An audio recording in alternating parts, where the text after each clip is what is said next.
The next global economic decade has a new address: India. The world's fastest growing major economy is now shaping the blueprint for the decade ahead.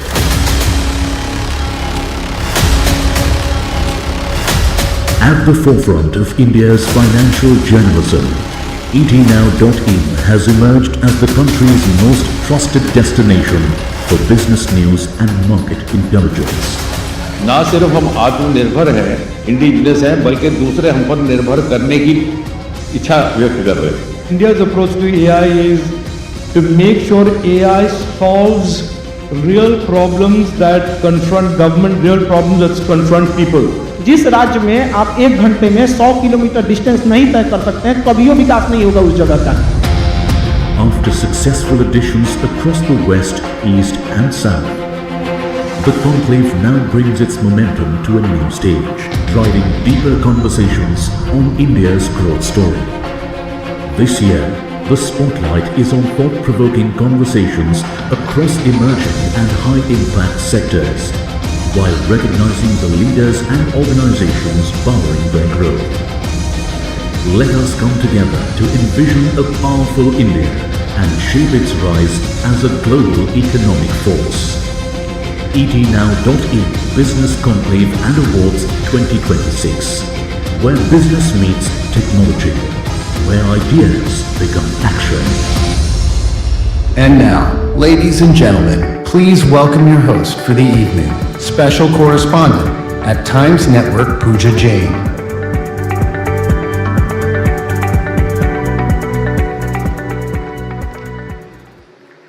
All right.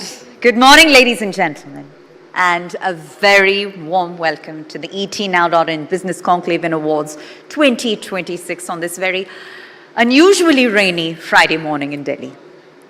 It's an absolute pleasure, considering the weather, to have such an esteemed gathering of policymakers, industry leaders, and innovators and change makers all amongst us under a single roof. That too at a time when India is really rapidly strengthening its position as one of the world's fastest growing major economies. So the conversations that we're slotted to have today are going to prove to be more important than ever. From innovation and infrastructure to digital transformation and sustainable growth, ladies and gentlemen, India stands at the cusp of a defining decade, which I believe you'll all agree with. And the etnow.in Business Conclave and Awards is a platform that is bringing together the voices that are shaping this very journey real time. These are leaders who are not simply responding to change, but actively creating it. That's all of you. So please give yourselves a huge round of applause before we proceed any further. Let's have it, ladies and gentlemen, for yourselves. And after successfully hosting impactful editions across the West, South, and East of India, we're delighted at etnow.in to culminate this journey with our grand North edition here today, bringing together, as I mentioned, some of the brightest minds driving India's economic future. But before we proceed, I think it's important that we extend our sincere gratitude to our esteemed partners, because the etnow.in Business Conclave and Awards 2026 stems from a collaborative effort supported by an ecosystem of partners. So we're presented by HDFC Life in association with Onextel Communications. Our celebration partner is Radico. Our defense partner, ladies and gentlemen, is Samtel, Avionics. Our digital PR partner is Primex. Our tech partner, Zoho. Our online realty consultant partner, Roof and Floor. Our timekeeping partner, Just in Time. Our AI data cloud partner is Snowflake. Our luxury partner, Milano. Our concierge partner, The Capitalist. And our outdoor partner, Heights Group. I want to collectively give them a huge thank you for their continued support in making such an event possible. But with that, we now move on to a fascinating conversation that looks at the future through a very different lens. And this session is appropriately titled, "The Future is Younger Than We Think, Next Generation of Innovation." And to lead this conversation, may I please invite on stage my colleague and technology editor of the Times Network, Manas Tiwari. Huge round of applause for him, please. Manas, kindly do take the stage. And joining him, ladies and gentlemen, we've got the founder of AI Realm Technologies, who is also India's youngest AI prodigy. Please put your hands together for Rahul John Joseph. Rahul, welcome, welcome.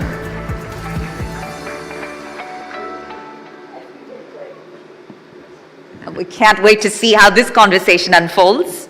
And with that, ladies and gentlemen, our guests are in front of you. Manas, the floor is yours. Thank you so much, Pooja. Good morning, Rahul. How do you feel? I feel very good. Good morning. How do you feel about this responsibility of setting the tone for this conclave being on your young shoulders? A lot. I'm like, okay, I have to be very good, answer everything correctly. Absolutely. Now, Rahul, while I was preparing for, this session, I was actually going through your profile, and there are a lot of interesting things that I came across, which I think I would be doing an injustice if I don't start this conversation by pointing those things out. Sure. So let me, read out this small, let's say, a profile or resume of Rahul for all of you and what he has achieved so far. Let's see if it is impressive. I am impressed, for sure. So, Rahul, you started creating content at the age of 4. Yes. You built your very own robot at the age of 12, which can actually, you sort of cloned your voice to run that. Yes. You are 16 today? Yes, I am. You are the founder of... But yeah. Sorry? I don't look like it, but yes, I am. But you are 16 today. You are the founder of Realm Technologies. You have worked with big companies like HP, ICICI Bank. You've worked with them, rather. You have been a TEDx speaker several times. You have won several awards for your work in the field of AI. You have won India's biggest hackathon, not once but twice. Yes. You have also been closely working with government. You have showcased them your AI tools, taken feedback from them. But you know what blew my mind, guys? What is probably his biggest achievement, when I look at it at least that way, is that you have actually hired your own father to work for your startup. Yes. That's like Papa kehte hain moment taken very, very seriously. Papa kehte hain bada naam karega. Yeah, I'm very happy I could make him proud doing that. So I could make him my employee, Is your dad here? That is my dad. So what's your name? Can you tell me his name? His name is Aju Joseph. My name is okay. Rahul John Aju, by the way. It is not Sir, Joseph. can you, before I ask Rahul a lot more other questions, can you tell me what do you feel about this, working for his own startup, looking at his journey? Does that make you feel proud? How proud do you feel as a father? Guys, can you have a mic here on the table, please? Yes.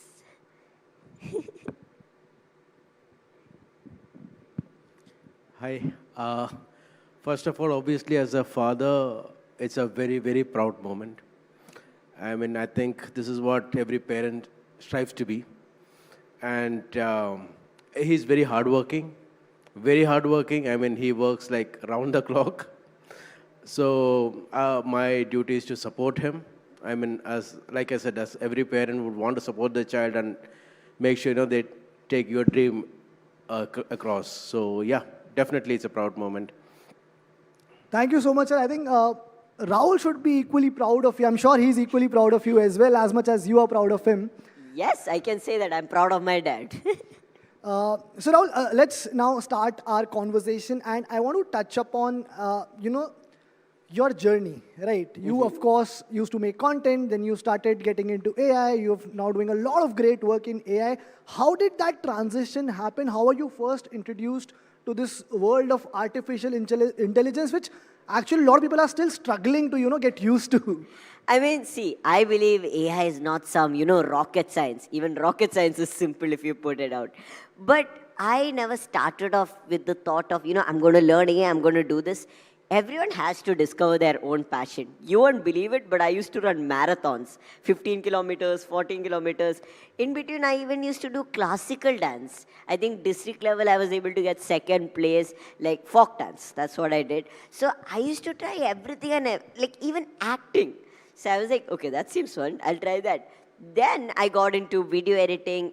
And that point of time, I got into the peak of technology. But I was like, what's coming next? So that is when I went to Google and I was like, how to edit videos faster. So normally, which used to take me 2 months to edit one video, I found a tool that helps me do it in 2 days. I was like, this tool is helping me do it so quickly. So that is when I was like, how does this tool work? AI? What is AI?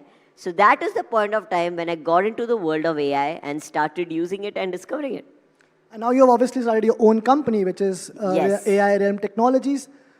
What does that stand for? What is it that you are trying to achieve through that company? Or, I mean, any solution that you're working on which you think is already not available? What's the journey there?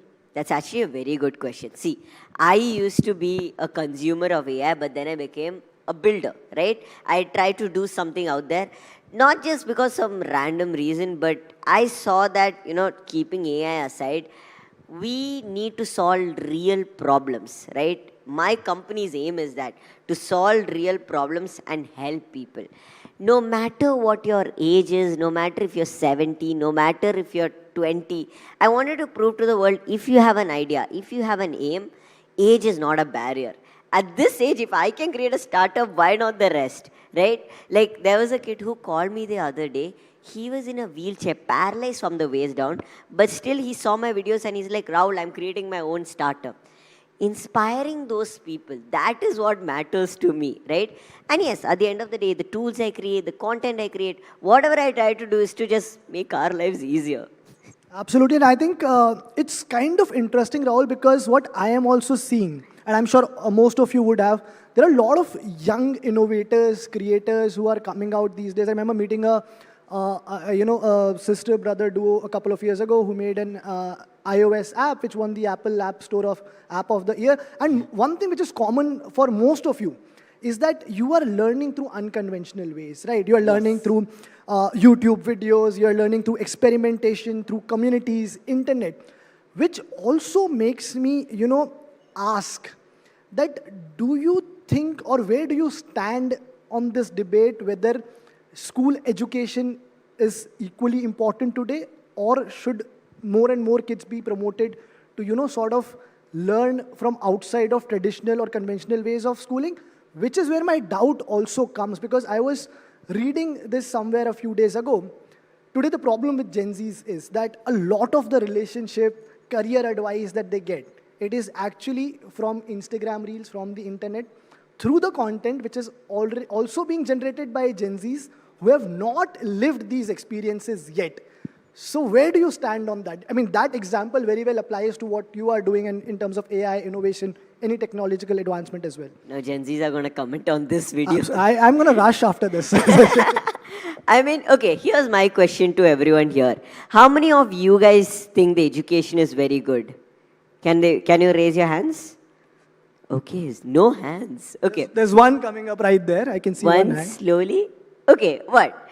Here's my point of view though. At this certain age, right, I believe our education system as such is actually good based on the structure, right? Specifically even for, let's say, Gen Zs our age, I learned most of the things learning by doing through the internet, through searching through Google, through YouTube, right? Yes, my parents did help me through guide me, but they never taught me. But my school never did that. But my school did teach me one thing: structure, discipline, right? Those things I feel you won't get anywhere else. And one more thing is the community which I had helped me gain feedback and improve. There's this app, Clubhouse. I don't know how many people know about it. Does it still exist?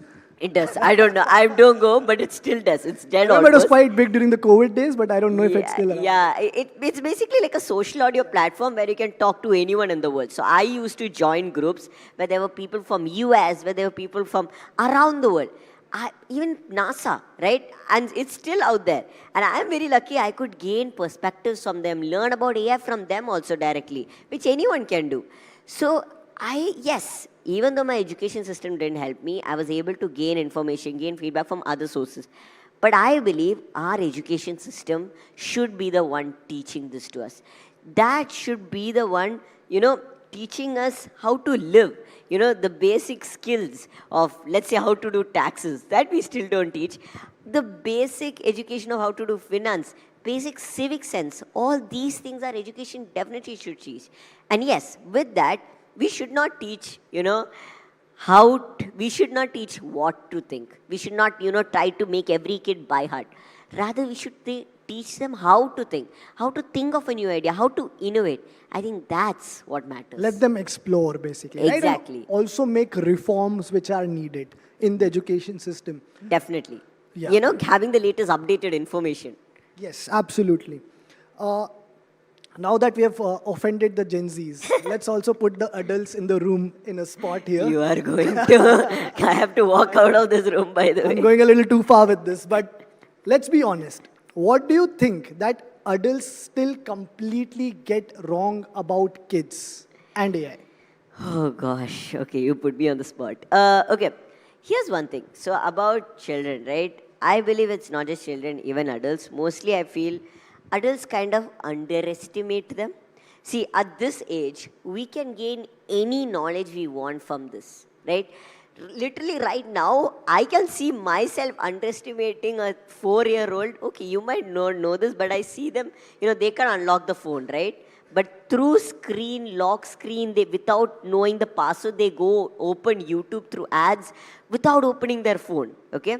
So there are kids that are 4-year-old, 5-year-old, way smarter than me, by the way.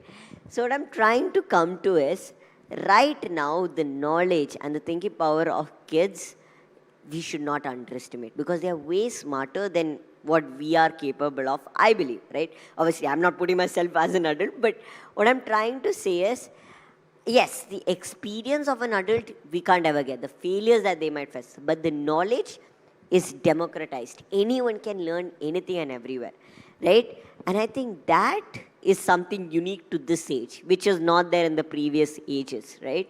So I feel that is one place where you would say underestimating kids or getting something wrong about kids.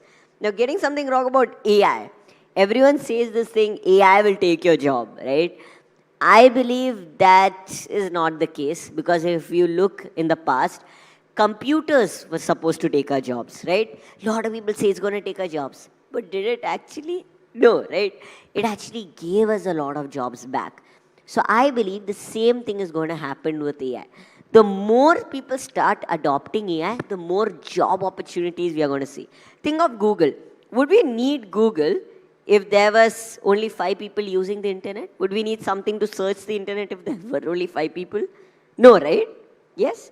We wouldn't need something like that. So the more people adopt AI, the more value we would need from it.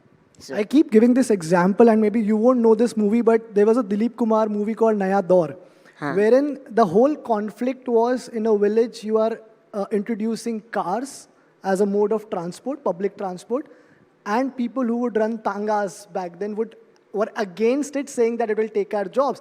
And the plot of the movie is that the tanga guys actually win. But if you look at it today, in the hindsight, cars have actually not taken job. Look at the number of cabs. And it was also about evolving and adapting, and you have to eventually adapt. Don't be the Tala drivers. No.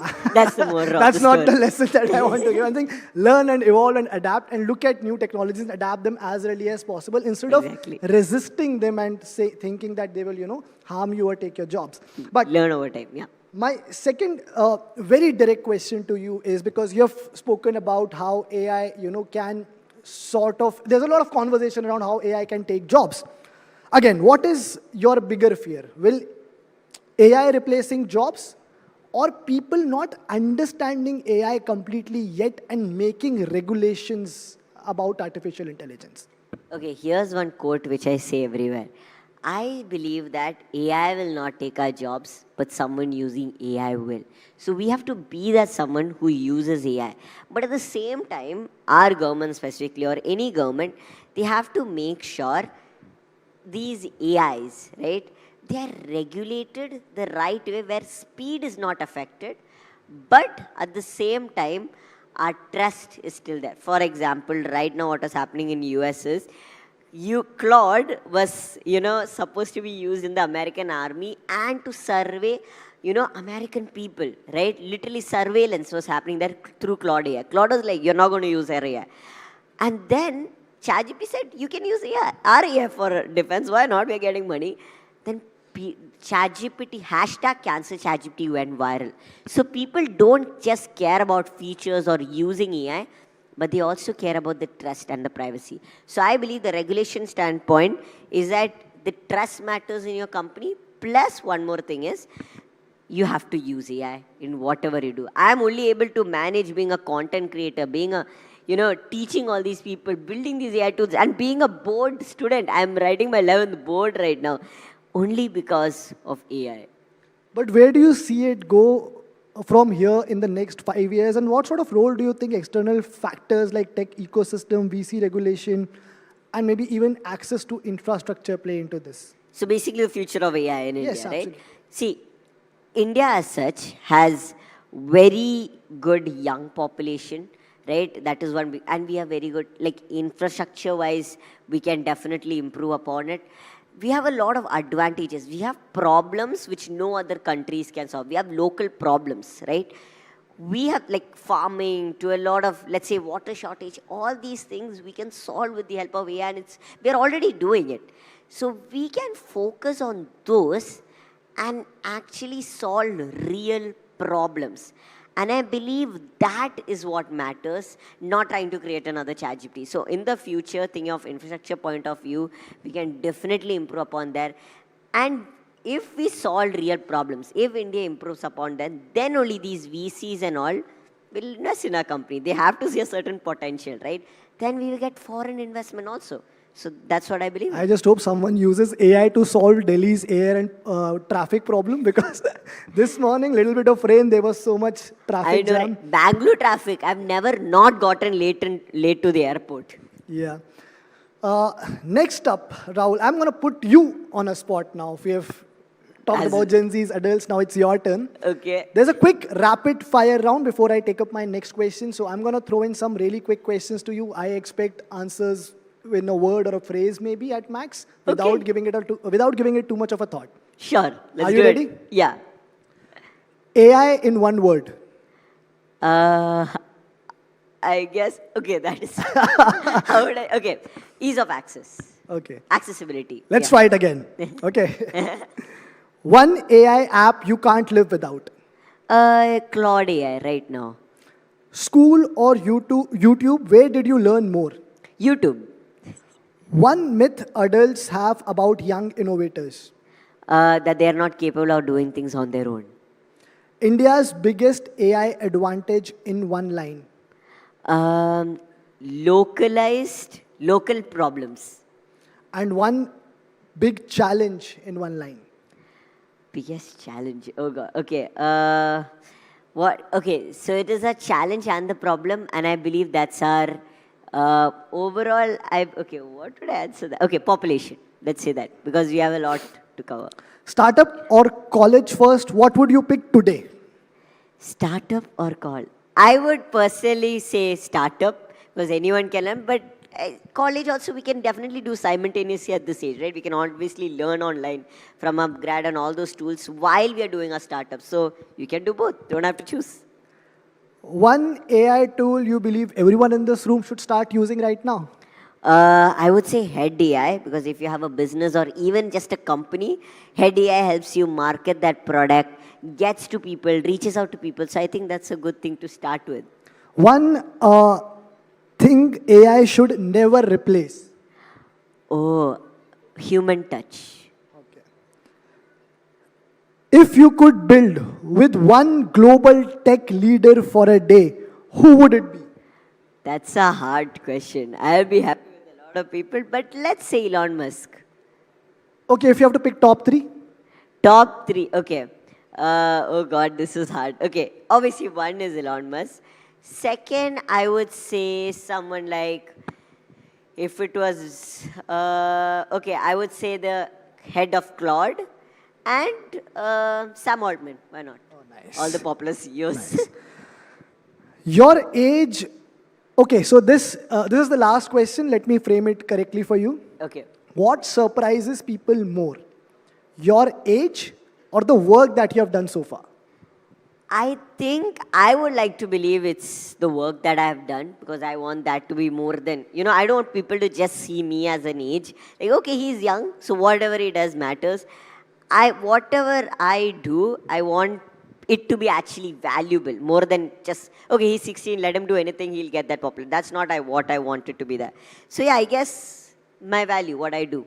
But when you walk into a room full of senior leaders, which I'm assuming that you are having to do a lot these days, Yes. what is that, reaction or expectation that you see in that room? Because I'm sure you'll be getting a lot of reactions from people, and how do you navigate through that? I guess first when I enter, everyone is like, who's that short kid on stage? But then they're like, whose son is this roving around? But then when I start speaking, they're like a little skeptical. But by the end of the session, they're like very happy. They're like, let's go. Because what I believe is, it's starting with that age factor, but by the end, it's the value that I give. And I think that's what matters more than any age. At your age, Rahul, you also happen to have a lot more access to people and information in comparison to anybody else in your age. And that can have, different sort of impact, experiences from person to person, right? I want to ask you, because you were at the AI Summit, which happened only last month. There was some big leaders from around the world who attended that. I met a few of them. You, I'm sure, met a few of them. I saw some of your videos also. How was that experience? How does that sort of help in shaping what you do, in building what you do, and, to ensure that your foundation still remains strong?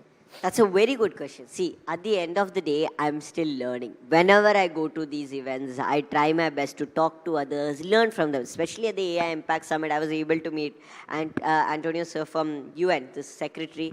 I was able to talk to him. I was able to learn from him, learn from a lot of other people that are way underrated. But because of that, I'm able to apply it in my life, test it out, see it. Because I don't have to always rely on YouTube. See, that is one big advantage I have. But that is not just because one day I had that access, right? I started with YouTube. I started with Google. And I believe any kid out there, like if you see in the AI Impact Summit itself, there was this other kid, Ranveer Sachdev. He was the youngest speaker there, right? He was just able to go and meet all these people like Sam Altman and Sundar Pichai. He was able to learn from him as well. And he's an 8-year-old, that is the youngest speaker there. 8-year-old representing India. Take any, I used to wear these hoodies to a lot of events, including the AI Impact Summit. That was also made by a 10th grader. Right? Sadly, now, because of his board exams, his parents told him to stop. Do all of you have like a WhatsApp group where all of you talk to each other? Right now, no, but I wish someone please make it. But actually, I'm a co-founder of a startup which is planning to do something like those, because I get like thousands of calls by kids saying, I have a startup idea, I want to do this. So to support them, we are actually starting something known as Leap. So I'm a co-founder of that, connecting different people, giving masterclasses for free, using AI to create pitch decks. So we are creating an ecosystem like that. It's actually a fantastic idea, because a lot of big tech companies have their app accelerator, developer accelerator programs. Maybe this is an area they should look at. I don't know how much of that sort of support are you getting from some of these companies. Are there any programs? So I'm not the one doing it. So basically, I'm just a co-founder. But one of my friends, again, he has like 100 employees in his company. He's 15-year-old, 1 year younger than me. His name is Shaurya Gaikwad. He's the one who's doing Leap. And he's connecting these founders. And actually, he's able to collaborate with a lot of colleges, I think even IITs and all, through his company, and he's starting offline startup schools also, basically to teach kids about startup and connect different kids. So I believe big companies should definitely focus upon that, because the ones that start to right now can literally identify the young achievers and bring them up. You mentioned IITs, right? You've also done some lectures or programs at different IITs, is what I read, right? Now, these are some of the sharpest minds in the entire country. People who have, given years and years into mastering, learning what they're good at. When they see you walk in and, sort of educate them, give them those, sort of directions, what is that experience like? What is the reaction? What sort of conversations happen in that room? Again, same thing. When I start talking, they're again like, okay, no, I'm not interested, bro. Why is this kid teaching us? But by the end, what I try to do with my sessions is I try to make it very interactive, try to get them to talk, I talk, ask a lot of questions, and try to, rather than me being a teacher and me being that bossy guy telling these things, I try to learn with them, right? They teach me something, I teach them, we learn together. And because of that, I'm able to learn more things. They are able to learn, and they don't have to think like, okay, a kid is teaching, right? And I believe whenever I take sessions in all these colleges or let's say even workshops, that's what I try to do. I try to be interactive, try to get the audience to have fun, also not just me having fun. So that's what at the end of the day I try to do. And how does your day-to-day look like? Because I'm assuming from, for a lot of other 16-year, 17-year-olds, it's very different, but for you, it's a very different, daily routine. What does it look like? So here's one thing. I have a normal childhood. I still go to school. I still chill. But at the same time, like I watch the Spider-Man trailer. I go out for Holi. But at the same time, I'm more of the kid that is in AI also. Like today, I had to wake up at 3 a.m. in the morning to come from Kerala to here.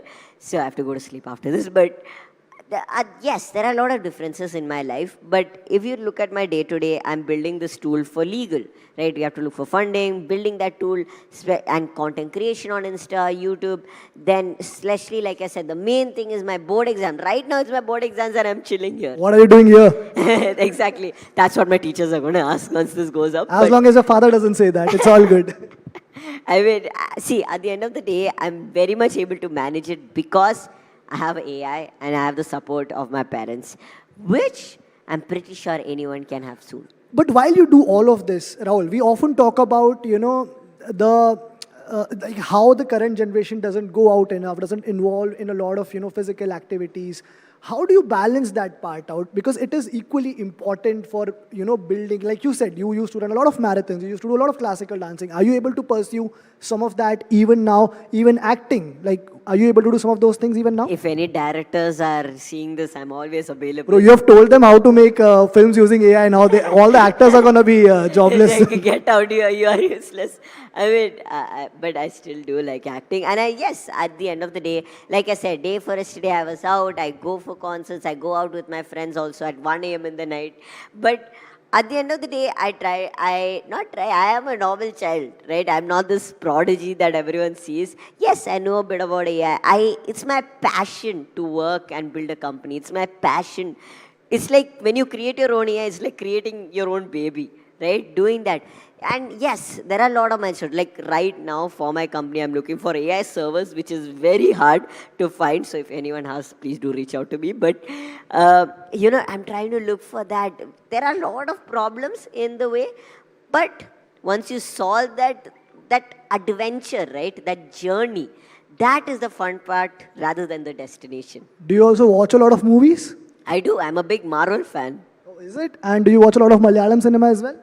Yes, I mean Bollywood, everything, Mollywood, all this stuff. Who's your favorite actor?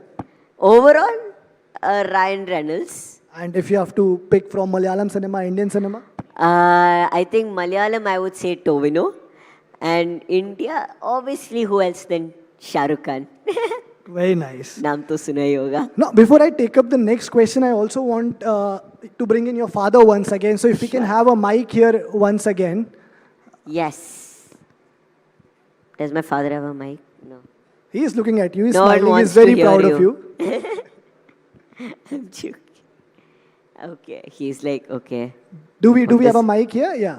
So, sir, what I wanted to ask you is, you hear him. You have been listening to him speaking for the last half an hour, making a lot of sense, and he's talking about things which a lot of 16-year-olds might not have access to. They may not make sense of all of these things. And what I asked him also, like, how does he find the balance between doing what he is doing, between his passion, but also to do things which are actually important at this age to, sort of develop emotionally and otherwise. How are you as a parent ensuring that while you have this unique AI prodigy, as people call him, that you also, make sure that he gets a normal childhood, normal experiences that anyone else would get without feeling the burden of living up to these expectations?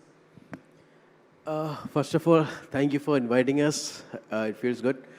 So what I want to say here is that, see, Rahul is an above average kid. He's not a prodigy or something like he says, but he's hardworking. What I taught him, I have a tech background, but still, I don't think I taught him anything tech. All what I taught him is how to search, how to get, how to question things, and how to get information from the internet. Because in my childhood, information was very tough to get. We had to go for books. Second thing is, I watch a lot of videos and try to keep myself updated. So I used to keep sending him videos to watch. So once I was checking his history when he was much younger, and he never watched any of that. But I saw that he watched the content much better than what I watched. And then I took the back seat. I was like, okay, let him just take it on his own. And we discuss almost everything under the sun. Whether it's politics, whether it's technology. I mean, you sit with Rahul, it's like, finally, I'm like, Rahul, enough. I'm out of this. Okay, take the mic away from him. So, but yeah, it's not easy. But I think being Rahul's father is really not easy because you have to travel, you have to be with him. But he is I'm more than proud to be his father. He is, I think, the world's best son, I can say. Is this recorded? Right? The camera right in front of us. Yeah, you can't take it back. Yeah, he's very understanding and he works hard. He tries to chip in everywhere. I mean, I love his friends who have been with him, who keeps him like a child. So all those things, yeah, I'm pretty happy here. So, but these are things that any parent can do. It's not just me. Any kid can do, but provided we get the support. The kind of support that he used to get from school before he was Rahul, the rockstar or something, even that is more amazing. The teachers have been very supportive with him. My friends have been supportive. So anything he used to do, what I used to do is, if I don't know the topic, I used to get him connected to somebody who knew that space well. For example, video editing or something in AI, developing in AI. I used to connect them with them. So that, he has that kind of experience also, gets to experience the experience. So, yeah. But sir, another question to you is because, see, we have seen similar stories in the field of athletics, in the field of entertainment, where, parents have been very supportive of certain athletes. Like, let's say in India, a lot of cricketers, where parents have moved states, cities to support their cricketing journey or their athletic journey. But we haven't seen a lot of these stories when it comes to the field of tech or in like more traditional, setup. In those fields, maybe it's more conventional approach that parents have. Put them in a good school, get them to a good institute, ensure that they're in a good college, they will find their way.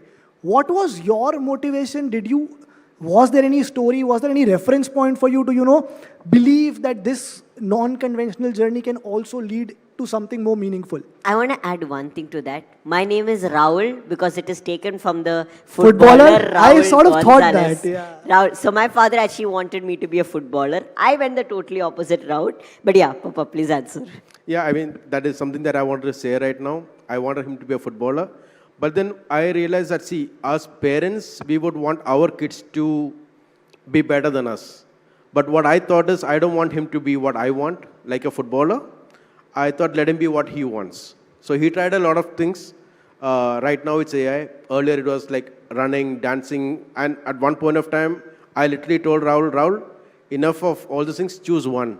Because he used to sleep very late. Okay, his teachers used to say, okay, do this, do that. And I used to be, Rahul, you can't do all this. You have to take care of your health. That is one main thing. And about why I did this was because there were, few friends that I had who are doing good right now. Their kind of parenting were different. So, and I also kind of researched a bit, and I knew that, if you go the conventional way, it's not going to happen. Because, you're producing a lot of kids doing the same thing, same education. So the output is like, a demand and supply.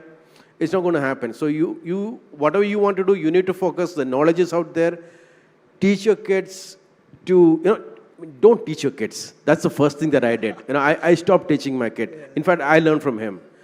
But let them explore. Give them direction and let them explore. Absolutely. Don't tell them what is good or bad. Just tell them your experience. Let them choose. And in a lot of things, when Rahul comes to me, I tell him this is what it is. And when we decide what to do in the company, or when you create a video, I tell him this is what to do. Many times he wins and I say, okay, you do it. So if it wins, definitely it's good. When it fails, he learns from it. And he learns from his failures too. I think that's one thing that I taught him, to learn from his failures. But when the two of you ever in a working relationship get into like a point of conflict where you're not able to decide, who takes the final decision? I mean, that happens every day. But it's more than a final decision. I guess it's like, okay, you try your way, I'll try my way. Whichever works, it works. It's a win for both of us. Dad ever say that, okay, you are the boss here, come home, I'll tell you. Come home, it's like, I'm the boss there. But sir, I'm also a big fan of Real Madrid, a Rahul fan, so that's a great story. But Rahul, what I'll tell you is Rahul the Rockstar has a better tune to it. Thank you so much. My last question to you, yeah, please. You know that word Rahul the Rockstar, it was a random name I kept. So my first video was recorded inside a bathroom and all. So I was like, what do I keep? Okay, then I saw one channel Rockstar. I was like, Rahul the Rockstar. That's the name. This has been a wonderful conversation. To wrap this up, my last question to you is, while you have been discovered through internet, your work has been discovered, it has been spoken about, we are here talking about it, do you think there are more people, more kids of your age who are innovating, who are doing this great work but are yet to be discovered? You're not just the only outlier. There's far more talent in this country, and if yes, how do you think that they can be discovered? Like I've been saying again and again, I'm not a prodigy, right? I'm a rock star. Thank you. But I don't believe I'm an outlier also. I'm pretty sure there are a bunch of kids, lot of kids that are way more capable than I ever could be, right? All we need is a parent like my father, and more than that, it's also about, giving them right motivation, giving them the right sources. Right now, I started learning from YouTube. They can do the same thing, right? They have access to it. All we have to do is point them in the direction, right? My father, like he said, he never taught me anything, right? He just guided me, and that is what matters. And when you guided, he taught me how to search on Google, how to know what is fake, what is real information, and that's it. He gave me the full freedom. And I feel that's what matters. And just enjoy, just teach them to enjoy life, because everyone will be like, after school, it will be college, then it will be fun. College after 3 years, after college. It's never fun. Exactly. Life will be set after, once you get a job. Once you get a job, after marriage, life will be set. I'm not saying it's not, but after that also, once you're retired, full freedom, by the time you're dead. You're not living your life. I feel every single moment, enjoy what you do, right? Don't do something you're not interested in. Have fun, plus just enjoy your life.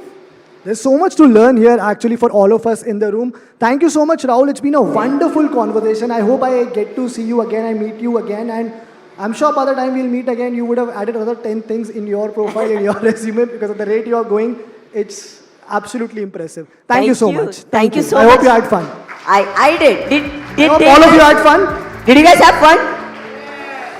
I think only one. Not enough. Did you guys have fun? Did you guys have fun? Did you guys have fun? Okay. Truly a rock star. All right. With that, a huge round of applause once more for this rock star on the rise. And Mr. Tiwari, I ask that you please remain on stage. We'd like to present you, Rahul, with a small token of our appreciation, our way of saying thank you from the ETNow.in team for that truly inspiring conversation, because this is proof, ladies and gentlemen, that innovation knows no age.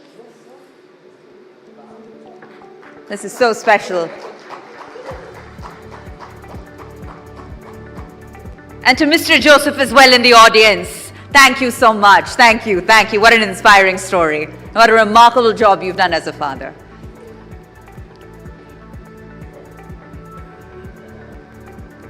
Enjoy all of that, Rahul. I will definitely. When we were 16, I think I look back and nothing of significance even comes to mind. And that just tells us how far the future has come. All right. With that, ladies and gentlemen, we're going to switch gears and move on to a conversation that, goes beyond infrastructure and into the very foundation of healthcare delivery in this country. So our next fireside chat is titled Beyond Hospitals, rewriting India's public health system from the ground up. So here the focus shifts from reactive care to preventative and community-driven healthcare, the need to strengthen public health ecosystems, and how it's all going to come together. So to moderate this session, if I could please invite on stage the editor of Health, Lifestyle and Education with Times Now Digital, Kalpana Sharma. Thank you, Kalpana. It's a pleasure to have you amongst us. And joining her in this discussion, ladies and gentlemen, I'd like to now please welcome Dr. K. Madan Gopal, who's the Senior Health Sector Expert and former Senior Consultant with Niti Aayog, an advisor to PHA and HSRC. Thank you, Mr. Gopal. It's a pleasure to have you amongst us. A huge round of applause for our special guest. And with that, a conversation that promises to do a deep dive on how healthcare ecosystems are reshaping real time. Over to you. Thank you, Pooja. And wherever Rahul is, I can't see him. Yes, there you are. Enjoyed your session, had a lot of fun. You are truly a rock star. Now, moving on to a rather serious but very, very important discussion, and something that we should be discussing more. But yes, we have this platform, and we will today, how much we can.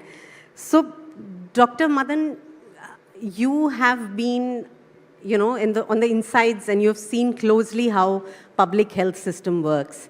If you had to point out one aspect, one thing that has changed in healthcare over the past decade that you feel really proud of, what would that be?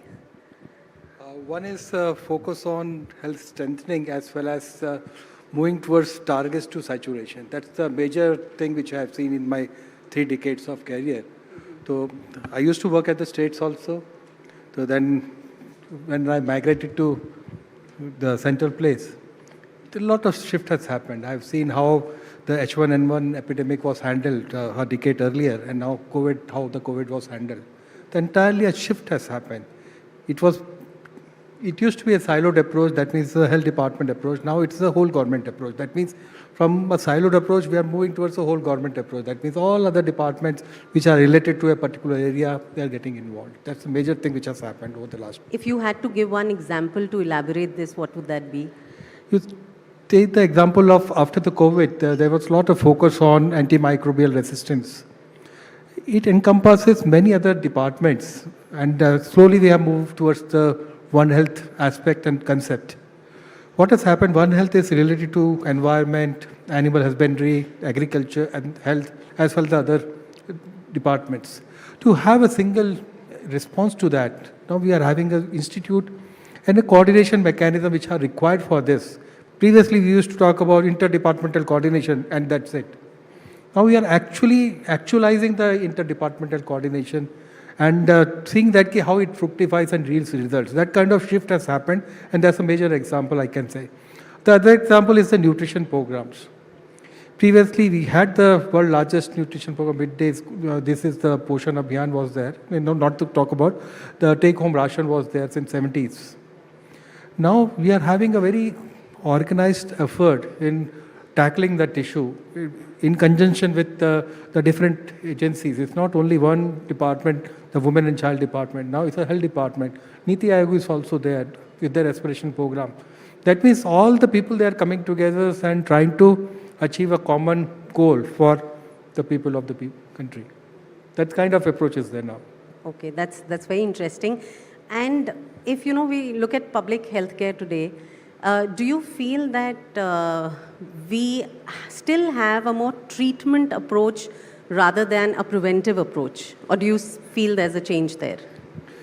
This is very important question because right from my college days, we have been talking that prevention is better than cure. But all the system which has evolved over the years, it was more towards reactive, not a proactiveness for prevention. Correct. But obviously, the National Health Policy has laid focus on preventive healthcare, and we have seen lot of efforts made in towards prevention and promotion of diseases. So that effort is there, and you would be seeing results in the coming years. That means how this effort is yielding results. We have moved from because if you talk about the curative aspect, a plethora of hospitals are there, more than 2 lakh 10,000 hospital facilities are. If you talk about the private sector, more than 60,000 hospitals are there, not to talk about small clinics. They all take care of the diseases. If you look at the paradigm shift which is happening across the globe also, from the disease we have moved towards health. That was the first clarion call given by WHO, Health for All by 2000. After that, there was focus on bringing the health to wellness aspect. That means from the shift has happened from the disease to health, from the health to the wellness. Now we are from the wellness, now we are having an integrated approach how we can move towards the well-being of an individual. That means that kind of paradigm shift is happening. That means focus is now shifting from just having a cure to a more holistic way of making the person well-being. That means whole approach is now shifting towards that. Also, something that you said in your first answer, you spoke about malnutrition and nutrition programs basically in India. So, despite having these nutrition programs, we still have malnutrition in India. Then, if we move towards the metros, there's obesity, there are metabolic disorders. How really do you think India should be battling this twin problem, where one is not getting enough and one does not know how to handle? What would be your thoughts on this? This is a very serious issue.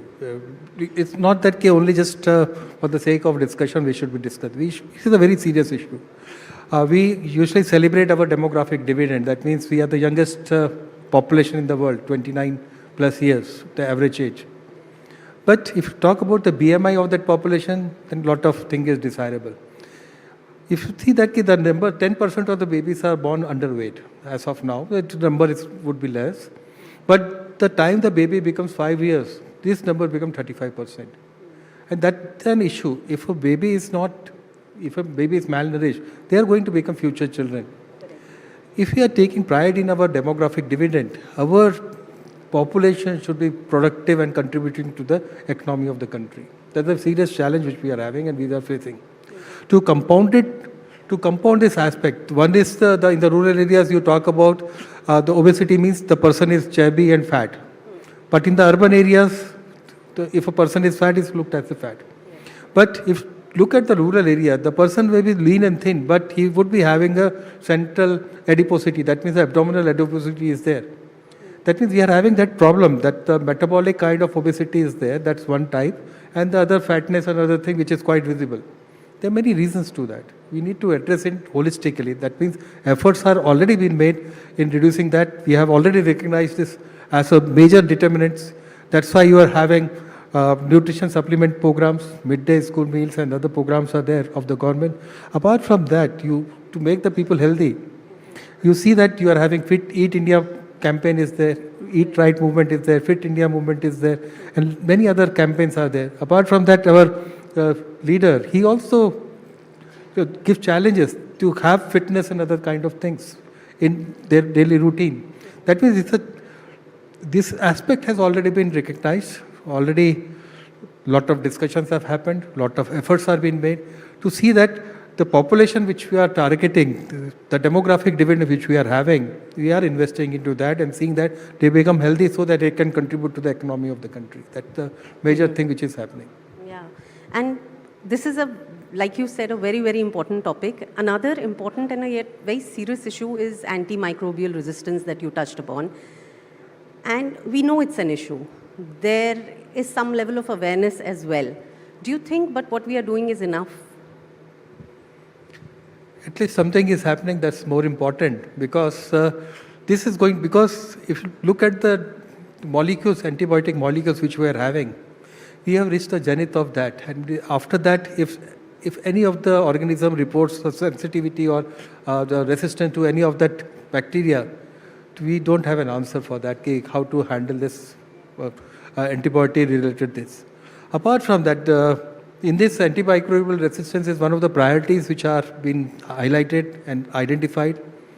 For addressing that, you are having a stewardship program, AMR stewardship program spearheaded by the Department of Health Research through ICMR. And there are many other areas are also there. The non-communicable disease, the NCDC program is also there, which is talking about all these things. But these are all small baby steps. But The main important thing which is required is creating awareness. That means awareness among the population, not to use reckless use of the antimicrobials in the day-to-day lives. Because some kind of that regulation would be required for curtailing all this thing, because it's very sensitive thing. The moment you walk to any of the chemist shop, you can buy any medicines, irrespective of a prescription. I was going to say that, yeah. And besides that, has been rampant use of antimicrobial for increasing the yield of production in the animal husbandry as well as in the agriculture produce. That's another cause of concern. We see that how we handle it, but things are shaping up. We do have an action plan, National Health Action Plan for AMR resistance. But having action plan is one thing, and getting it translated, because the states had to implement this thing, and getting it translated into a roadmap which can be used for implementation at the district and sub-district level. That's the thing. I think a lot of work is required in this direction. I think I have a question, and you'd be the best person to answer that. You know, in terms of healthcare is largely a state subject in India. What do you think, even if at the central level there are decisions being taken, do you think that state level implementation somewhere misses the mark, or how is the... India is having a very beautiful federated structure. The center makes the policies, and they make the policies, guidelines, give a national framework as well as some physical space. But the actual implementation and the flexibility lies with the state governments. That means state is having flexibility to implement that. The major challenge lies in that varying level of capacities across the states. Few of the states who are having good institutions, good workforce, good physical absorption capacities, as well as the district and the sub-district level managerial capacity and planning capacity is very good. But similarly, the other states are struggling with the vacancies, the workforce, as well as the managerial capacities. We have to address this thing. That means how the center and the state, they can work together. When I was working with Niti Aayog, we do have a state support mission there. That means identified all the problems which were there. One of the important challenge was that even if you are having a good flexibility at the state level, good district level managerial capacity, but for implementation requires handhold support. That means handhold support, the regular reviews and other things. That's why the state support mission, which they are now doing it, that's aimed at doing the hand-holding support to the state for implementing the guidelines, the policy directions, other things, so that the people are benefited out of that. And if we go a little, dive a little deeper, and I mean, we have good doctors in metros, but tier 2 and tier 3 cities are still struggling. What do you think? I mean, you spoke about faculty and manpower across smaller towns. So how do you see that situation panning out? You have to see that what is the reason for this situation. If you talk about the manpower and the HR resources, it is a common misnomer that only tier 1 cities would be having good manpower. It's not like that. If you go across, because government is having a very systemic structure right up to a 20,000 population. That means the first contact of the population with the public health institution is around 20,000 population. That the MBBS doctor would be available at 20,000. Though there would be vacancies there, but the structure is there. At the community health center, that is a block headquarters, you are having the first contact with the specialist services. At the district and at all the districts now, invariably would be having a medical college in the coming years. But the district level, you would be having all advanced type of facilities, MRI scan, CT scan and other thing. Work is in progress. Not that everywhere would be there, but many of the districts now have these facilities. That's one thing. Second thing is we are producing around 1,20,000 doctors every year. But where are all these doctors going? We have to see that how a skewed distribution of this thing is being addressed systematically. We are producing around 40,000 odd specialists, but majority of them, they have been absorbed because the demand is there, need is there. We see that how the demand and need and this supply gaps are being addressed. That's why you say that it's a very misnomer that good care happens in tier 1 cities. In tier 1 cities, you can have good facilities. But if I want to have a doctor in tier 2 city, a specialist, I have to pay more than a doctor who is earning in tier 1 city. You can't imagine. That means people have made chains of hospitals, they have expanded, but the answer lies in not expansion, it's consolidation and increasing the effectiveness of the existing structures. Absolutely. And before we conclude this conversation, if you could point out 3 areas that you feel need attention and 3 areas where India in terms of public healthcare can do better, what would that be? One is, that's as I mentioned earlier also, we should focus on, rather than expanding the system, we should focus on improving the quality of care in the system, quality as well as the other thing, that parameters are there. Focus on more on from reaction to proaction. That means we have to see that how the system, instead of a reactive thing, becomes proactive. That means the more efforts on prevention, that means prevention to continuum of care. That means you do the screening of the population, risk communication should be there. After screening, you do the risk communication.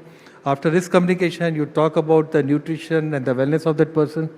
And if treatment is required, continuation of treatment. These are all the 3 simple things are there. Only thing is required is you have to just see that who will complete the dots. That's the only thing which is required. Otherwise, I think these are the 3 things. Apart from that, one of the important thing is the focus on saturation of the system. That means whatever activities which you have to do, you have to saturate the services which we are providing and see that how the skewed distribution and other things are there. The other challenge which would be there, but more or less, is how to regulate the cost of the treatment and other things. That I think a lot of debates and work is required in that direction, how to reduce the cost of the treatment and other things. I think still in the world we are the least expensive in terms of healthcare, but still for many of our population it is not affordable. So how to make the things affordable, that's the other area. I think a lot of work would be required to be done. Thank you, and we end on a forward-looking note, and thank you so much for joining us today. And here's to happy health and happy future. Thank you very much.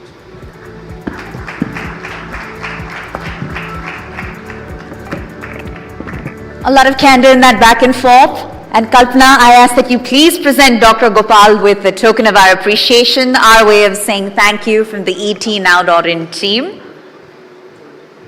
I think this conversation has really done justice to the room for improvement in our healthcare ecosystem and how we're going to get there.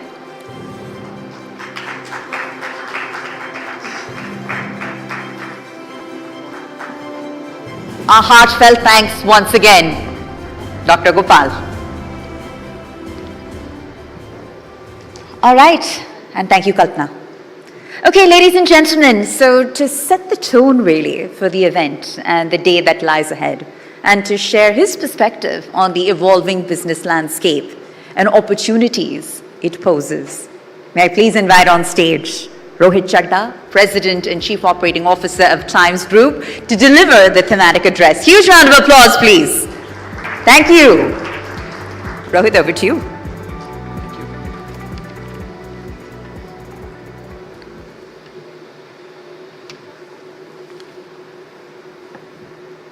Distinguished guests, industry and policy leaders, dear colleagues, Mr. Minister, a very warm welcome to the ET Now Business Conclave and Awards, which is a celebration of India's remarkable economic journey.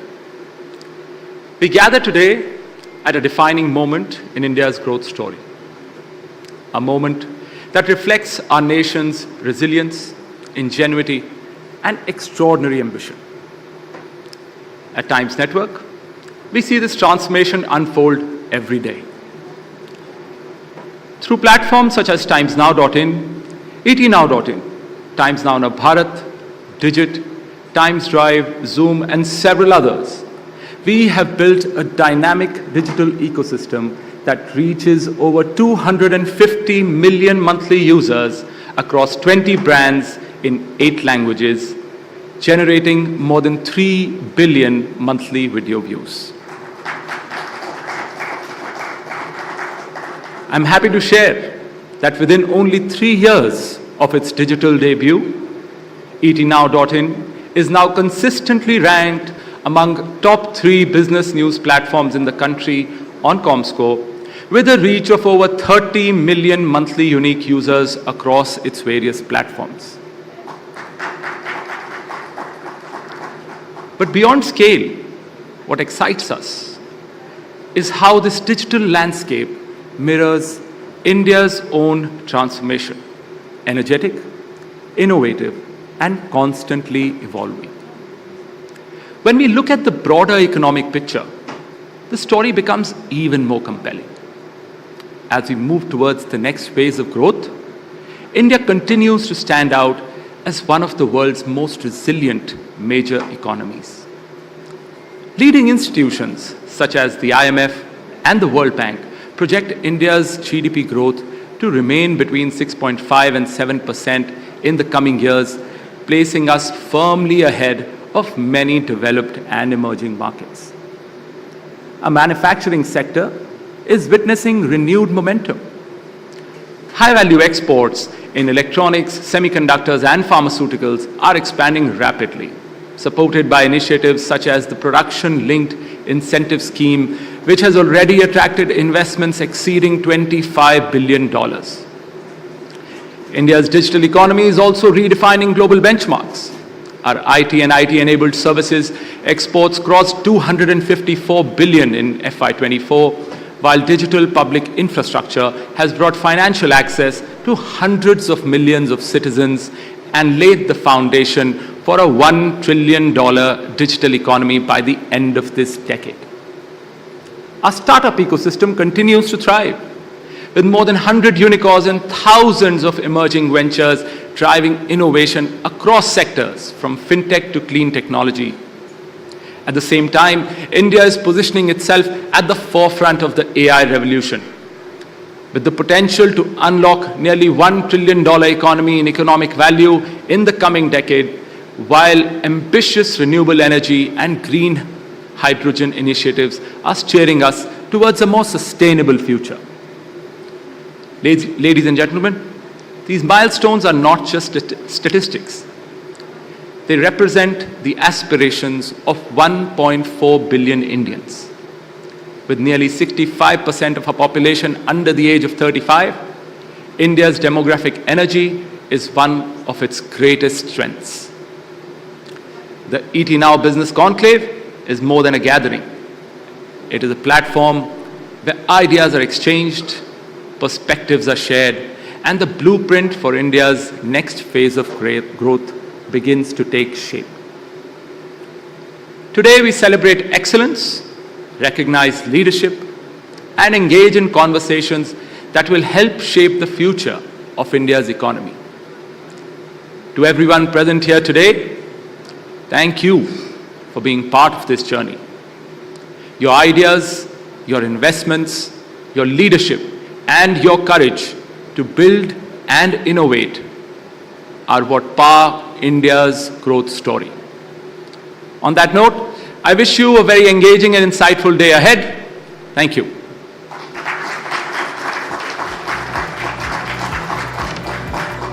Rohit, I ask that you please remain on stage with us a few moments longer. I couldn't help but notice that you mentioned we're here to celebrate excellence and to recognize leadership.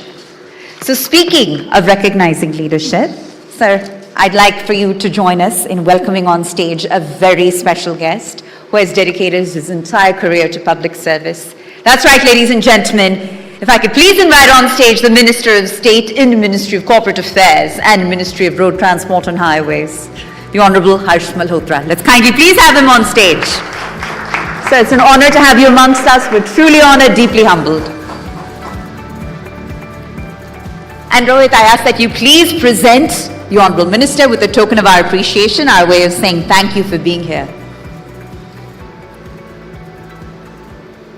Sir, a symbol of our gratitude from the ETNow.in team. Huge round of applause, ladies and gentlemen.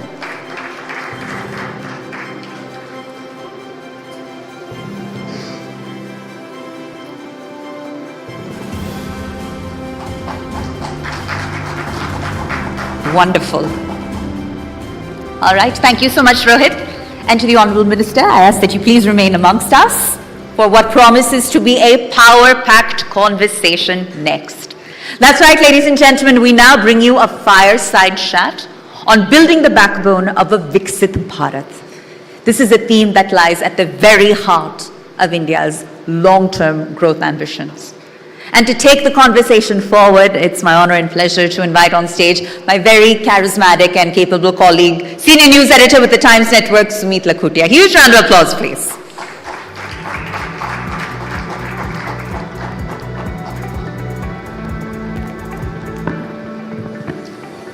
Thank Sumit, you, Pooja. over to you. Thank you. Good morning, everyone. मेरे साथ अब जुड़ चुके हैं श्री हर्ष मल्होत्रा जी. Sir, thank you, आपने समय निकाला हमारे साथ बातचीत करने के लिए. बहुत धन्यवाद. सर, अगर हम भारत की बात करें, पहले शुरुआत करते हैं भारत की राजधानी से, जहां हम हैं, दिल्ली में. इंफ्रास्ट्रक्चर, अगर रोड ट्रांसपोर्ट, हाईवेज की बात करें तो बहुत ही अहम सब्जेक्ट है सर, क्योंकि उसी पर ही पूरा देश चलता है. जहाँ कहीं भी ट्रैफिक हुआ या कुछ सड़कें खराब हुई तो लोगों को दिक्कत आती है, इंडस्ट्री को भी दिक्कत आती है उसमें. तो पहले मैं दिल्ली से शुरुआत करना चाहूँगा आपसे. सर, मैं वैसे मुंबई से हूँ, मुंबई में भी हमारा तो पहले मुंबई से बात करेंगे. You ask your question. चलिए sir, I'll ask you from a Mumbai perspective because Mumbai में हमारी ये दिक्कत है सर कि Mumbai is north to south, तो वहां ज्यादा एक्सपेंशन हो नहीं सकता. कोस्टल रोड आ गया है, इट्स बिन अ बून, बहुत ही सी लिंक से कोस्टल रोड, और अब आगे भी जो बैंड्रा से वर्सोवा भी चल रहा है. इस पर थोड़ा आप मुझे थोड़ी इंसाइट्स और दीजिए. गवर्नमेंट की क्या थॉट प्रोसेस है to decongest, like first Mumbai, जैसे आपने कहा, तो मुंबई से ही शुरुआत करते हैं.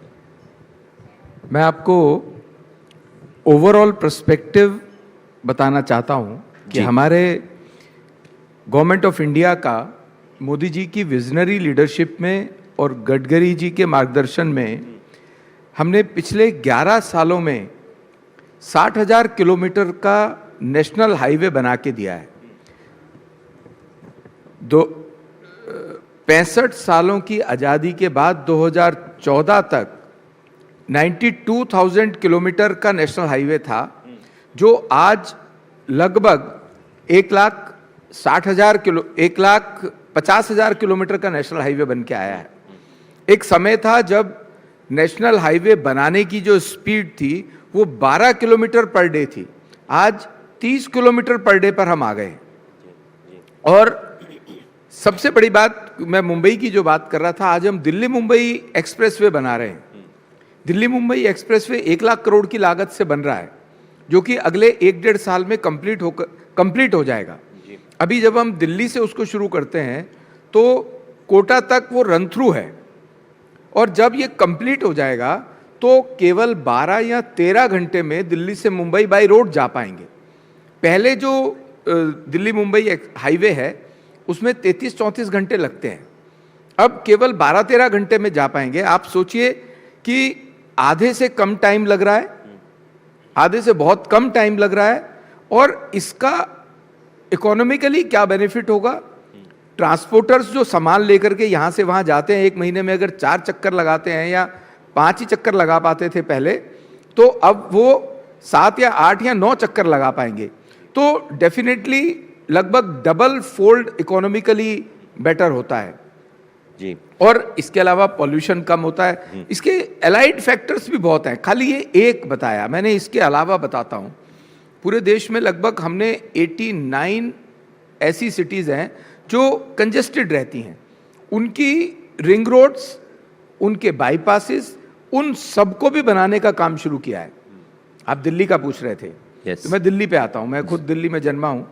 दिल्ली में अभी हमने UER2 और द्वारका एक्सप्रेसवे इनॉग्रेट किया पिछले साल प्रधानमंत्री जी ने. तो उसका सबसे बड़ा इम्पैक्ट बताना चाहता हूँ आपको.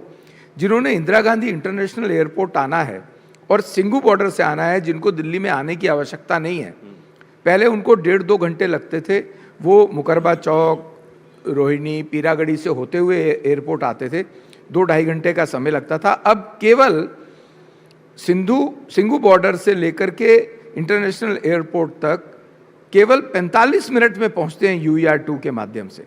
द्वारका एक्सप्रेसवे गुड़गांव जाने के लिए, उस तरफ जाने के लिए उसकी स्पीड भी बढ़ी है और कंजेशन भी कम हुआ है। इसके अलावा हमने पिछले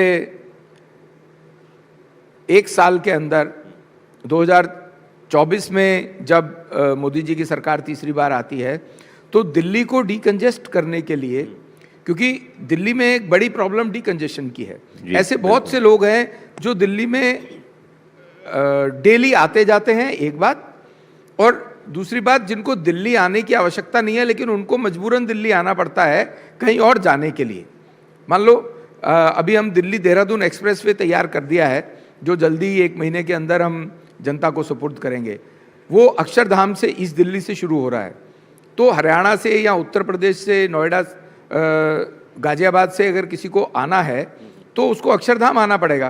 पर उसके लिए हमने जो दिल्ली डीकंजेशन प्लान तैयार किया है जो लगभग 25,000 करोड़ का है, उसमें हम जो UR2 जहाँ समाप्त हो रहा है अलीपुर पर, वहाँ से Delhi Dehradun expressway tronica city तक एक 17 किलोमीटर का स्पर तैयार कर रहे हैं ताकि हरियाणा के सोनीपत, मुरथल के लोगों को अक्षरधाम नहीं आना पड़े दिल्ली देहरादून एक्सप्रेसवे लेने के लिए। क्योंकि दिल्ली देहरादून एक्सप्रेसवे अगर दिल्ली से देहरादून जाएंगे तो 2.5 घंटे में पहुंचाएगा, अभी 5 घंटे का समय लगता है उस तरफ से जाते हैं। तो सिमिलरली जिन लोगों को दिल्ली देहरादून से नोएडा जाना है उनको भी अक्षरधाम उतर के नोएडा जाना पड़ेगा, तो वो एरिया बहुत कंजेस्टेड होगा। तो उसके लिए हमने एक अनदर 43 किलोमीटर का स्पर प्लान कर दिया है जिसकी DPR स्टेज पर है। वो ट्रॉनिका सिटी से गाजियाबाद होते हुए नोएडा और ग्रेटर नोएडा जाएगा। तो ये सर कब तक, कितने सालों में आपको लगता है ये बिल्कुल ठीक आपका प्रश्न है। मैंने बताया ये सारे प्रोजेक्ट्स हम 2029 से पहले मतलब 4 साल में तैयार कर ट्रैफिक इस पर चलाएंगे। अभी दिल्ली की 3 बड़ी लाइफलाइन है। आश्रम से बदरपुर जाने वाली जो रोड है उसमें आश्रम से बदरपुर बॉर्डर फरीदाबाद जाने के लिए 45-50 मिनट लगते हैं। हमने उसको नेशनल हाईवे के रूप में टेकअप किया है, वेस्ट किया है हमने अपने ऊपर दिल्ली सरकार से लेकर के, तो उसको सिग्नल फ्री कर रहे हैं और उस पर 3 फ्लाईओवर्स बना रहे हैं। ये भी काम हमारा अलाइनमेंट DPR वाली स्टेज पर है, सिर्फ 15-20 मिनट में पहुंचेंगे। इसी तरह पंजाबी बाग से टीकरी बॉर्डर आज 1.25 घंटा लगता है, जाम भी रहता है, तो उसको भी सिग्नल फ्री करेंगे और एक 8 किलोमीटर का एलिवेटेड रोड बनाएंगे उस पर, जो पीरागढ़ी से लेकर के मुंडका मेट्रो स्टेशन तक जाएगा। तो वो भी जो 1.25 घंटा 1.5 घंटा लगता है 25 मिनट में पहुंचेंगे। सिमिलरली मेहरौली गुड़गांवा उसको सिग्नल फ्री कर रहे हैं, उस पर 2 फ्लाईओवर बना रहे हैं ताकि वो भी 15 मिनट में सिग्नल फ्री वहां पहुंच सके। जी, तो सर ये तो आपने जैसे टाइमलाइन भी बता दी। एक और प्रश्न आपसे पूछूंगा फ्रॉम आम जनता की तरफ से, जो आप कैसे हैं, जैसे मुंबई दिल्ली एक्सप्रेसवे रोड है, दिल्ली में भी है, तो इस सब में क्या हम उम्मीद कर सकते हैं कि आप टोल नहीं लेंगे हमसे? टोल को समझने की जरूरत है जी। अगर आप चाहते हैं कि क्या रोड एक बार बन के और जो हमारा कंसेशनर है वो बना करके उसमें से एग्जिट कर जाए, तो उसकी मेंटेनेंस कैसे होगी? क्योंकि बारिश भी है, इस पे लगातार हैवी ट्रैफिक ने भी चलना है, तो वियर टियर होना ही होना है। जी, तो टोल हमारे एक्ट के अकॉर्डिंग हम लेते हैं और मिनिमम लेने की कोशिश करते हैं। जो हमारा फॉर्मूला बनता है वो कम से कम 20 साल, 25 साल, 30 साल, 50 साल तक रोड को मेंटेन कर सके, इसलिए टोल लेते हैं। और ये टोल देने के बावजूद भी आपको सस्ता पड़ेगा। दिल्ली मुंबई जाने के लिए अगर 33 घंटे लगते हैं और ये 12 घंटे में पहुंचेंगे, और अगर आपको 700-800 रुपए का टोल देना पड़ गया तो भी आप ओवरऑल इसकी कैलकुलेशन करेंगे तो वो सस्ता पड़ेगा। और उसके अलावा हमने टोल के लिए जो एनुअल पास है, जिस पर अभी कुछ पैसे बढ़े भी हैं, 3000 रुपए का जो एनुअल पास है, अगर वो यूज करेंगे तो उसकी एंट्री मुश्किल से 15 रुपए 10-20 पैसे पड़ती है। 200 रुपए का टोल और 15 रुपए लगते हैं, तो it is better to get that. Absolutely नहीं सर, पॉइंट भी बहुत ही वैलिड है सर, क्योंकि जैसे मुंबई में कोस्टल रोड की भी बात हो रही थी, तो coastal road is of course toll free, ceiling पर है but coastal road is toll free, और बहुत ही हेल्प हो गया है कोस्टल रोड आने से। सर, जैसे आपने कहा ये रोड्स होंगे तो ऑफ कोर्स ट्रैफिक कंजेशन कम होगा, उसके कारण एक चीज और होगी कि पोल्यूशन कम हो जाएगा। पेट्रोल का वेस्टेज, जो गाड़ी खड़ी 1.5 घंटा, वो 15 मिनट में अगर गाड़ी जा रही है तो पेट्रोल भी बचेगा। अभी आप पेट्रोल की बात कर रहे हैं और पोल्यूशन की बात कर रहे हैं। हमारा डिपार्टमेंट, मिनिस्ट्री इस बात की भी चिंता करता है कि हम इलेक्ट्रिक व्हीकल्स पर चले जाएं। उसके लिए सरकारें, जो राज्य सरकारें हैं, वो सब्सिडीज़ भी दे रही हैं ताकि इलेक्ट्रिकल व्हीकल आ सके।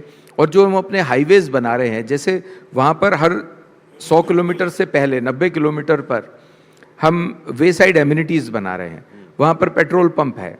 तो उसी तरह बैटरी चार्जिंग के हाई स्पीड बैटरी चार्जिंग के स्टेशंस भी बना रहे हैं ताकि हर तरह की वो सुविधा दी जा सके।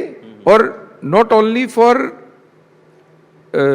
private passengers but for truck drivers and their staff, हम वहाँ पर उनके लिए, उनको रेस्ट करने के लिए डॉर्मेट्रीज बना रहे हैं, वर्ल्ड क्लास डॉर्मेट्रीज बना रहे हैं। और उनके अकॉर्डिंग जैसा उनको खाना ढाबे पे चाहिए वो ढाबे भी वहाँ एस्टेब्लिश कर रहे हैं।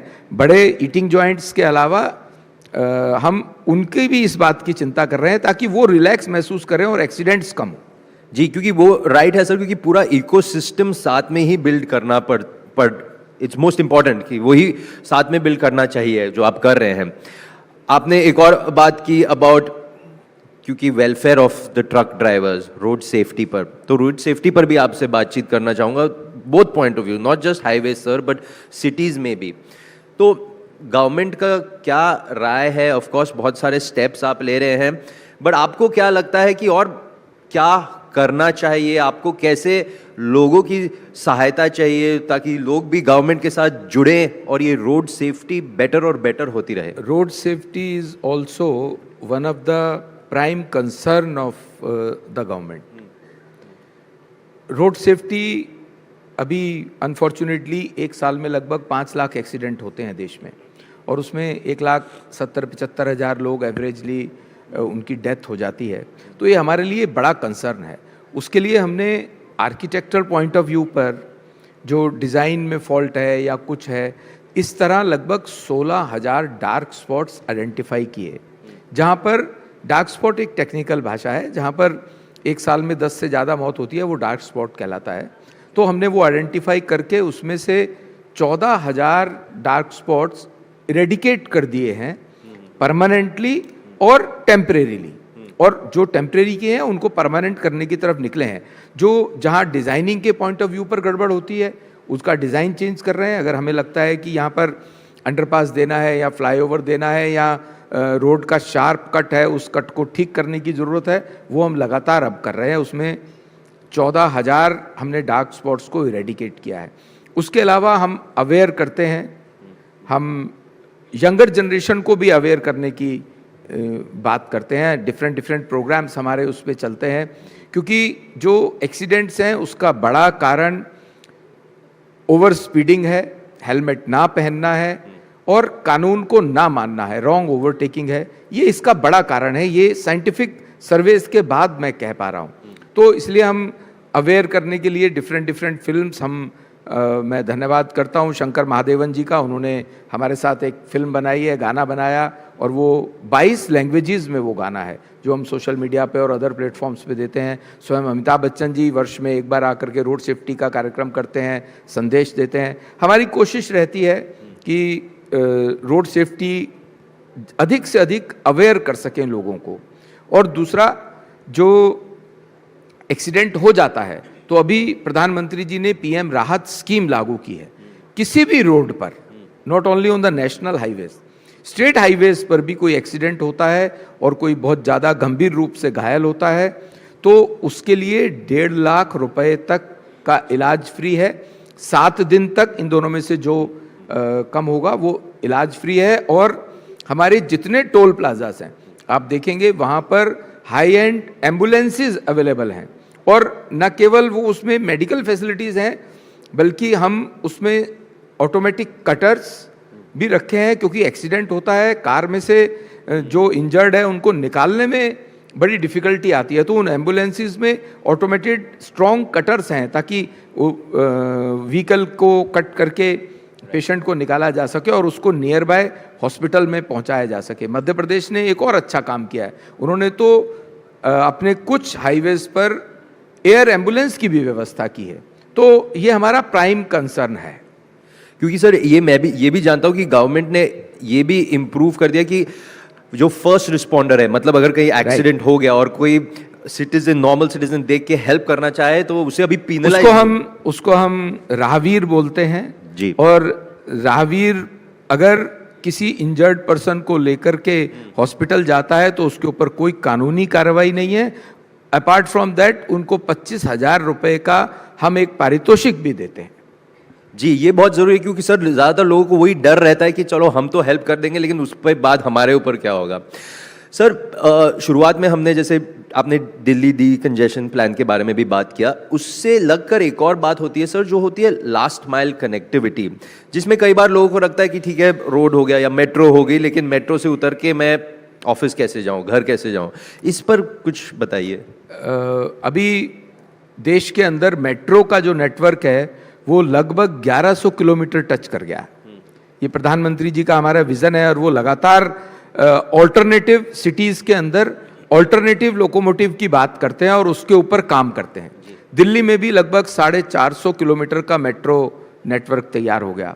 इसमें लास्ट कनेक्टिविटी के लिए मैं धन्यवाद भी देता हूँ दिल्ली की जो वर्तमान दिल्ली की सरकार है, रेखा जी की, बीजेपी लेड गवर्नमेंट जो रेखा गुप्ता जी के नेतृत्व में चल रही है, उन्होंने दिल्ली के पॉल्यूशन को कम करने के लिए और लास्ट माइल कनेक्टिविटी करने के लिए आज भी 200 ईवी बसेस को प्रारंभ किया है और दिल्ली में इस समय लगभग 4000 से ज़्यादा 4200 बसेस इलेक्ट्रिकल व्हीकल हैं जो डीटीसी के बेड़े में आई हैं और वो 12 मीटर, 9 मीटर और अब हम 7 मीटर की छोटी मिनी बसेस भी इलेक्ट्रिकल व्हीकल लाने जा रहे हैं जो कि जल्दी ही सड़कों पर होगी। वो लास्ट माइल कनेक्टिविटी में मदद करेगी। मेट्रो स्टेशन से लेकर के अंदर थोड़ा किसी मेन बाजार में भी जाना है तो छोटी बस है जा पाएगी। इसकी लास्ट माइल कनेक्टिविटी की चिंता हम कर रहे हैं। ऑल्दो ई रिक्शा भी इसमें बड़ा हेल्पफुल है। ई रिक्शा को भी हमने फॉर्मलाइज किया है। उनके रजिस्ट्रेशन नंबर जैसे कार का नंबर होता है, उनके रजिस्ट्रेशन नंबर्स उनको दिए हैं और जो ड्राइवर है वो भी लाइसेंस लेकर के ई रिक्शा चलाएगा और उसको भी रेगुलेट करने का हम पूरी कोशिश कर रहे हैं ताकि उसकी वो लास्ट माइल कनेक्टिविटी में तो हेल्प करे पर कंजेशन क्रिएट ना करे। इसको भी इसके ऊपर भी फर्दर इनोवेट करके पॉलिसी लाने जा रहे हैं। सर आपने इनोवेट कहा और मेरा समय समाप्त हो रहा है। एक लास्ट क्वेश्चन आपसे जानना चाहूंगा सर कि गवर्नमेंट की क्या राय है टुवर्ड्स इनोवेशन, कैसे government is open to new startups? मैं आपको इसमें एक डिफरेंट एंगल पे लेके जाता हूं। अभी मैंने बताया कि UER2 हमने बनाया है और द्वारका एक्सप्रेसवे बनाया है और दिल्ली के जो दिल्ली में रहने वाले लोग हैं, दिल्ली के तीनों तरफ बड़े कूड़े के पहाड़ आपको देखने को मिलते हैं, चाहे वो मुकरबा चौक हो, गाजीपुर हो, ओखला हो। उस पर दिल्ली की सरकार ने केंद्र सरकार के साथ मिलकर उसको 2027 तक खत्म करने की योजना बनाई है। लेकिन क्योंकि किसी भी सेग्रीगेशन में 3 बेसिक चीज़ें निकलती हैं। एक कंबस्टेबल होता है जिसको डिफरेंट फैक्ट्रीज में भेजते हैं और वो फर्नेसेस में यूज़ हो जाता है, कंज्यूम हो जाता है। दूसरा ईट, रोड़ी, इस टाइप का जो कंस्ट्रक्शनल वेस्ट है उसको हम CND प्लांट्स में भेजते हैं जिससे कि वो फर्दर रीयूज़ होता है, इकोनॉमी सर्कुलेशन में आ जाती है और उससे रोड़ी, बदरपुर, टायल बनता है, जो टाइल्स बनती हैं जो रीयूज हो सकती है। सबसे इंपॉर्टेंट है इसमें इनर्ट वेस्ट। इनर्ट वेस्ट में 90% प्लास्टिक होता है जो 100 साल तक नहीं गलेगा और उसको जलाएंगे तो वो पोल्यूशन क्रिएट करेगा। तो उसका हमने 20 lakh metric ton that inert waste हमने रोड बनाने में UER2 और द्वारका एक्सप्रेसवे के नीचे उसको फिलिंग के रूप में यूज किया है और बाकी हाईवेज पर भी उस फिलिंग को हम यूज करना जा रहे हैं। This is the innovation we are doing this. बहुत बढ़िया सर, बहुत अच्छा लगा सुनकर, आपसे बातचीत करके आज। मल्होत्रा साहब, थैंक यू सो मच यहाँ आने के लिए। Round of applause ladies and gentleman for Shri Harsh Malhotra ji. Back to you Pooja. Alright, thank you Sumeet और मंत्री जी, हम आपके बहुत शुक्रगुजार हैं, आपने इस मंच पे आके इस मंच की शोभा बढ़ा दी और हम चाहते हैं आप कुछ और पल हमारे साथ जुड़े रहें. Thank you Sumeet. Alright, so ladies and gentleman, मंत्री जी हमारे साथ हैं, and as I mentioned earlier, tonight is about celebrating excellence, ladies and gentlemen. That's absolutely right. And we've heard so many insights around building a Viksit Bharat. And we certainly want to build on that sentiment and that theme by introducing our first set of awards. All right? And they're coming to you, of course, from the hands of a very distinguished leader who's actively contributing to India's infrastructure and policy landscape. So with that, what I'll do is I will introduce the award, ladies and gentlemen. I'll introduce the winner and have them come on stage and enjoy this special moment of recognition. All right. With that, the first category this evening, ladies and gentlemen, we are celebrating excellence, innovation, leadership, and groundbreaking work. And the first category that I'd like to introduce is excellence in multi-specialty healthcare, Tamil Nadu. And the winner is Sri Ramakrishnan Hospital, Coimbatore. So huge round of applause. If I could please have Dr. Sundar Navakrishnan, Managing Trustee of SNR Sons Charitable Trust, come on stage and receive this incredibly prestigious honor at the hands of the Minister himself. This is an institution that has set exemplary standards in patient care, medical innovation, and comprehensive healthcare services, ladies and gentlemen. A special honor, a moment of recognition. Thank you. And with that, we will move on to our next category for the afternoon, which is excellence in women's academic leadership, Tamil Nadu. And the award goes to Srimati Devkunvar Nanalal Bhatt Vaishnav College for Women, Chennai. So if we could please have the Dean of Research, Dr. N. Priya, join us on stage and receiving the award. Ladies and gentlemen, this is an institution that has consistently demonstrated remarkable commitment to empowering women for academic excellence, visionary leadership, and progressive educational practices across South India. Thank you ladies. The next category for the afternoon is excellence in IT park and co-working infrastructure. And it goes to Ratinam IT Parks Span Ventures Private Limited. Can we please have the team officials from the organization on stage and receiving this incredibly special award from the Minister himself? That's right, ladies and gentlemen, this is an organization that has demonstrated outstanding commitment towards the developing world-class business ecosystems and modern collaborative workspaces.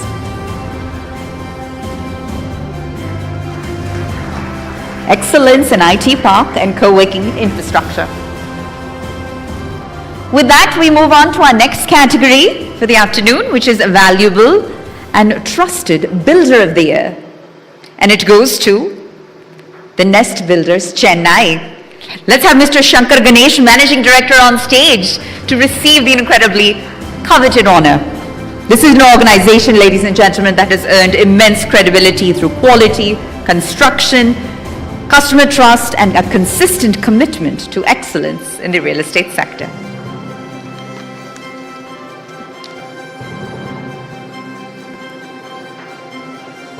Valuable and trusted builder of the year, the Nest Builders in Chennai. A photo op to capture the moment.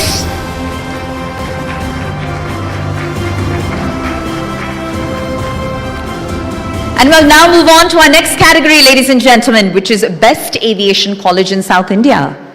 And it goes to Chennai's Amrita International Institute of Aviation. Can we please have Mr. R. Bhuminathan, Chairman, on stage to receive the honor? Ladies and gentlemen, this is an institution that has set remarkable benchmarks in aviation education through industry-oriented training and academic excellence. Best Aviation College in South India. We now move on. The next category, ladies and gentlemen, is Most Trusted Jewelry Brand, Telangana. And it goes to Manipali Jewelers. let's please have Mr. Gopi Krishna Manipali, Managing Director, on stage to receive the highly prestigious award. Manipali Jewelers has built a remarkable legacy of trust, purity, and fine craftsmanship across Telangana. All right, we'll move on to our next award, which is Distinguished Education Leader of the Year. And it goes to Dr. Neha Burlia, co-promoter. Can we please have Dr. Neha Burlia on stage? Ladies and gentlemen, this is for exceptional leadership and contribution to the education sector. Distinguished Education Leader of the Year.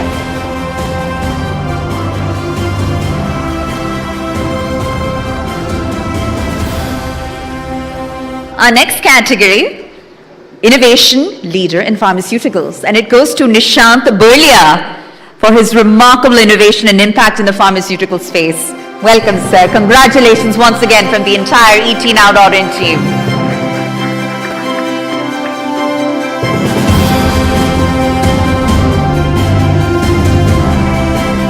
That's Innovation Leader in Pharmaceuticals, ladies and gentlemen, Nishant Burlia. We now move on to Excellence in Healthcare Leadership. And the winner is Vineet Agarwal of Paras Health. Let's have Vineet on stage. Congratulations, sir. For over 2 decades of global leadership, he has driven digital transformation, operational excellence, and innovation across healthcare, making a remarkable impact on patient care and the future of healthcare delivery. Congratulations once again on an incredible, prestigious honor. With that, we move on to our next category for the afternoon, which is Best Emerging Preschool of Uttar Pradesh. And it goes to Venice International Preschool. Let's have the team on stage, ladies and gentlemen, for their great work. Best Emerging Preschool of Uttar Pradesh. Congratulations. This is special recognition from the Honorable Minister himself.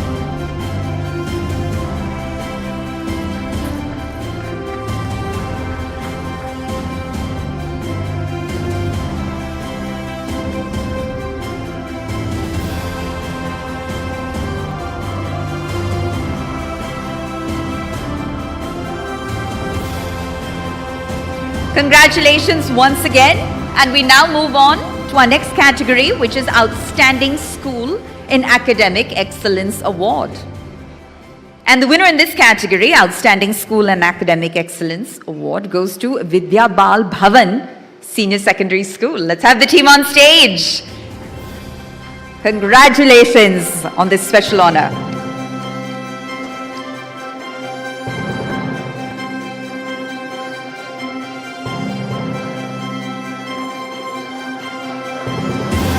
Congrats once again, and with that we move on to the next category, ladies and gentlemen, which is Disruptive Leader in Consumer-Focused Innovation. And the winner in this category goes to Chups. So if I could please have the Khair of Duggal and his entire team on stage to celebrate this special honor and receive the recognition. Let's have the team on stage from Chups. Are they amongst us? Yes, they are. And this is the fastest growing D2C footwear brand of the year. And this brand provides comfort, style, and sustainability. From Mumbai to the rest of India, teams here on stage, Disruptive Leader in Consumer-Focused Innovation.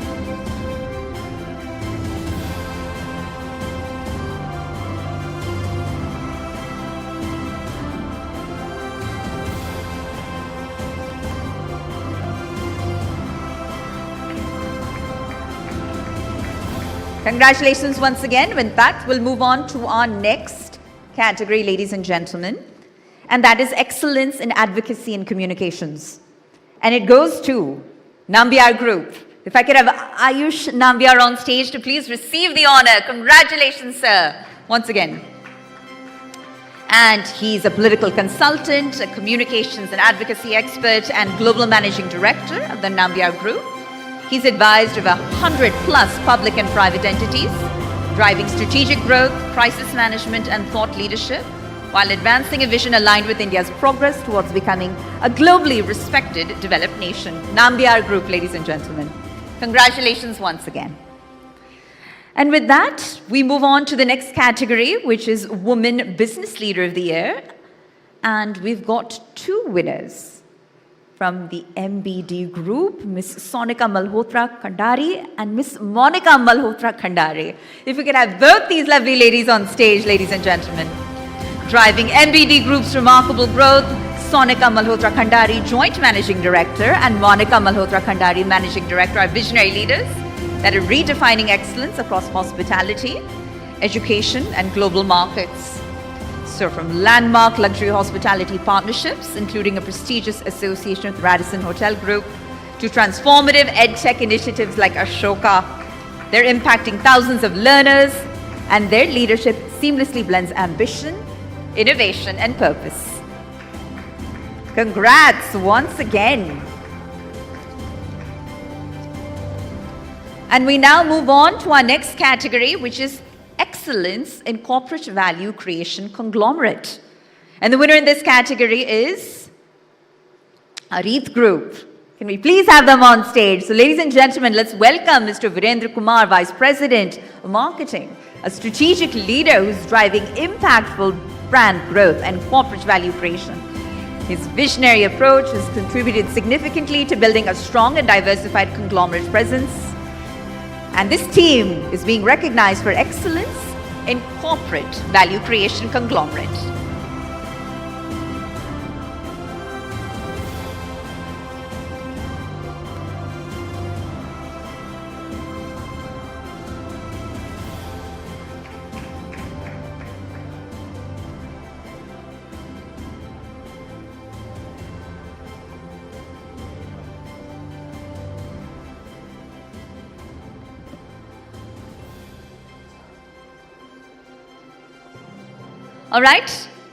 All right, ladies and gentlemen, with that, we'll move on to our next category. And our next category is Excellence in Intellectual Property and Technology Laws.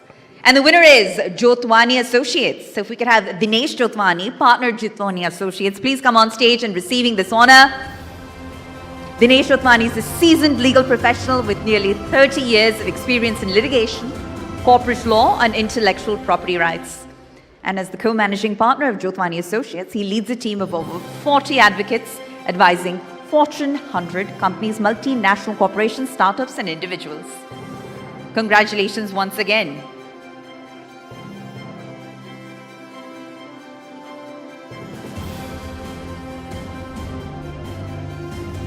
All right, let's move on. Congratulations once again to the Jotwani Associates team. This is Excellence in Intellectual Property and Technology Laws. Congratulations. And the next category is Emerging Leader in Global Infrastructure Development.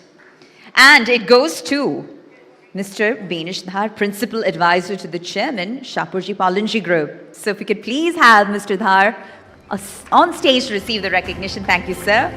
He's a leader whose work is redefining what modern infrastructure can achieve. An individual whose vision, innovation, and execution are creating meaningful impact across borders and industries.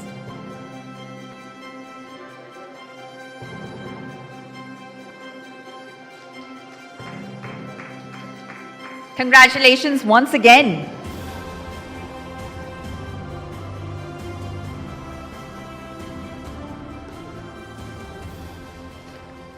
All right.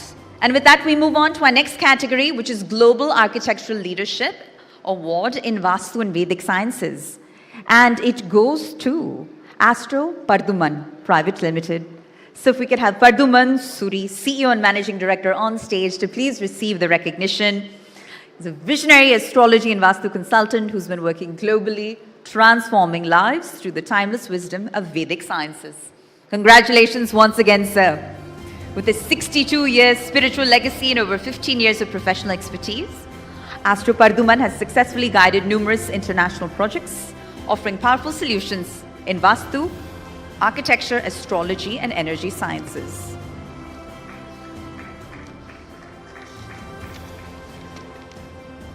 All right.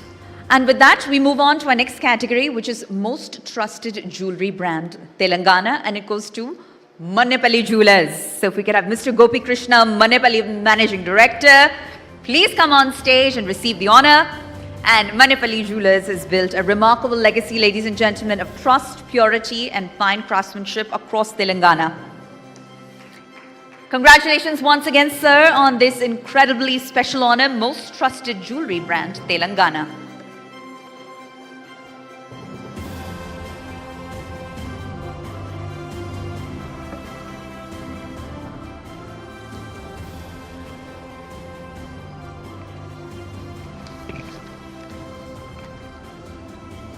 All right. All right. A huge thank you once again to the Honorable Minister. आपने हमारे समय निकाला. Thank you so much, sir. हम आपके बहुत आभारी हैं. And for felicitating our winners once again. Thank you so much, sir.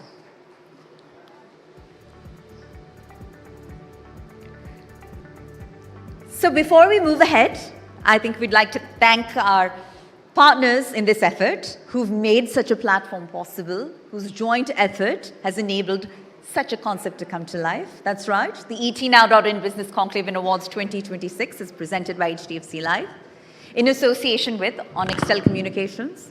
Our celebration partner is Radico. Our defense partner, ladies and gentlemen, Samtel Avionics. Our digital PR partner is Primex. Tech partner is Zoho. Online Realty consultant partner, Roof and Floor. Our timekeeping partner, Just in Time. Our AI data cloud partner is Snowflake. Our luxury partner is Milano. Our concierge partner, The Capitalist. And our outdoor partner, Heights Group. But we especially want to thank all of you for your continued support in making events like this a grand success. And with that, we now move on to a thought-provoking leadership talk that addresses one of the most important questions of our time, and that is how technology is reshaping the future of work. This next session is aptly coined AI and the future of jobs, skill, innovation, and the next generation workforce. And to share her insights, may I now please invite on stage Dr. N. Priya, who's the Dean of Research, Associate Professor and HOD, PG Computer Science, SDNB Vaishnav College. Huge round of applause, ma'am. Thank you for being here. And we look forward to you sharing your journey with us. Once again, over to you. Can we please have the clicker on stage? Thank you. Thank you.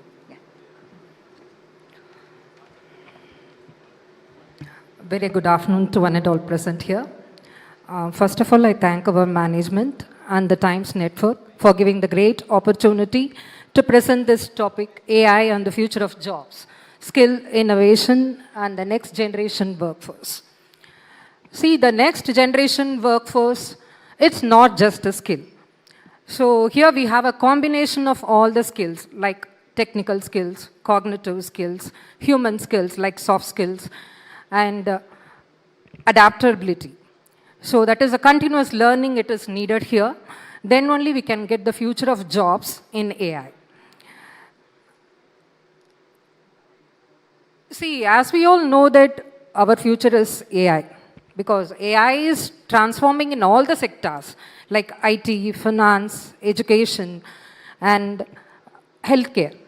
But how the work is done, and so it will create a new jobs. So according to the World Economic Forum, see here, 85 millions of jobs will be displaced by automation. But 90 million jobs, see here, 90 million jobs will be created with a new different roles.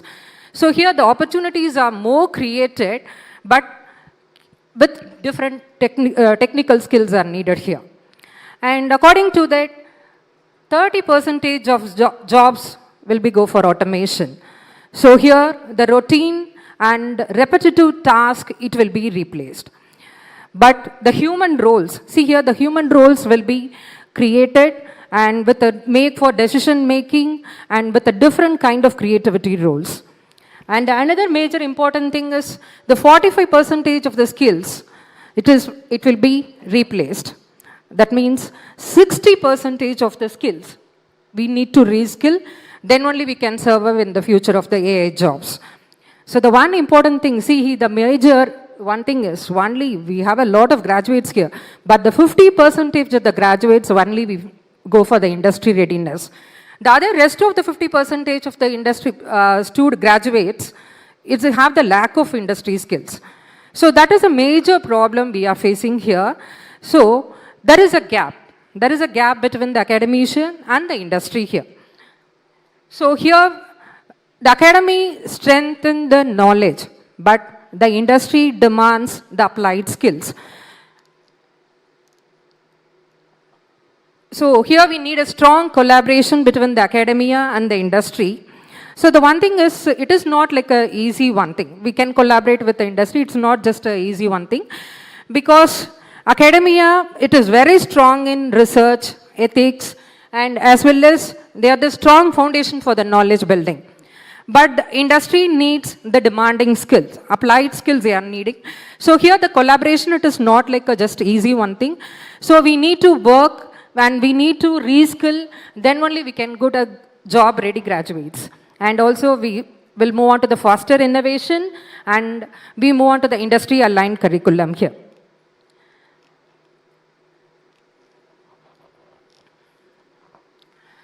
See here in our system, we have a different types of institutions, and every institutions, they are working in a different AI workforce generated models. So like the tier 1 institutions like IITs and NIT, they are focusing because they have a good collaboration with industry and they have a very good infrastructure and we have a very good collaboration. So the students are very ready for AI related jobs. But in tier 2 institutions, we have only a limited collaboration with industries. So here we are also facing a lot of issues and our curriculum, it is slowly updated.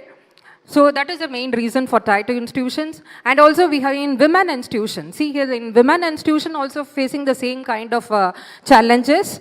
In more than that, we have additional challenges also because we have the mobility issues, we have the mobility constraints, and we need a strong support mentorship from the industry.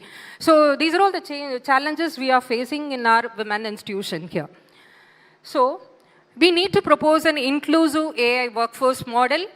So based on that model, every institution will move from the graduates to the innovation and readiness to the employability and access to the empowerment. So all institutions, they need to focus on common AI ecosystem, and also they shared a platform for industry mentorship and as well as a national skill framework. So according to this inclusive AI workforce collaborative model, we have a strong pillars from the industry, academics, students, and the governments. So they need to frame a certain set of regulations. So first of all, they need a good collaboration. First of all, the industry should demand the skills. So whatever the skills are needed, the industry first should demand the academics. The academics will focus on the skills, and they need to train the skills with reskilling, and the students also should get exposure in the real practical scenarios with internships and projects and all. So we need to work on it. And again, the industry should give the feedback for the learned skills. Okay. So then only we can get a good collaboration. So after getting this, so we can implement in this inclusive AI workforce model in 3 different phases. So first we need to provide a strong MOU collaboration. It is not just like a collaboration. We need a strong active collaboration with industries. Then only we can launch the internships, projects and all, and then we need to provide the practical exposure for the students. And we also implemented in the full scale. So we can start the students' readiness for job as well as the innovators, entrepreneurs and the startups. So this is the basic transformational outcomes. So when we introduce this model, we can get this future-ready skills, and we have an innovation-driven ecosystem, and we have the job-ready graduates, inclusive opportunities, and we have a strong academic industry alignment, and we have a good sustainable growth.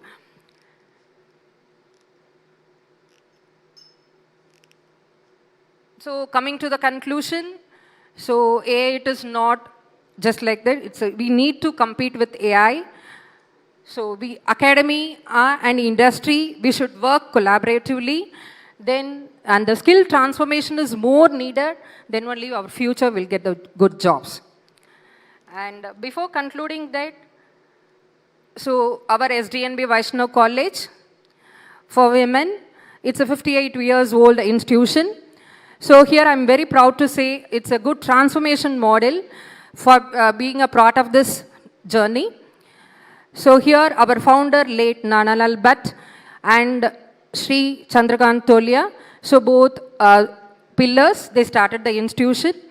And our college, it's a 70% first generation learners.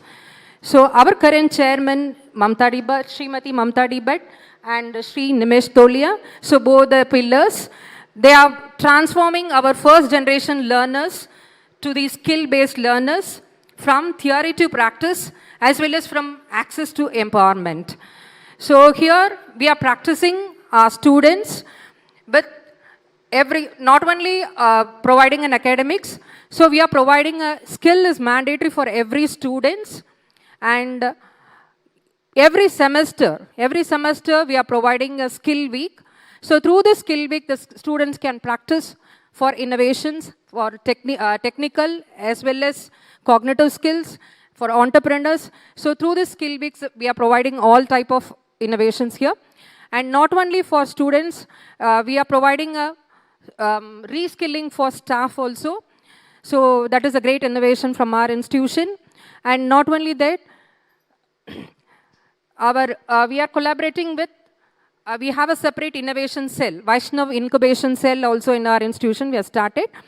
And in recently we also collaborated with the Industry Academia Conclave, and which was inaugurated by IIT Director, Dr. Kamakoti. So we are providing a good collaboration with industry, and also we have started a lot of AI related programs in undergraduate level as well as a postgraduate level. Not only for in computer science department, in all the disciplines, because the interdisciplinary, it is very important in the recent trend. So here we are implementing AI related skills in all the disciplines, BBA digital marketing and fintech and AI and data science and AI. So we have a lot of special programs in both undergraduate level as well as a postgraduate level. So here I'm very proud to say our college is moving a very good transformation from the first generation learners to the skill-based learners and a good leader. Thank you. Thank you for giving this opportunity.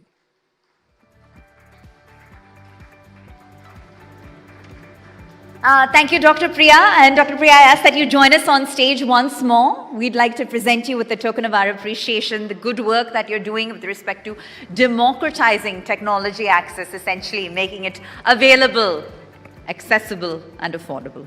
I would please like to present a token of appreciation myself to Dr. Priya. This topic is of incredible personal relevance to me. So, ma'am, let's head center stage.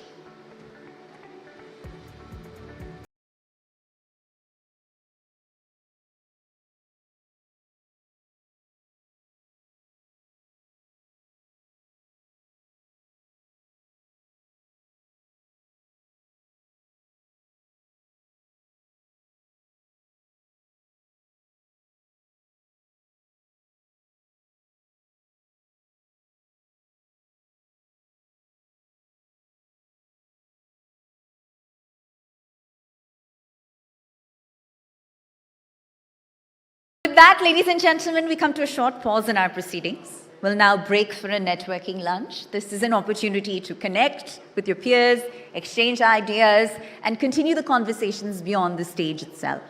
So we request all of our guests to kindly resume shortly in about an hour's time or so, such that more engaging sessions and recognitions can continue. Lunch is being served in the Roshnara Ballroom, which is to your left as you exit the premises.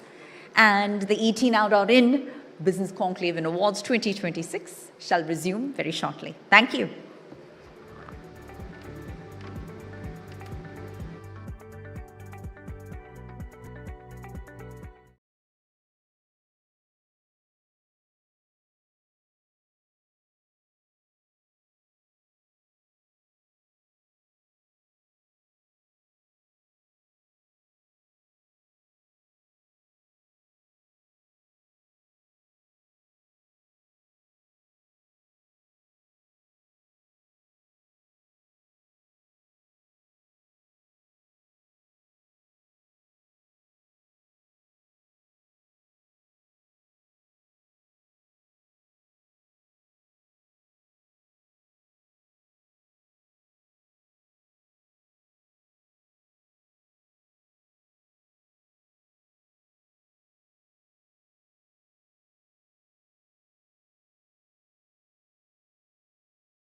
All right.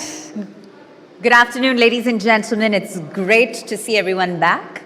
I hope you had a refreshing lunch and some great conversation. And before we move ahead, I simply want to thank all of you for being here, for enriching the platform, for being a part of the discussions that are essentially laying the blueprint for the future of the Viksit Bharat. And speaking of which, I simply wanted to re-acknowledge all of our partners in this effort. The ET-Now.in Business Conclave Awards 2026 has not happened in isolation. It's taken an ecosystem of partners and their support. So for one moment, re-acknowledge them. We're presented by HDFC Life in association with Onextel Communications. Our celebration partner this afternoon, ladies and gentlemen, is Radico. Our defense partner, Samtel, Avionics. Our digital PR partner is Primex. Our tech partner is Zoho. Our online realty consultant partner is Roof and Floor. Our timekeeping partner is Just in Time. Our AI data cloud partner is Snowflake. Our luxury partner, Milano. Our concierge partner, The Capitalist. And our outdoor partner, Heights Group. So I wanted to thank them, but I especially wanted to thank all of you, because I think the combined wealth of knowledge in this room assures me we have a very exciting day ahead of great conversation. So now we're going to move up into the next lineup of discussions that continues to essentially decode the forces and the factors that are shaping India's economic future. Our next such session explores a subject that is deeply embedded in India's cultural and economic fabric for centuries. And this panel discussion is titled, The Economics Behind India's Love for Gold. Probably should be obsession for gold. But gold, as you know, has long been more than just an investment in India. It's tradition, it's security, and it's sentiment, sort of all combined. But beyond that, it also plays an incredibly significant role in the broader economic landscape. So to lead this conversation ahead, if I could please invite on stage my colleague, news anchor and principal correspondent with Times Network, Ashish Parikh, to take the stage. Ashish, you're with us. Yes, kindly please do join us on stage in helping us do a deep dive. And joining him, ladies and gentlemen, we have Gopi Manipali, Managing Director of Manipali Jewelers, and C.S. Balaji, Chief Marketing Officers of GRT Jewelers. Can we have both our gentlemen on stage, please, to join Ashish in the conversation? Huge round of applause, please, for your fellow colleagues. All right, well, this conversation is going to highlight the intersection of tradition, investment, and economic relevance, and I can't wait to hear more. With that, Ashish, over to you. All right, welcome back, everyone. As Pooja rightly put it, gold in India is not just an asset, it's an emotion that we are all linked with. And for generations now, we have heard that it's the safest investment option. But this era is a little different. We see gold prices soaring high, unprecedented levels. Buying digital gold is just a few swipes away. So in this era, how has the relationship between us and the gold changed? To discuss that, of course, I have an esteemed panel of experts, Mr. Gopi Krishna.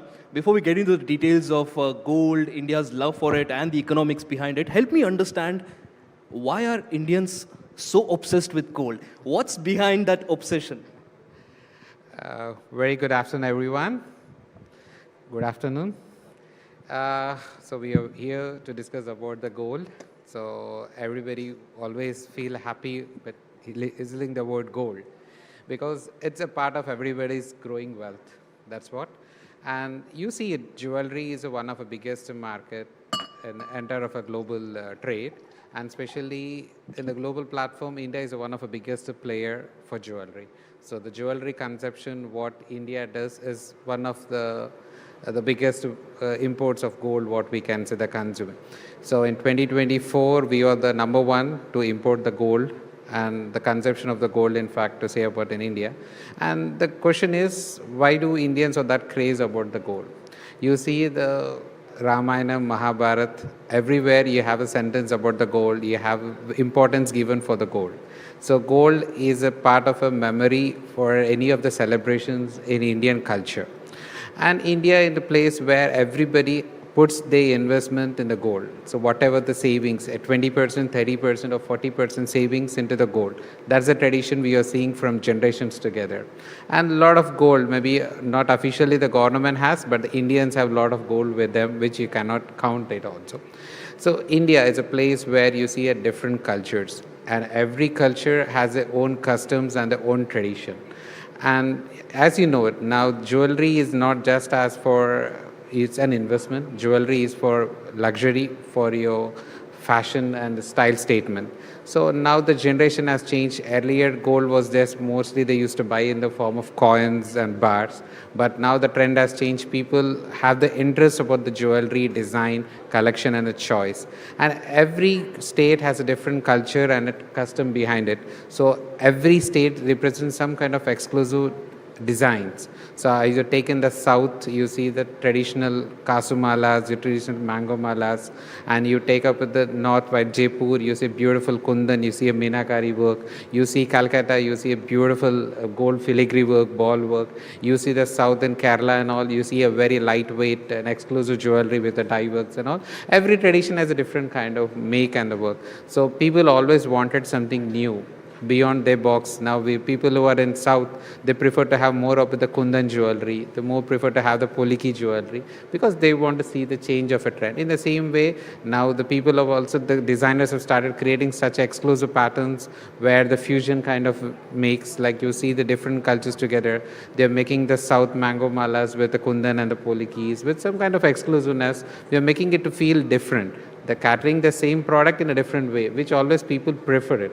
And the positiveness in the gold price, what you're seeing from past decades together, you put deposit in the bank or you put it anywhere, compared to the interest rate, the growth, what you're seeing in the jewelry and the gold is very high. So people always prefer the gold is a safer haven for them and it's a right way of investment. So always the trend of putting money into the gold is always there and it's going to be continued also. Absolutely. And the fact that there is a lot of sentimental value, with, like you mentioned, it is going to have a lot of value. Let me go across to Dr. Balaji, who's from GRT Jewelers. Dr. Balaji, how do you convince, when you talk about investment, because gold, like he also said, a lot of people consider it for the investment value.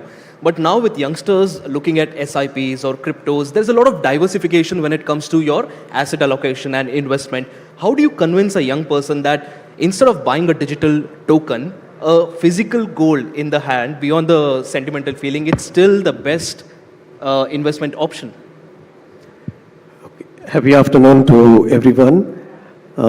First of all, a very special thanks to ET Now for this wonderful session. It's been a great day. And right after lunch, let me try and do whatever is best possible. Focus is always a challenge after lunch, but we'll try and do our best.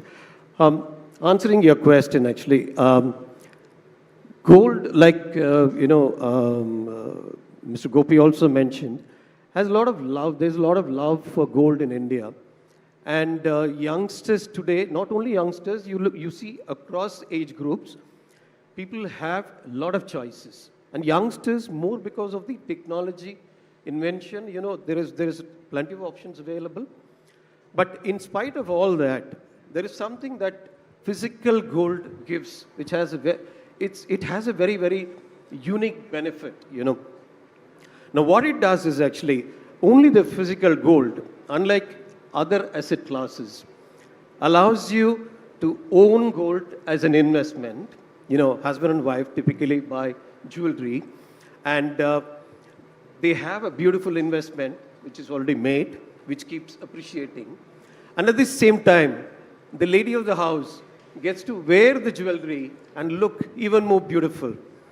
Don't we all agree that women look even more gorgeous with physical jewelry on them, beautiful jewelry on them, they look more gorgeous. Now, this is a very, very unique benefit that physical jewelry gives as against any other form of owning jewelry. Now, this makes it very, very special.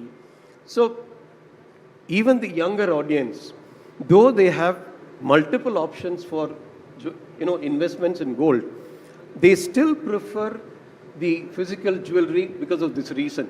And there is also another advantage. Physical jewelry gives you the fastest liquidity, you have the liquidity in just few minutes. You walk into a showroom, you can actually walk out with cash. If you are in an emergency, you need some liquidation.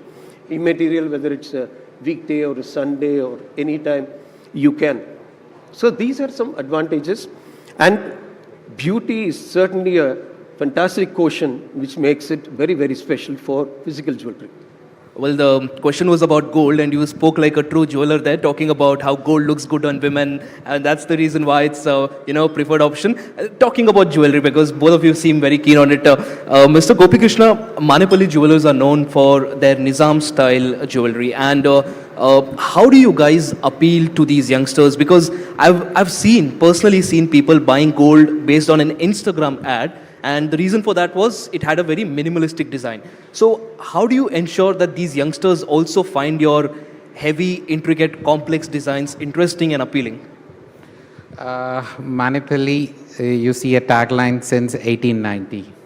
So we are into the manufacturing and retail from 1890 in South, in Telangana. So before I talk about Manipali, let me talk about the place from where I'm coming, Hyderabad. So wherever I go, once I take the name of Hyderabad, I see a lot of people come forward. Hyderabad has all different names, the city of pearls and city of biryani, right? So a lot of people ask me a question, Hyderabad, they say city of pearls, but you don't have any of, like a seashore or any things to get the pearls to doing it. So why do Hyderabad is called as a city of pearls? That's a story. Hyderabad and the trade business has a lot of connections.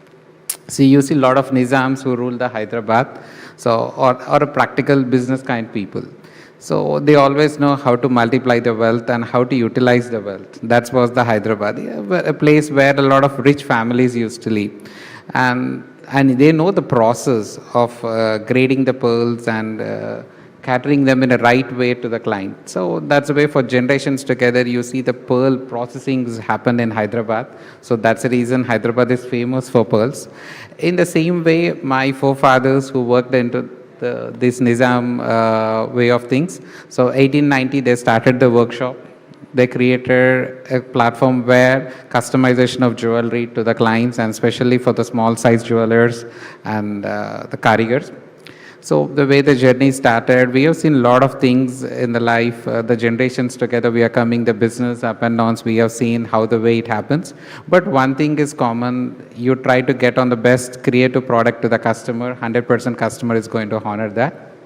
That was what we believe. So even now, Manipali takes its the way in a very happy and a very positive growth way.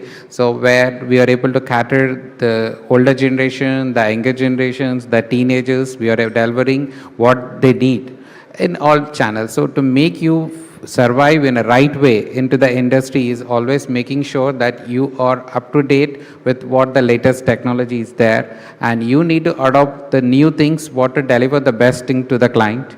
So as now see, the gold prices are going high day by day, you're seeing. So all the jewelers are trying to deliver the jewelry in a very lighter weight and try to deliver to the customer in a budgets what the customer is of looking. So apart from the weights, designing is also something very much important. The adopting the trend of designs. Now we have 3D printing in gold, where we are doing it. Earlier to create one piece, it was such a thing to make a masterpiece of it, molding it. Now that casting has come, now 3D printing has come, a lot of new technology. Now it's all about minimalistic aesthetics. And you spoke a lot about Hyderabad, and Dr. Balaji here will be keen to speak about Chennai. So am I to speak about Bangalore. It almost feels like a South Indian panel here. Let's talk about how you built from Chennai.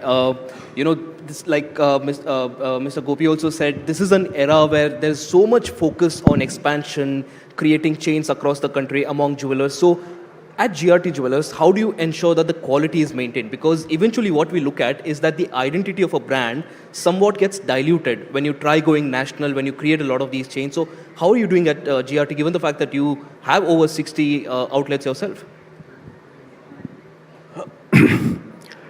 There are three fundamental things that we promise to our customers, which is design, price, service. But beyond all this, what we very carefully focus on is making sure that GRT provides the best experience as well, you know. But GRT right from the beginning is known as a most trusted legendary brand. The reason for this is there shall be no compromise in terms of quality, whatever happens, you know, that is the philosophy of the organization. Now, transparency and purity are pure foundations of this particular industry. You know, you got to have customers' trust, you got to have purity very, very clearly defined, and there shall be no compromise on that. Of course, these days you do have all the certification process which takes care of all the purity certifying and things like that. But nevertheless, in your process itself, if you make sure that you adhere to certain standards and you don't compromise from there at all, and this process is not only in terms of the metal purity, even in terms of your systems, you make sure that you adhere to a very, very high standard. And that is templatized to scalability. You know, that is where you're able to sustain and you're able to move from one showroom to 10 showrooms. And today we have about 66 showrooms across South India.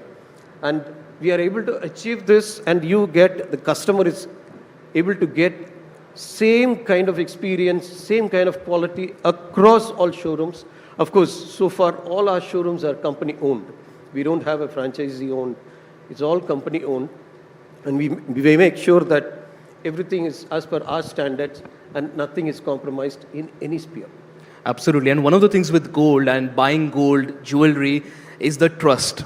You know, the biggest factor for people in the previous generation was knowing the jeweler. Now, the problem, Mr. Gopi Krishna, is that the fact that there is a lack of interpersonal relation between a jeweler and a buyer. So everyone only relies on certifications, hallmarks. There's no concept of trusting the jeweler and not trusting anything else. So in this era, how do you at Manipali, because you've operated for all these years, how do you retain customers? How do you build trust? And how do you ensure customer loyalty? That's a good one. See, I'll tell you, once the hallmarking is into the jewelry industry, the jewelry industry has been very much transparent. The quality is clearly mentioned. It's a 22K or 18K or 14K. You're getting a hallmark. I buy in a X showroom, I buy in a Y showroom. The quality of the jewelry is, once it is hallmark, the customer, yes, the quality. So the customer has to understand, and we should make them understand, it's not just the purity of the jewelry. The workmanship, the creativeness, the product which is delivered to the customer, it has all the quality parameters. And to a certain extent, gold has a transparency coming up to the hallmarking and coming up to the other industry like diamond jewelry, poliki jewelry, kundan jewelry. So we are very much depend upon the certification. So certification is fine. Certification is for the assurance, but the platform where you're buying is also very much important. We need to explain the customer the QC part, what all the pains we take it to deliver it in the front end. So that's very much important. So every time we educate the customer about the quality, how it has been delivered, how it is manufactured, and what all pains are taken to deliver them in the right platform. And that's something very much important. Apart from that, the policies, the company transparency policy, how the way the buybacks goes on, how the way the service is given to the product at any mean of time, the things are very much important. So when customer has a confidence about the buyback policies and the service, then 100% customer is going to be always with you. That's what I think. Absolutely. In fact, gold, when we talk about jewelry, hogs all the limelight. But then there's one more metal that's coming up and giving a very tough competition, silver. We were talking about that as well. Quick question to the audience members also here. How many of you have seriously invested in silver? Please raise your hands. All right, we have a few. So again, silver now is no more a poor man's gold. It's becoming a very serious investment option because of multiple reasons, be it geopolitics or domestic supplies as well. Help me understand, is silver now becoming one of those assets that you see people owning, or do you think gold still is numero uno? See, silver has always been a beautiful metal which can give you beautiful jewelry, because silver jewelry is nothing new really. It's always been there and women love it. Because you can really, make some intricate designs with silver and they look gorgeous when you wear it, actually. So silver jewelry per se is nothing new. But however, with the surge in price for the gold, silver is definitely gaining more and more momentum. There's absolutely no doubt about it. Now, if you decode this, there are two things in here, actually. Silver for investment and silver for consumption. Now, silver as investment, as we all see it on social media, and many people raise their hands also here, certainly I think silver as an investment category is increasing, and whether it is a good metal to invest, I wouldn't want to really trade on that at this point in time, because it's a factor of many reasons, it's very, very dynamic. But silver as a category for consumption will certainly grow, because silver is always been respected as a very sentimental and emotional metal. You know, it has that sentiment, it has that emotion, which gold has always enjoyed. And silver comes in beautiful forms when it comes to jewelry. So silver, it allows, for example, if you see, instead of wearing one set of gold jewelry, a customer can wear two sets of silver jewelry, which looks identical, and it looks beautiful. And I'm not talking only about gold polished silver here, you know. You can have silver as silver finish, which again looks beautiful. It's white metal. And these are some fantastic designs. So it goes with various occasions, you know. People can wear it for different attire, different occasions. And that makes it easier because of the price point that silver has currently. It makes it easier for customer also to wear silver multiple sets as against one of a gold set, you know. So silver has a lot of advantage like this, and it will continue to grow. Absolutely. I wish we could have a jewelry face-off between Manepalli and GRT and see which one actually is a South Indian king here. But before we wrap, I think the time's up. Just a minute on this. Do you think with the trend now, the fact that a lot of young Indians are looking at sovereign gold bonds or ETFs, do you think the whole enjoyment of actually having physical gold as an investment, do you think that's going away? People will increasingly start looking at digital gold, or do you think the nostalgia is still there? So before I come to this question, I have something to say. Every human has a right to fulfill their dreams. Everybody has a right to fulfill their dreams. When the affordability has changed, the metals, the yellow metal has been expensive. Now the next option is silver. So you buy a single product in yellow and you can buy 5 products in the silver. So that's the way, because every occasion they wanted something new. They want to wear and have something new. So the next option is silver. So that's the way the silver trend is happening. And I think from last 2 years, we have seen rapid growth in silver industry, and especially in silver jewelry. Manufacturers, retailers, the new showrooms, silver is just moving on. So silver, I think next decade, it's going to be a silver jewelry. That's going to be there. And coming up to this question, people wanted to invest. So they want to invest in gold. So what way they invest? Now you're buying a bullion or a coin. It's quite easy for them. Buying any time and any quantity. They want to buy a 5 grams, they want to buy a 10 grams, they want to go with 20 grams, no restrictions. They can buy a coin, physically have it. There's a question said, why don't they prefer bonds? See, first thing the people should get educated, what way they have to buy the bonds. Even you see the rural sector now. So they don't have any idea how to put an investment in the bonds. And it's not that quite of easy. As earlier they said, any day, any need of time, gold is something which very easy, even your neighbor is going to pay for that. So that's the way that happens. So putting in physical gold is always preferred by the people. Maybe in the next future that may be changed. But now currently 80% of people prefer to put it in the physical gold. Maybe the next future, the bonds have made it so easy for people to put it in with very less restrictions. I think that should be also in a positive way. Absolutely. Brilliant insights there. Let's hear it for Gopi Krishna and Dr. Balaji here. Beautiful insights when it comes to jewelry and of course the love for gold that we have, and maybe silver as well. Let's see what GRT and Manepalli comes up with next. Thank you. All right. Thank you, gentlemen, and thank you once again for that fascinating back and forth. And Ashish, I ask that you please present each of our panelists with a token of our appreciation. Our way of saying thank you from the ETNow.in team, ladies and gentlemen. Gopi Manepalli and Dr. C.S. Balaji, thank you for being here. Thank you for raising the caliber of the event and for sharing your insights around the yellow metal.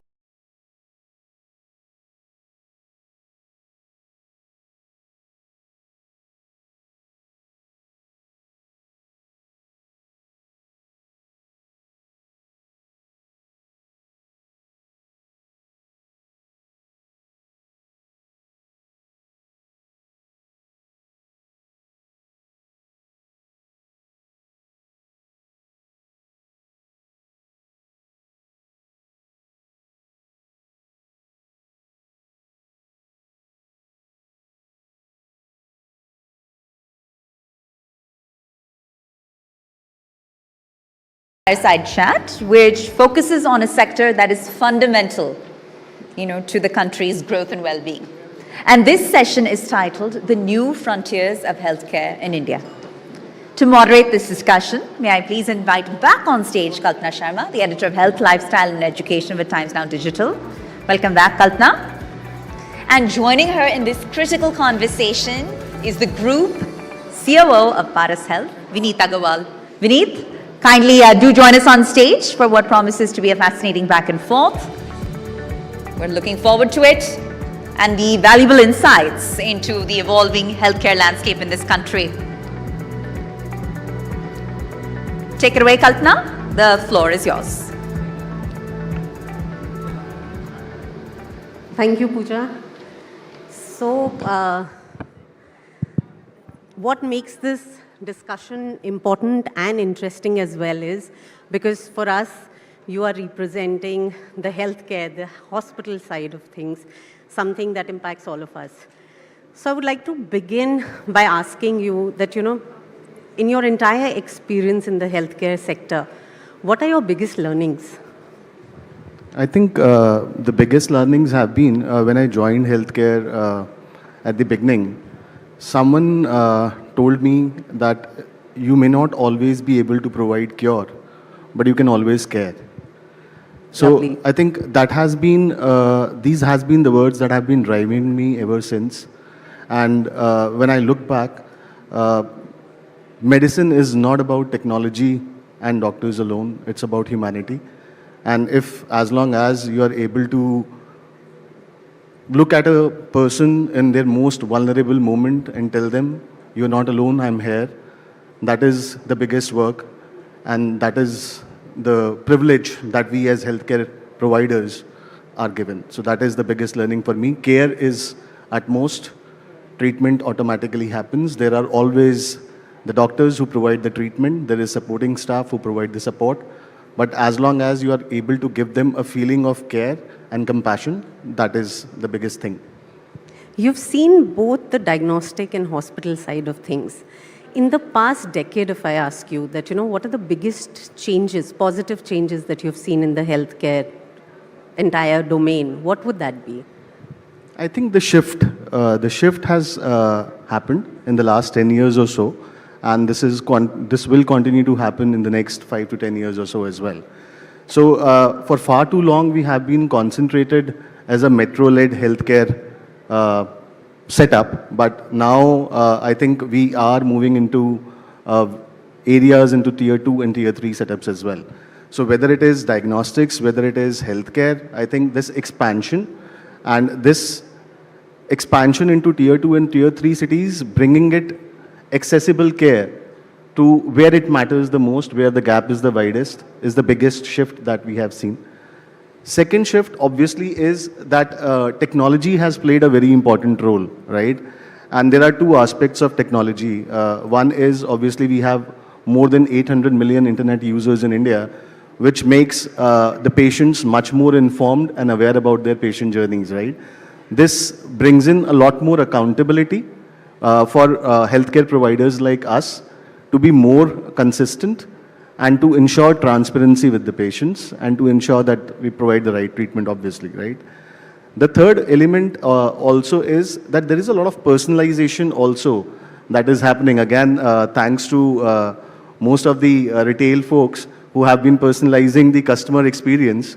So this personalization is also impacting healthcare, where right from the time of ensuring the right treatment and to the time of treatment and the discharge cycles, this all experience has to be personalized now. So I think these are the biggest shifts that I'm seeing in healthcare. Okay, I'll circle back to something you said about tier 2 and tier 3 cities. So healthcare access and access to, the sort of infrastructure that metros offer. Paras is trying to change that. Can you take us through that journey a bit?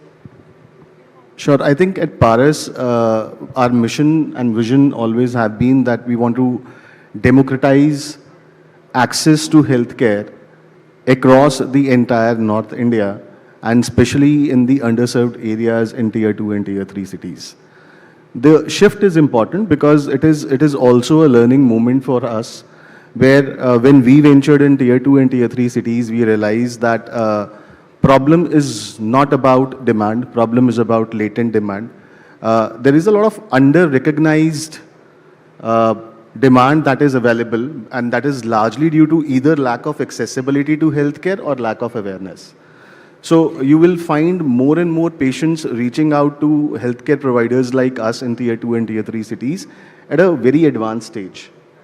And that is either because they have not been given the right kind of advice, they have not been able to get the advice, or they have not been able to being diagnosed well, right? So this increases the burden on them, which is both emotional and financial burden, and right, and this also increases the complexity for the healthcare providers because now the disease has progressed. So a more and more need for a very strong emergency response, critical care systems beyond just a multi-speciality depth that you bring in. So that's the changing shift in tier 2 and tier 3 cities. Are you able to, I remember last year at a Hyderabad health concert, we were talking about that, you know, how a lot of doctors do not want to move to tier 2 and tier 3 cities. How are you really, you know, working on that side? I think rather it's the opposite now. So effectively, if you look at a lot of doctors who belong to that part of the country, they are willing and wanting to go back, provided they have the kind of infrastructure where they can go and provide their services. So as long as we are providing the right infrastructure in these tier 2 and tier 3 cities, I think the dearth of clinicians is no longer there. So they are more than willing to kind of come back to their own region. It's a kind of a feeling serving their own people, right, in that particular area. That's interesting. So again, something that, you know, obviously at your own end, you're trying, Paras Healthcare is trying to bridge the gaps. But where do you feel that, you know, government in terms of policies or whatever they can contribute, where is that gap that needs to be filled? I think the problem area has been, one is the investment in public health. So I think that is something that government is already addressing. They are trying to increase the public health spending to 2.5 to 3% of the GDP. Recently, they have also increased the spend on Ayushman Bharat from 7,400 crores to 9,400 crores. So that's one area where government is playing its part. But at the time of policy decisions, I think one thing which will come out as a very clear shift is that without a public-private partnership, I think the speed at which we want to scale and we should scale to strengthen the healthcare ecosystem in India and build a sustainable ecosystem, that would be difficult without public-private partnerships. Obviously, the government has the reach, but we have the expertise. We have the efficiency, we have the right clinical talent to support patients at large and the public at large. So I think that's the model that should now take shape. Correct. Both joining hands and making healthcare more affordable and accessible. So again, something that, you know, in terms of technology adoption, where do you see healthcare is right now, where we can go in the next 5 to 10 years? I think technology is getting absorbed. So there are two facets of technology. One obviously is the clinical side of technology. I think more and more, whether it is the government or whether it is the private players, we are adopting a lot more of clinical technology, whether it is the robotic surgeries, whether it is the radiation therapies, whether it is high-end cardiology programs. So we are adopting technology there, whether it is high-end neurology programs as well, right? At the same point in time, I think there is a need, because technology will no longer be a support, it will be a core enabler. There will be a need of more and more non-clinical side of technology also to come in. So we have been... processes more efficient, you mean? Yes. So we have been talking in one of our sessions about AI, and I think AI has some real use cases in healthcare. And these are tangible use cases which are beyond just efficiency. They are beyond just optimization of cost without compromising quality, but they are also enabling clinical decision making They're also helping us standardize more and more clinical protocols. So at Paras Health, we believe that our patients in Kanpur should be able to get the same treatment as our patients in Gurgaon. So Gurgaon is metro, Kanpur is tier 2. So the variability between the clinical treatment should also subside, right? So they should get the similar treatment.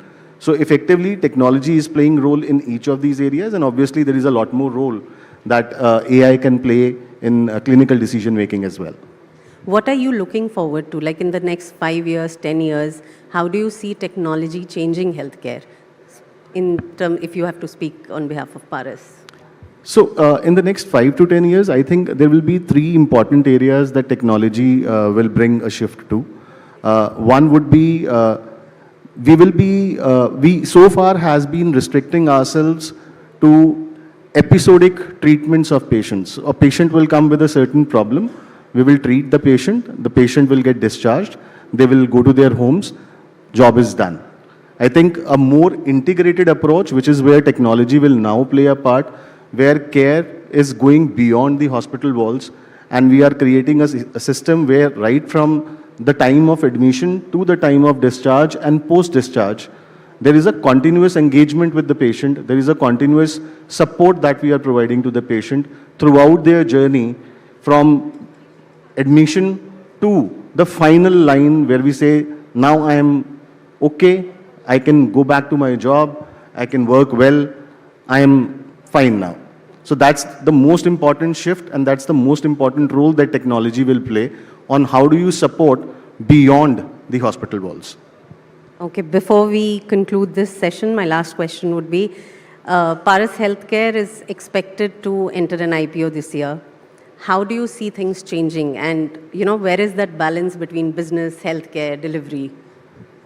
See, IPO certainly accelerates your capital, right? And that is where the edge comes, where you say, okay, how do I use this capital now?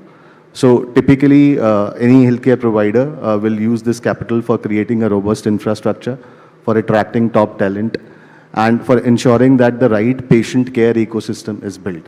Patient experience obviously is the #1 priority for everyone. So with this kind of capital infrastructure flowing in, I think that would be the first and the foremost thing, because the question will not be about how fast or where you are expanding. It is about how you are building a sustainable healthcare ecosystem.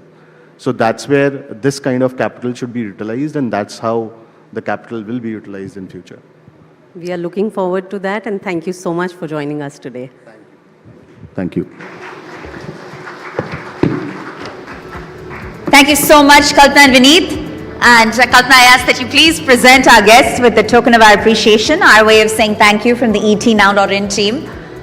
I think aside from all of the strategic insights around building a sustainable healthcare ecosystem, just the selflessness that's required to become, a physician, the first thing that Vineet said was that while you can't always provide a cure, you can always care. And I think that statement in and of itself deserves a round of applause, please, ladies and gentlemen, for Vineet Agarwal, COO of Paras Healthcare.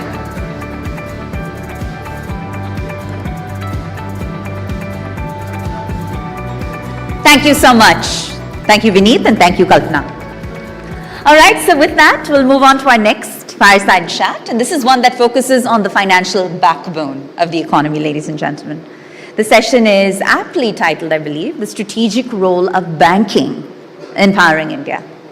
And to lead this conversation, may I please invite back on stage my colleague and senior news editor with the Times Network, Sumit Lakhutia. Huge round of applause for him, please. And joining him in this discussion, Managing Director and CEO of Axis Bank, Amitabh Chaudhary. Let's have it for Amitabh Chaudhary, ladies and gentlemen. All right, gentlemen, it's over to you. Sumit, the floor is yours. Thank you, Pooja. Thank you, Mr. Chaudhary, for joining us here this afternoon. Just starting off on a trot, Pooja said, our topic is about the strategic importance of banking and the growth. The economy slated to grow at great numbers. We're moving towards $10 trillion economy. That's our long-term ambition. obviously bank's role is very important because everything somewhere is connected, goes down to the banking industry. How are you seeing the banking industry? How should it, level up its game or just be prepared for this requirement, the load that will be coming on the banking industry as the economy grows? Well, obviously the government is very, very focused on reaching their goals of Viksit Bharat by 2047, and that means that the economy has to grow at a certain rate, what is happening in the Gulf notwithstanding, and that means that the banking system has to support this economy. Otherwise, how will the economy get to this growth rate? Now, if you look at the financial services industry as it stands today, and if I just focus on banks, since you asked about the banks, they are in pink of health in the sense that if you look at, have they been able to support the credit growth till now? Yes. The gross NPLs, net NPLs, the provision coverage ratios are perhaps the best that have been seen over the last 10 years. Not only that, the return on assets has also improved. So if you look at some of the data which I saw recently, in 24-25, the scheduled commercial banks in India made close to 4 lakh crores of profit. Now, even if obviously some of it was given away as dividends, even if the capital formation additional net worth was close to 3 lakh crores, and you leverage that, 7 times, 8 times, the capacity of the, and this is without raising any additional capital, the capacity of the banking system to support a credit growth of a certain nature is quite solid, right? So we are at about, estimated to be 185 lakh crores. You add 15% to it, the banking system can support it. That's not a problem. But it's not just about capital. Ultimately, you need to have the processes, the technology, the people capability to also support it. And I think since the times have been good, the banks and the regulator has been pushing the banks to invest in infrastructure, to invest in cybersecurity, to invest in people on a consistent basis. So the banks themselves have been doing it, and obviously the regulator has been pushing this case also along. So from that perspective also, I think today at least, the banks are in a situation to support it. And then to that, you add the NBFC, which is a very thriving sector. RBI has promoted the NBFC sector. A lot of NBFCs are in play. They have grown in size. They're growing faster than the banking industry. And they're kind of acting as the second bulwark to support this credit growth. Yes. And then you have these long-term financial institutions which have also come about recently. NAPFED, they have created some of the other investment funds which are investing in NIFs and players of that nature. You have IRFC, RSC, which are also playing a big role, NABARD, etc., etc. So they also are there to support some of this credit growth and take some long-term bets on investments which are happening in infrastructure and things of that nature. So my belief is that is the financial system of India in a position where it can support the kind of growth which is expected given our ambitions on the economy? Yes, I think it is prepared. Fantastic, because you spoke about the NBFC sector, because also that is so important, especially in the rural areas where there is so much of unorganized credit for them to be able to start building their credit history, so to say. The other concern that often businesses have is, of course, being lent to. So corporates, the big corporates, not so much of issue, but the small guys, the MSMEs, the small businesses, who might not even have presence in metros. How are you seeing it play out for those small businesses to easily be able to get credit? I know the government is also putting in schemes, but how are you seeing it from where you sit? So when you look at it from a strategic perspective for any financial institution, the typical stuff which you're used to doing is not giving the kind of returns which you want, because the good corporates are under leveraged. They're themselves generating a lot of operating cash flow. They're not borrowing as much as before. The private capex has also not picked up to that extent. And if you're a good corporate, you're getting rates where the risk-adjusted return for a bank is just not good enough. Now, you can provide a lot of services around it, but you also need to find borrowers where you're taking a little bit more risk, or you're underwriting risk very differently, where you can get a paid more. There you are taking the risk, so you potentially can get the right return for it also. Which basically means that if you look at the growth in lending to MSME sector, if you look at how the banks have utilized some of these schemes which government has launched and built on top of it, when you look at some of the public infrastructure platforms that have been created by the government, be it UPI, be it account aggregator, be it the United Lending Interface they're talking about, all of that is basically driving and giving a platform to MSME to find more sources of finance. We, example, for an Axis Bank, also own a platform called A-Trades, which does trade financing. They're doing about 10,000 crores of discounting on that platform. It's all automatic. And there are 62 financiers there on that platform. And MSMEs are obviously able to see the rate which is coming from 62 financiers and get the benefit of it. Obviously, they're supplying to a corporate whose risk the banks are willing to take. So a lot more platforms have opened up. But I do believe that as disintermediation happens with this public infrastructure, banks do need to go and address this. They are finding ways of using pseudo, things like, the GST returns, the cash flow, looking at how else can I underwrite a MSME risk rather than just relying on the typical ways of what we used to do earlier. So it's work in process. I'm not saying that, all of us are out there. NBFCs, some of the NBFCs are very specialized in looking at this area, but it's an emerging, space. And frankly, from a strategic choice perspective, there is no choice. We have to go there. So we spoke about business side, the MSMEs. Now I'd like to go towards the retail consumer. With NBFCs also, now there is so much of credit so easily available. You want to buy a phone, you want to buy an AC, you'll get credit for it. Do you feel that maybe it's being over leveraged? Do you feel that too many people are taking too much credit, which could somewhere make the system a bit unstable? So we went through a retail cycle where what actually happened was that people over-leveraged themselves or leveraged themselves too rapidly. The system could not detect it, and obviously we had a bit of a crisis. But if you look at, again, a macro data, if you look at retail credit to GDP, India is still way lower than, say, where China, Japan, some of the, some of the developed economies are, or where, say, Thailand or Malaysia is. We are in the 45, 47% range. China is at 60%. Now, if you look at current GDP, 345 lakh crores, and you add 10% of more retail credit to it, it's a pretty large number. So I think India is still under-leveraged at one level in comparison to what kind of retail lending is happening in the other markets. Please also understand and appreciate that Indians don't borrow as easily also. Yeah. To give you a sense, US consumers have $1 trillion of outstanding on their credit cards. India is some piddly sum, and it is not growing. So I'm not saying people should borrow on credit cards. I'm just giving the fact that Indian consumers are a little bit more careful. Yeah. So the fact that retail credit is growing is not a bad thing. Yes, obviously as lenders, people who are taking risks, it's very, very important that we measure the risk out there very clearly and very deliberately. Now, I'll give you, just extend this logic a little bit. We have this war which is happening. There is second, third, fourth order impact which could happen if this war goes on slightly longer than we expect. It has gone longer than we were expecting. It would have some risks which will play out. And some of those risks could potentially play out in the consumer side also. Same for AI. All of us are talking about the job losses, etc., which will happen in AI.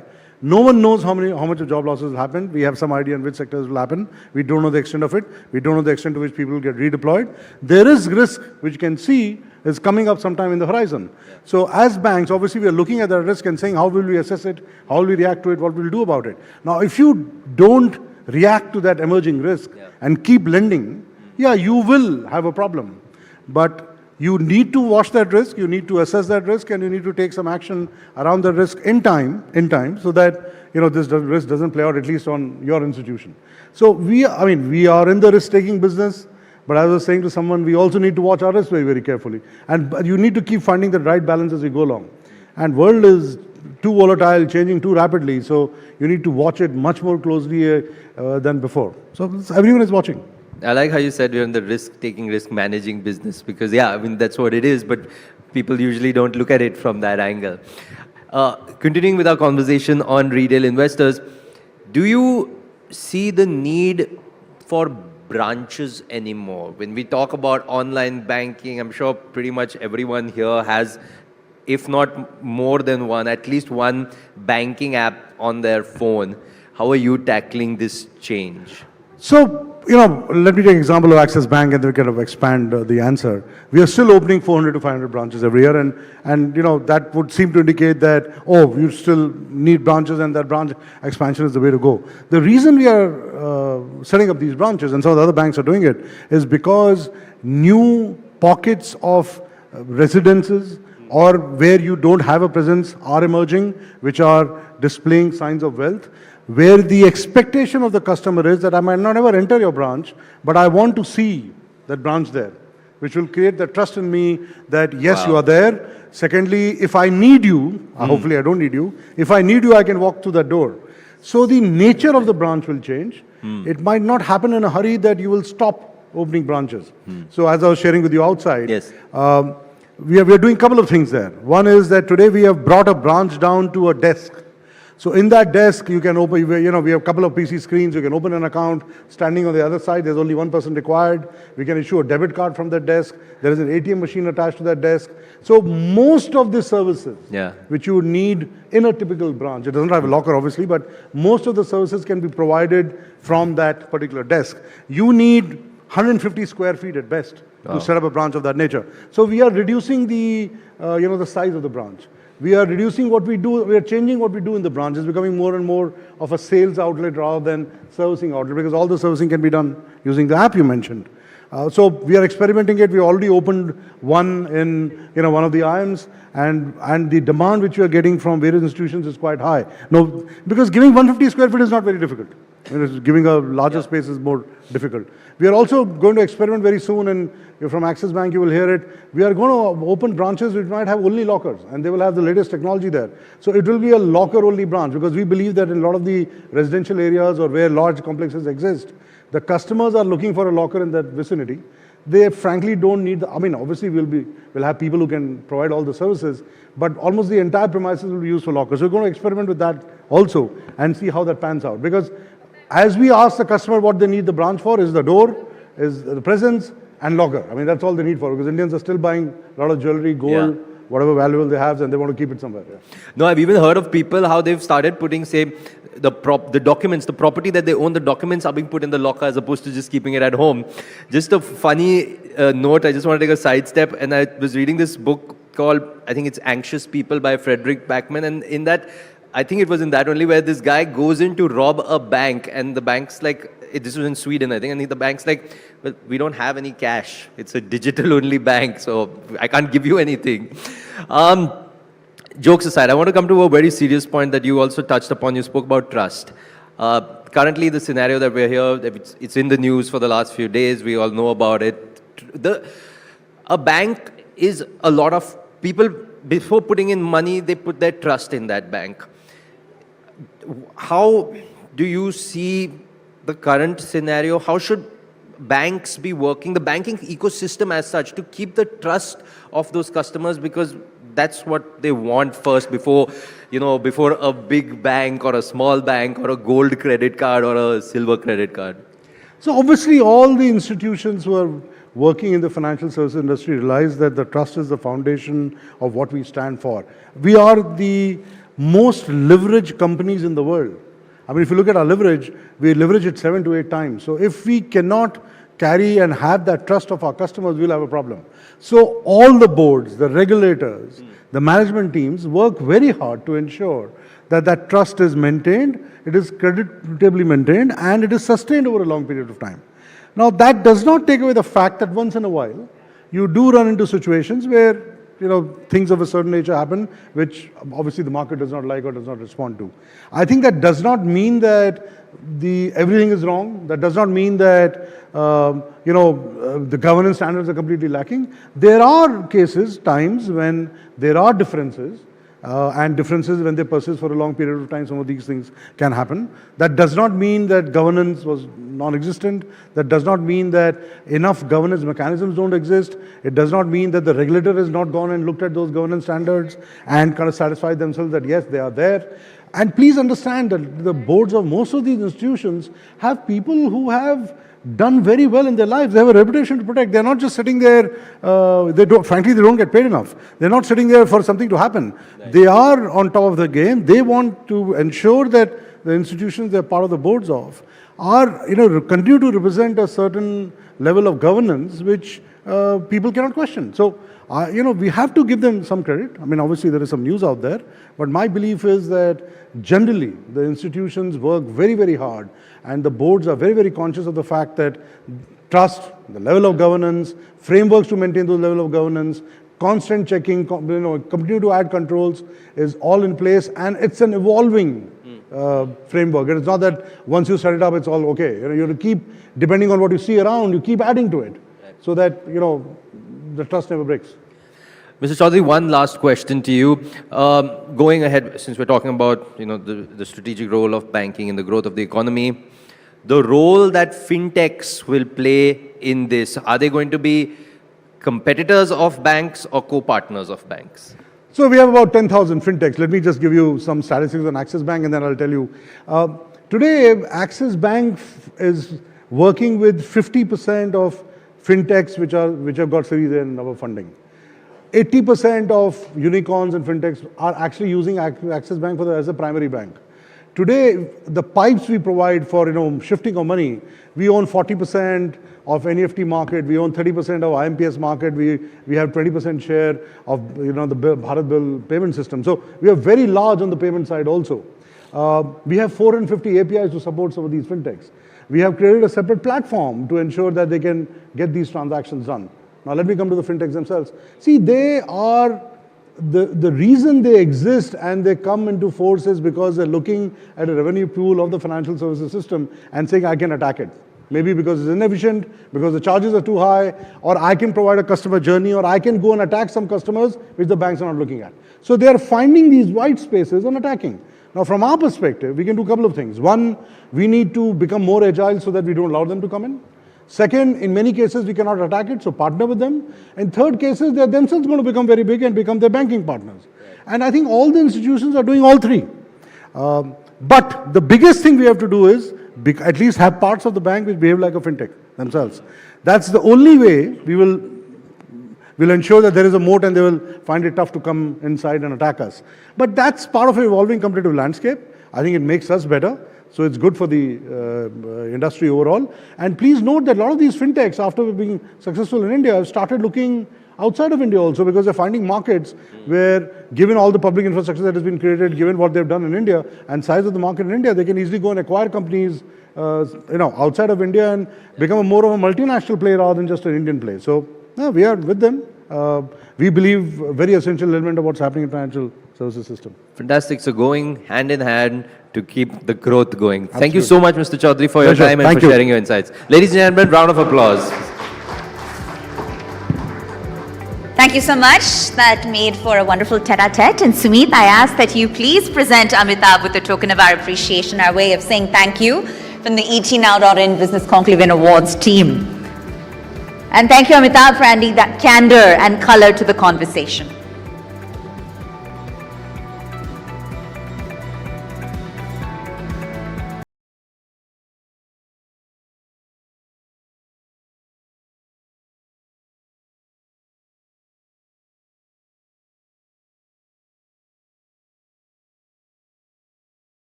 Managing Director and CEO, Axis Bank. And thank you, Sumit. All right, ladies and gentlemen, before we move ahead, we would like to once again re-acknowledge our partners in this effort. I think it's important we do so, since the ETNow.in Business Conclave and Awards 2026 comes together as the result of a collaborative effort. So we're presented by HDFC Live in association with Onextel Communications. Our celebration partner is Radico, our defense partner, ladies and gentlemen, Samtel, Avionics. Our digital PR partner is Primex. Our tech partner is Zoho. Our online Realty. Our consultant partner is Roof and Floor. Our timekeeping partner, Just in Time. AI data cloud partner is Snowflake. Luxury partner, Milano. Our concierge partner is The Capitalist. And our outdoor partner is Heights Group. But we, once again, especially want to thank you for being here and for your continued support in making this event a success. So with that, we're going to switch gears once again and move on to a conversation that addresses a very fundamental challenge in today's fast-paced business environment. And that discussion is around building enduring Indian companies in a short-term world. So in an era that's driven by rapid results and constant disruption, what does it really take to build institutions that stand the test of time? It's the million-dollar question, right? Well, to take it on, head on, if I could please invite back on stage my colleague, news anchor and principal correspondent for the Times Network, Ashish Parikh.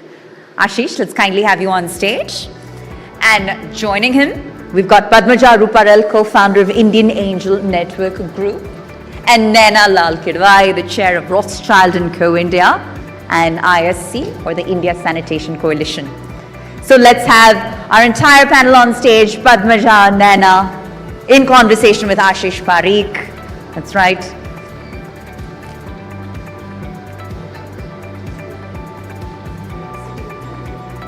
Naina Lal Kidwai, Padmaja Ruparal, Ashish Parikh. Ladies and gentlemen, this conversation will highlight the importance of long-term vision in a short-term world. Ashish, over to you. All right, welcome back, everyone. It was a brilliant session listening to how Axis Bank performs and how it operates. It's always fascinating to know how large companies work, but India right now is the focus when it comes to startups. And we're talking about startups that are scaling fast, but there is a gap. The problem is, while India is considered, a factory of startups, having thousands of startups is one thing, and building institutions that last generations for decades is another. So we'll be trying to understand during the course of this session, how exactly do Indian companies adopt to the global changes, and how do they build for the futures and for generations in an era where everyone seems to be obsessed with quick exits and also quarterly results. Naina ji, let's start with you now. Let's take the larger picture first. Geopolitics, global supply chains being hindered. Everyone's looking at India. Over the past couple of years, India has become the by default alternative for a lot of global companies. But the big question is, are Indian startups ready to take on that challenge? Culturally, technically, are we ready for it? Well, when you talk of geopolitics and you talk of geopolitics today, it's anyone's question as to where the world is going. So let's look at the longer term, where the opportunities that presented themselves in India were the China Plus One, for example, where can Indian companies become part of global supply chains as they look to diversify beyond what was originally largely Chinese suppliers. And there, it's still early days for the Indian story. There is an opportunity, and one that we must absolutely look for.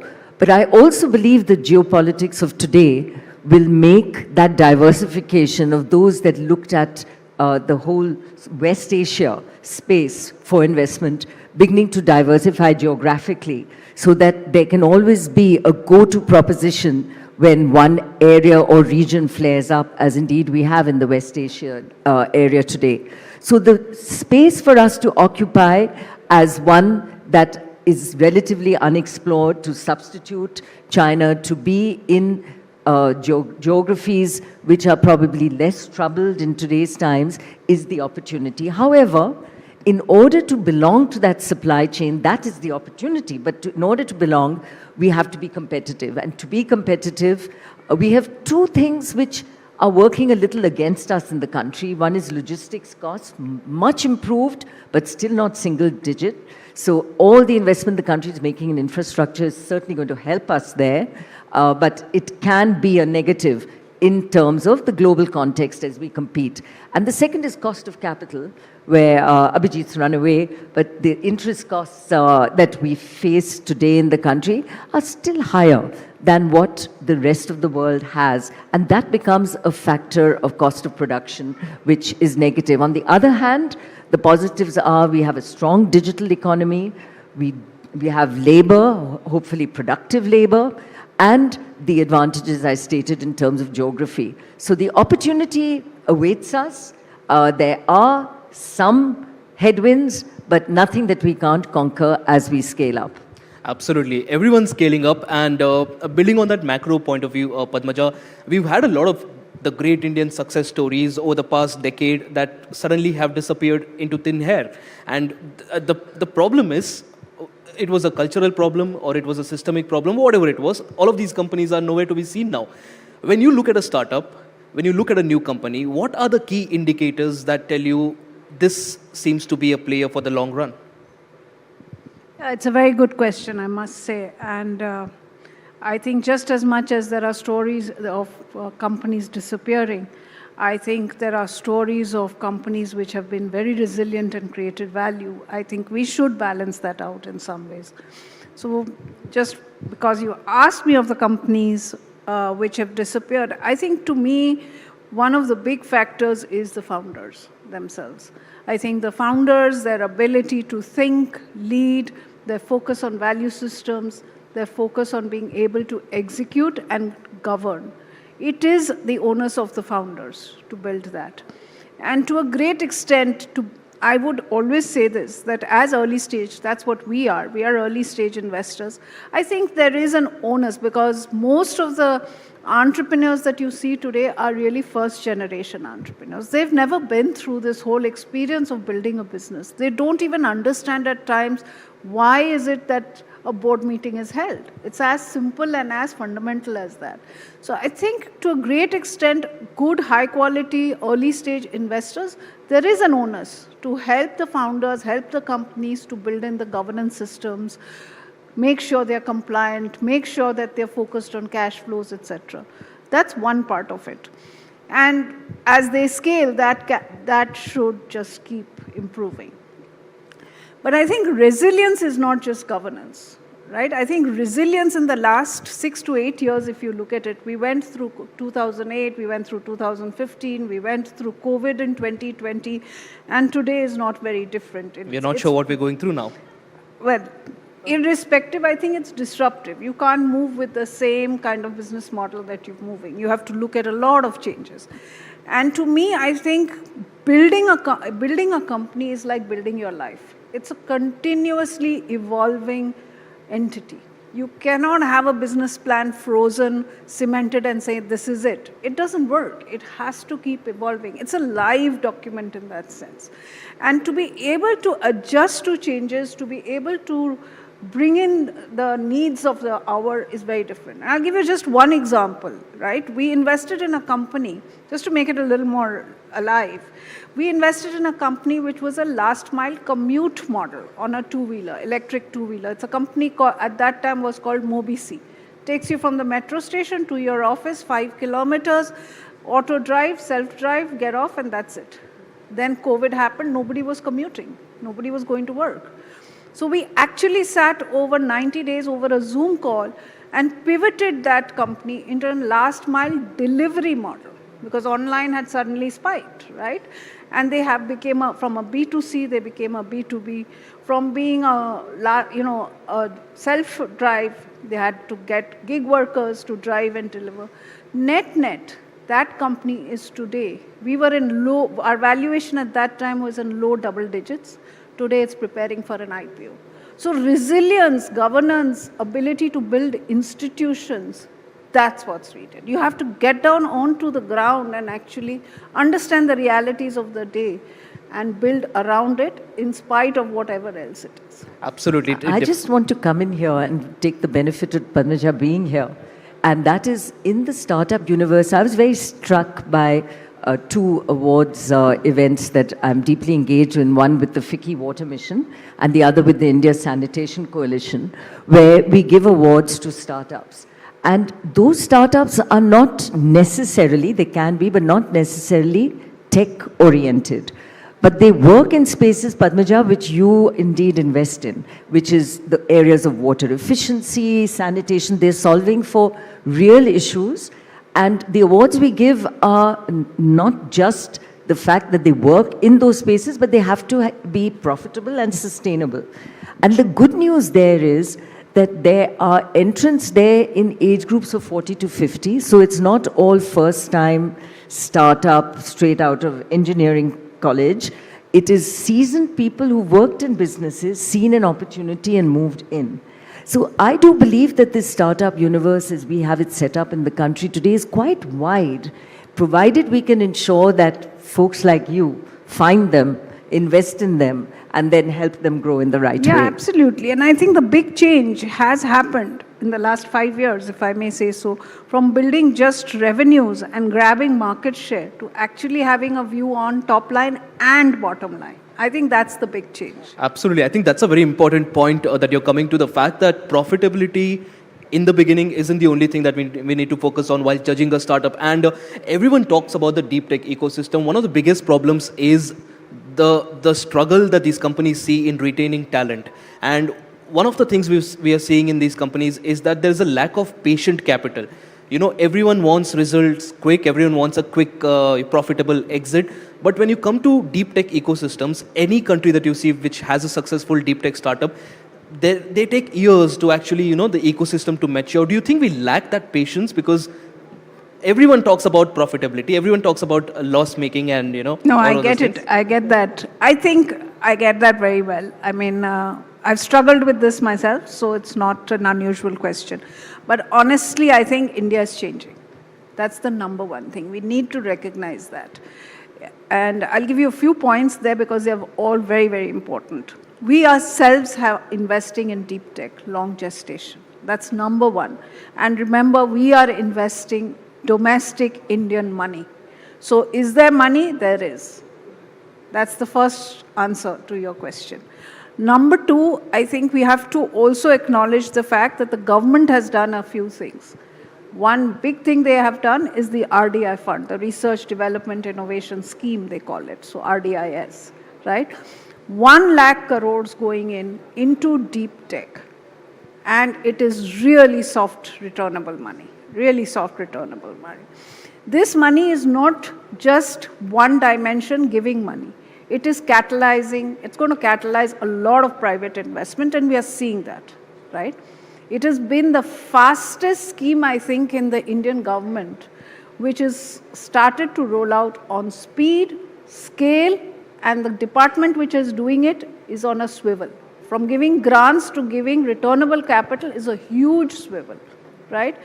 Third, it is bringing in industry. Today, when I am investing in deep tech, I'm not only talking to co-investors, but I'm also talking to an L&T, I'm also talking to a Boeing, I'm also talking to an Airbus, and I'm also talking to a NASA.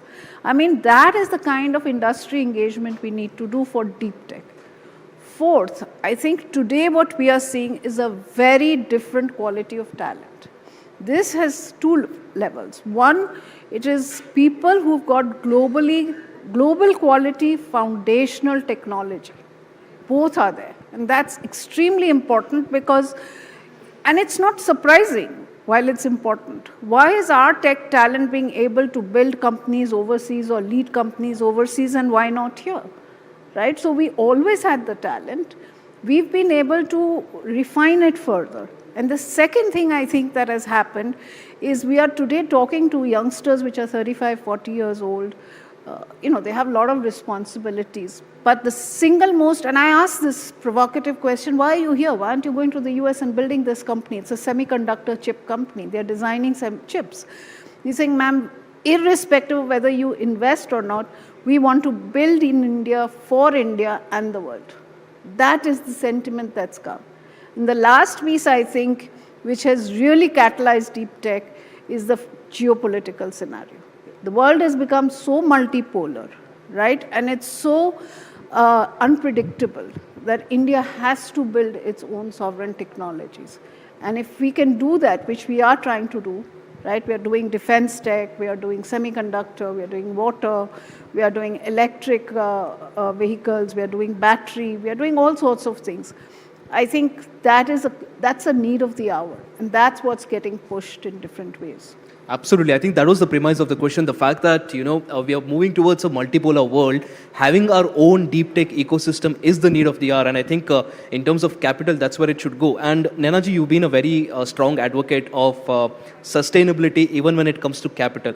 Of course, we spoke about patient capital, but it also goes hand in hand when it comes to responsible capital. We are already looking at a lot of AI companies which aren't able to justify their valuations in the West. A lot of products promised haven't been delivered, bringing questions about, whether we are over-evaluating all of these tech companies. In your experience, do you think this is a fad that's just momentary, or do you think these companies and this technology is there to last? Well, I think the overarching negative messaging was, is the world as fixated on sustainability at all? And we saw the US, particularly from the president's office, pull back. And as a result, a lot of the big funds, the BlackRocks of the world, who were committed to sustainability, actually withdrew. The good news is they've withdrawn in terms of public commitment, but they haven't withdrawn completely from looking at the space, because there is commitment at the senior level, understanding that the technologies that save the world, whether it's addressing climate issues or very basic impact issues around what might be water shortage or indeed the efficiencies we need using technology and otherwise are all required. And then if you look at the larger companies, including large Indian companies, the listed companies, they all get it. Everyone is competing to get their ratings on the Dow Jones Sustainability Index, the FTSE4Good Index. The boards I sit on, repeatedly, they are coming back telling us how they're performing on these global indices. And their long faces if they haven't made a 2 or 3 percentage point improvement. So there is a commitment to that sustainability game. One side of it was more easily filled, which is the commitment to renewable energy. Because energy costs in the country being what they are, the renewable story is not just, frankly, about embracing sustainability. It's as much about cost and cost efficiency. So that box becomes easier to tick. The water efficiency box should be as obvious, but because water, unfortunately, is virtually free in the country, it should be priced.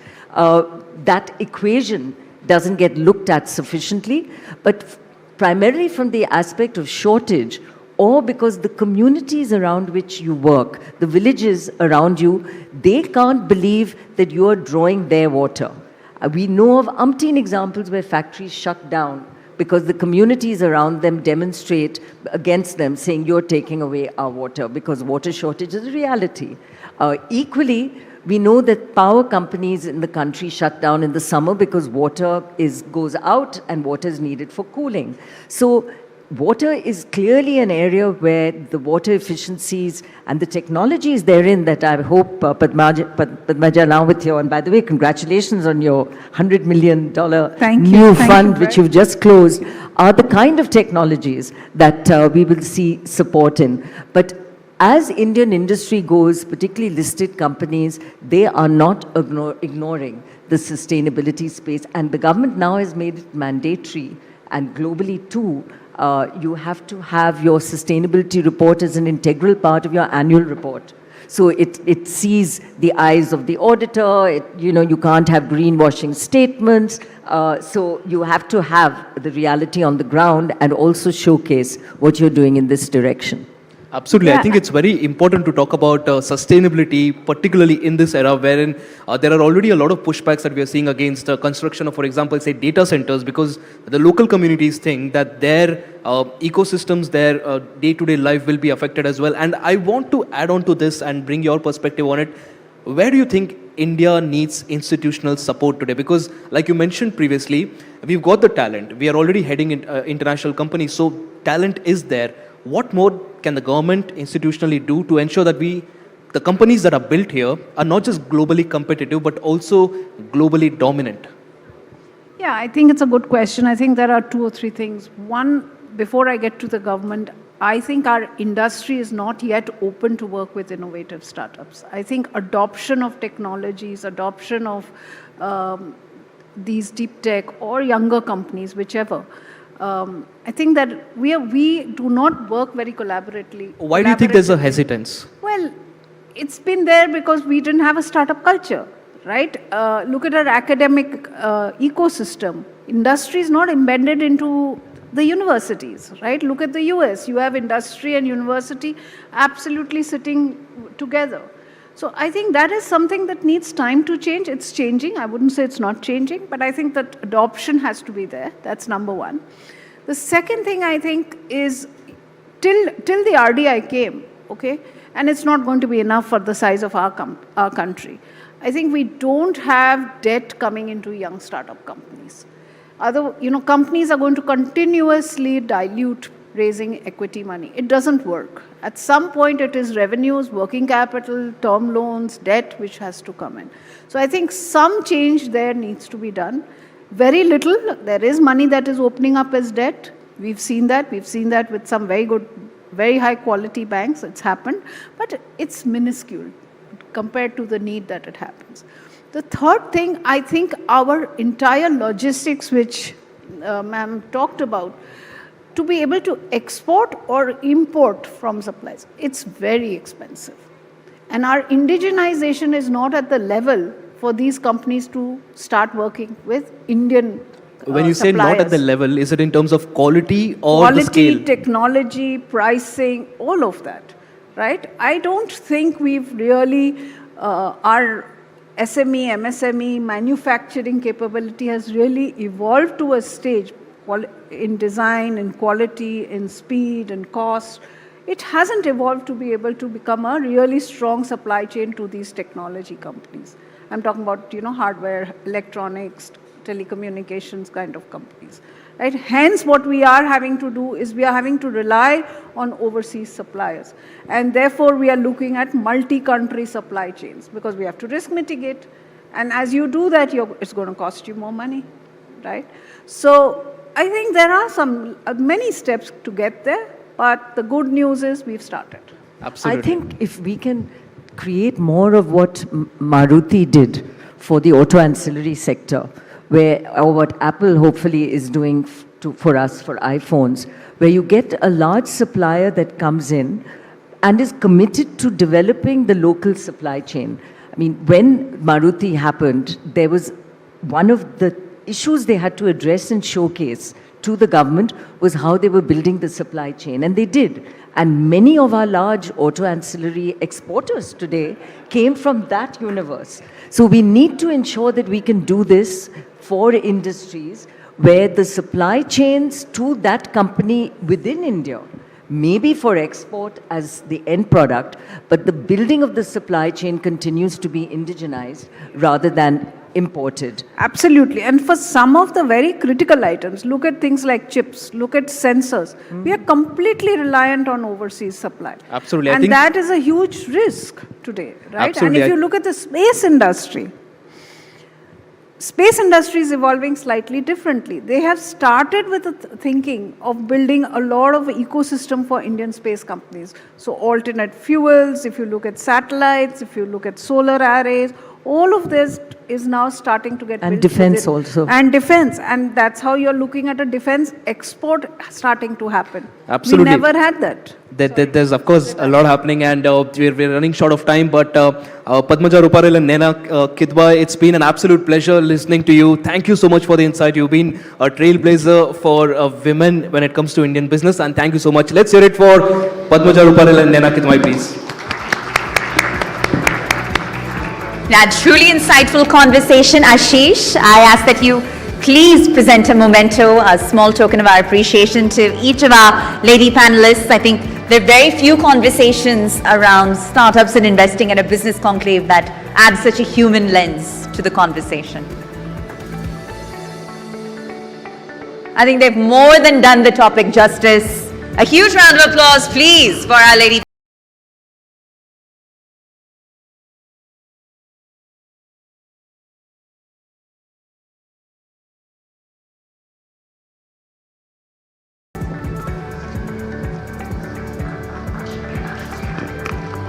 Long-term vision in a short-term world. Thank you so much, Naina and Padmaja, once again, and thank you, Ashish. All right, with that, ladies and gentlemen, we move on to yet another compelling subject. And this one sits at the intersection of innovation, technology, and national growth. Our next fireside chat is titled, as you may have guessed, India's digital power move in the age of AI. So as India accelerates its digital transformation journey, the role of AI, innovation ecosystems, and policy frameworks, for that matter, become increasingly crucial in shaping the future. And so this subject deserves a deep dive of its own. And to do just that, if I could invite back on stage, technology editor with Times Network, Manas Tiwari. Manas, let's kindly have you back on stage to spearhead and guide us through the conversation. And joining him in this discussion, please welcome Deepak Bagla, Mission Director, Atal Innovation Mission at Niti Aayog. All right. It's a pleasure to have you amongst us, sir. We ask that you kindly do take the stage. And with that, we'll be ready to really explore a conversation around India's digital momentum in the era of AI. All right. Dr. Deepak Bagla, ladies and gentlemen. Huge round of applause, please. Manas, take it away. Thank you so much.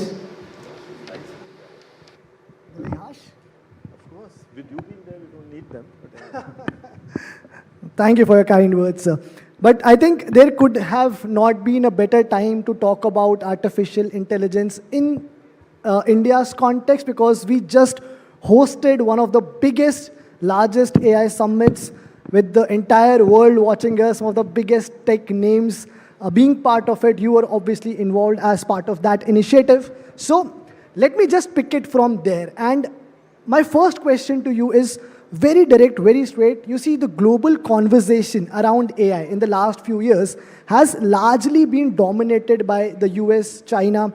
Both of these countries are also investing enormous resources into research, infrastructure, and talent. So where do you think that India realistically stand in this race, and what will determine whether we become a self-sufficient AI power? This is very interesting, Manas. You know, I'm sure everyone here would have followed that AI big event which happened and the entire discussions, and this was one of the core points. I'll just share with you my thoughts on this one. One, I don't think this is a race. Okay, I think it's a movement. It is something which will just move around us and be there and present. So that means it's an existentialism system which is going to be there. So there's no winner or losing on this one as far as the race is concerned. I think also it is just the beginning of this entire movement. And it will suddenly start seeing many aspects around it. The core element of AI is the human brain. And the reason why you had such a huge congruence of the world leaders in this space in India is because they see the significance of India in this entire process. Now, it has several aspects to it. It has the large language, the small language, you know, all those kind of things, the hardware, the software. And I think as you will start seeing these different pieces evolve over time, you will start seeing each and every stakeholder playing with their strengths in that piece. Where India is concerned, some of our core strengths are what are the core elements of this entire movement. And I think because of which India will always remain a very core player in this entire process as it expands and takes over. So from that aspect, I think India will continue sitting on the high table. I also see the evolution happening in a very rapid pace, and that again fits in very well in the Indian context. You know, think about it. What is the strength of India? And I think the best time to have seen it is when COVID happened. That was the toughest time on the planet ever in your lives, which you experienced. And when it happened, just remember that time. I mean, it was impossible that all of us would be sitting in this room without a mask, and it wasn't too far away. It was a time when you were locked in your own room, away from your family, because each one of you was scared that it might come and happen to you. I remember a senior official of the World Health Organization had said, this was in March 2020 when it had just started. Sorry, Manas, I'm going a little off, but I'll just give you a point to sir. it. He had said that the future of this virus will depend on how India manages this virus. Because one, it was complex. Two, the scale and the diversity. I mean, every element of it was one which was the most challenging. And there was no playbook. You had no idea what it is going to do next. You had no idea what you could do next. It meant what? You were in a situation where anything was possible, but nothing was certain. And yet, you managed it in a manner where the world stands up today and salutes you for the way you held and managed that virus. You did it without a playbook. And at that time, you remember when it started, you didn't even have masks. We were all cutting pieces of cloth and trying to create. You didn't have enough places to test yourselves. You did not have enough for your breathing equipment, and yet within a short period of 120 days, you were in a position where you had created enough PPEs for yourself, you created your own vaccines, you created your own, all those, what were they called when you, for the breathing thing? The COVID tests, basically. For the breathing, you made them all yourself. And what happened at that time? Your startups, your MSMEs, your big corporates, your government, they all got together and they made it happen. And you know what is it which has brought you back on the high table? Everyone remembers that. My previous job was when I used to be with Invest India.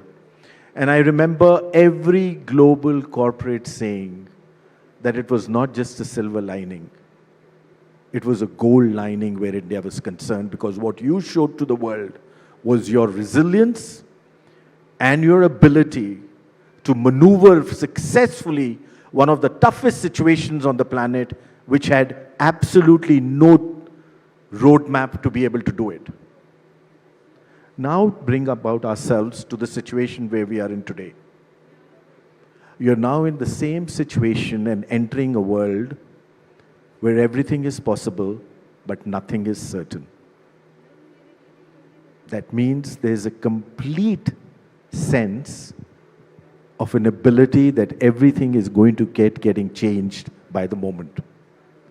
And it is your ability and your resilience in the most difficult times which has brought the faith and the trust in everyone else across the globe, including the confidence in our own selves, that we can continue doing that well.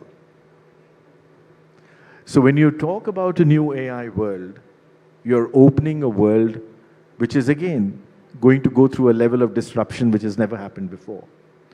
But seeing what the strength of the Indian is, I think you will see India playing a very leading role in this entire process. And the best part of the Indian thing, even during COVID, if you remember, you did it not just for yourself, but you did it for the world. You supplied medical support to over 130 countries at a time when you yourself were also doing it. You supplied vaccines to them. So it was not just for yourself, and that level of partnership which you approached and did, which is what is going to be about AI, because AI and the next movement is going to be about partnerships. So to which is my next question, because from where I see it, there are obviously two parts to, if I may call it like an AI movement. One is obviously creation, other is consumerism.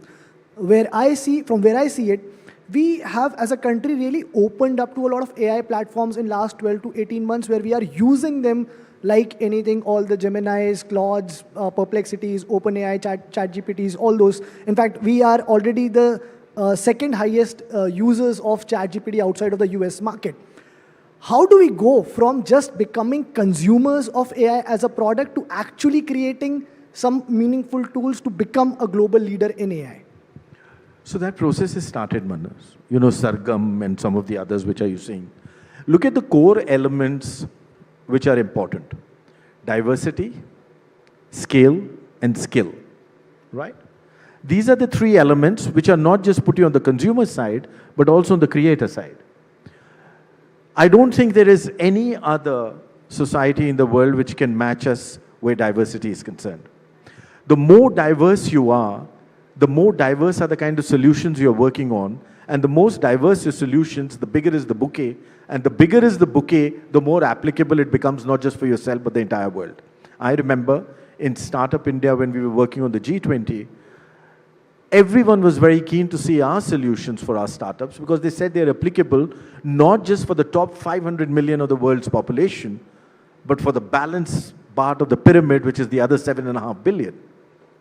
Because our solutions were frugal, our solutions were easily executable, and our solutions were in context. That was also because of the diversity.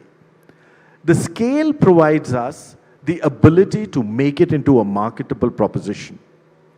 When you suddenly have startups becoming into successful businesses, and Padmaja was here earlier and talking to you, I was listening to some parts of that, you're seeing because of the scale which India is offering. On the scale, Manas, it's a very interesting thing. You're not just the fastest growing economy on the planet. You know, sometimes we forget when we just say things like the fastest growing and 9% growth, etc. You forget how it impacts a life. I'll give you an instance. From 2014 to 24, you've had 250 million people which have moved above the poverty line. Last year itself, you had 30 million people move above the poverty line. Now think what it means. Do you remember the first time you wrote a check in your life? You saw the power it gives you, that sense of entitlement. Just imagine when you have changed 30 million minds a year to give them an aspiration and the ability to see a possibility. And you are doing that regularly. So when I'm talking of scale, there is this entire movement which is happening, which is not just going to be a consumer, it is going to be a big consumer. You will be the largest consumer market on the planet. The point remains, when consumption is happening and you added that to the common Indian mind, where the most, well, actually, one of the most innovative elements which starts from India, from the morning when you have to brush your teeth till the way you get to the office, there's always a thought process on what you're going to do if it doesn't happen right. Anything, water in the tap or taking your car out. The innovation in the mind is there at every point of time. And you're putting it together, that scale which brings in is both the consumer and as well as the creator. And then eventually, obviously, as we said, comes the skill. I think we've already proven to the world, and the world sees you as the core skill. In fact, by 2047, when you will turn 100 years, over 25% of the world's skilled workforce will be from India. 23 to 25% of the world's skilled workforce will be from this country. And sir, how do we ensure that a large part of that workforce still remains in India? Because that's going to be the next challenge. While we empower all these people, how do we ensure that the best AI minds remain within India and work for India? See, whenever there is economic growth and you slide up the economic ladder, you will have opportunities. Wherever you will see opportunities is where you will see the skill and the mind stay. There are two aspects to it. One is, if you really think, in my mind, going forward, first, innovation, I think, doesn't have borders. It moves across borders. The more partners you have, the more dots you can join, the better is your innovation, the better is your ability to work on it, and the better are the results which come out of it. So one of the biggest strengths of India is our diaspora. They're all across the globe and in positions where they can have an influence and in a position where they can add value. This is one of our biggest strengths. And I think that is a strength, I hope, which continues to remain, not just because of the people going out. The second layer to that is Indians today travel much more than they ever did before. In fact, a large number of countries today across the world are reaching out to us to see how they can get the Indian tourist. And by the way, if you go through the logs of per capita spend from a tourist, you will see Indian tourists tend to spend much more than some of their other European counterparts too, on a per head basis. So that is the second sense of mobility which happens. The third is, India is very, very comfortable with mobility. You know, the highest mobility in the world of labor is in India. I was just seeing a statistic, 2019, guess how many railway tickets were sold? That'll give you an idea on mobility, right? 8 billion tickets. You moved the entire planet. That mobility and that comfort with mobility is the one which is now going to become a huge core strength of India. And it's a societal factor that societies which are more mobile are the ones which accept new technology faster and adopt to new technology much faster. Sorry, Manas, I'm just going on. But I must tell you that when you bring all these points in together, at times we do not realize what is happening around us where we are. Things are disrupting and changing by the minute. You remember your telephones. You remember how you're making your payments today. The world is surprised in how fast you're doing it. When was the last time any of you visited a bank? And there was a time you used to go there every Sunday to either deposit a check or withdraw your money. Don't forget, the ability to deal with technology is what is going to differentiate a winning society from another. And you have shown, not just to yourselves, but the entire globe, that your ability to do that is at a completely different level vis-a-vis anyone else. That you believe should help us retain more and more talent. Absolutely, it's a no-brainer. Yeah. Now, while we try to be more inclusive of talent, we obviously have to expand. We have to take innovation, take these centers to smaller cities as well, which is one of the missions, one of the goals of the Atal Innovation Mission, right? So I want to understand that, do you see AI entrepreneurship emerge from smaller cities in India, and what sort of role do these initiatives play in that? How many of you were at the AI mission when we had this? Did you see some of the youngsters from small towns and cities? You know, I'll tell you this. So I was brought in this job in July of last year for the Atal Innovation Mission. I must be very candid. I didn't know very much about it at that point of time. I just knew what it was doing, and I thought it was just doing tinkering labs in schools. That's what I knew. So I came on and I said, okay, let's try the power of this platform. So it's an independent mission of the Government of India. It was launched by the Honorable Prime Minister in March 2016. So it just turned 10 years on the 24th of February, February 2016. So last month it turned 10 years. You know, in 10 years, it is now the world's largest grassroots innovation mission. So when I came, I said I wanted to see what this platform is. So what we have, in 10,000 schools, we have these innovation labs. We are adding another 50,000 schools. We are one of the largest owners of incubators in the world. We already have about 100 incubators. We are adding 50 more. You were talking about funding some of the deep tech startups. This entity has been funding a large number of these deep tech startups directly in grants and otherwise some of the space startups, etc. So coming back to my story, so this was the month of September, and I said, let's do a hackathon. And my team told me, sir, wo puja ke din aane wale hain, Diwali aa rahi hai, ye wo, let's do it after that. Schools and all are closed. I said, no, let's do it. So we ran a hackathon across the country. I don't think any of you know about it because there were no ads. It was just by word of mouth and something on the social media, and we had given a few challenge statements for it to happen. The hackathon was on for 4.5 weeks. The Guinness Book of World Records is now crediting it to be the world's largest hackathon. Wait, I'll tell you what happened. 25 lakh young students. And these are not art and crafts class. They're doing robotics from villages, from small towns and cities of India. And I'll give you an example. Saturday tha beech mein.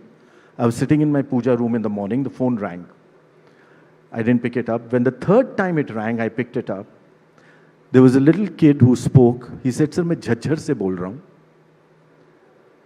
मेरे को एक problem है, आपकी मदद चाहिए. I said, what happened? One, he got my mobile number. Okay, think of it, to find it.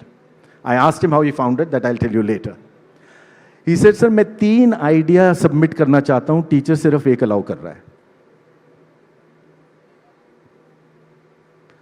You know what we are not realizing? It is not just that child. See his aspiration. What you're talking of startups today is just the tip of the iceberg. There is a movement which has taken place at that ground level, which now cannot be stopped.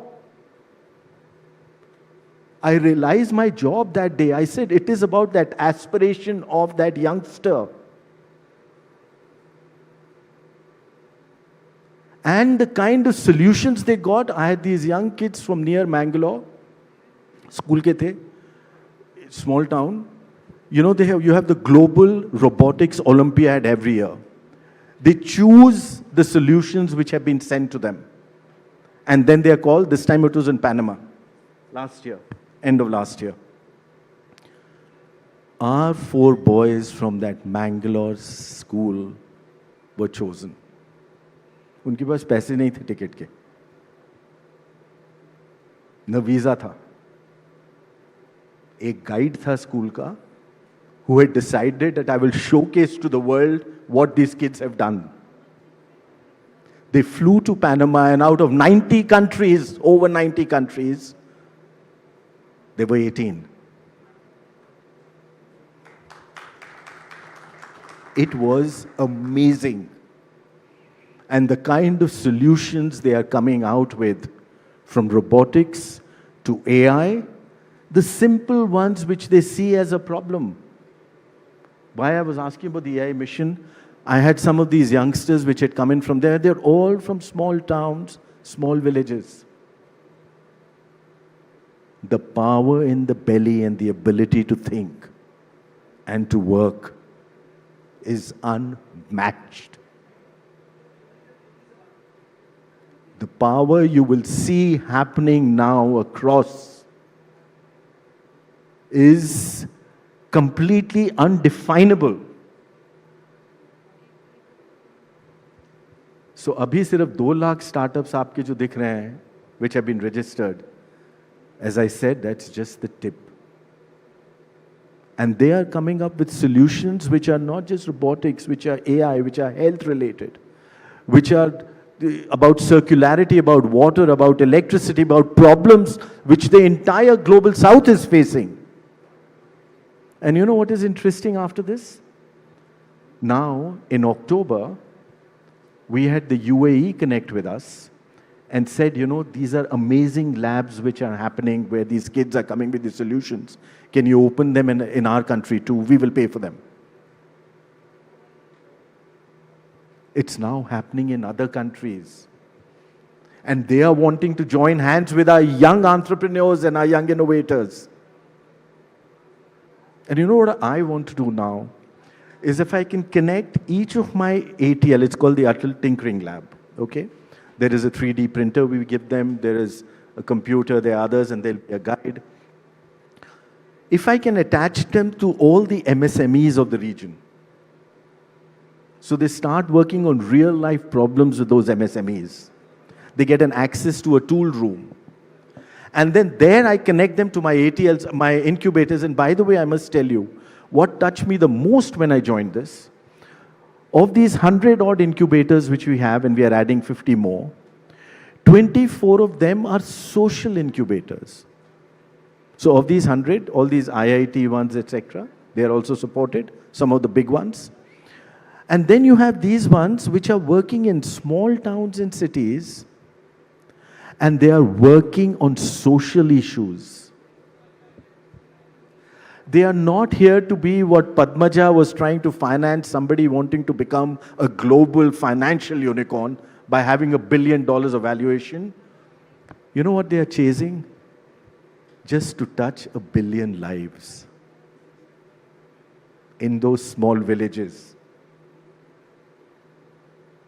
And they are doing some amazing work, which is now taking them global.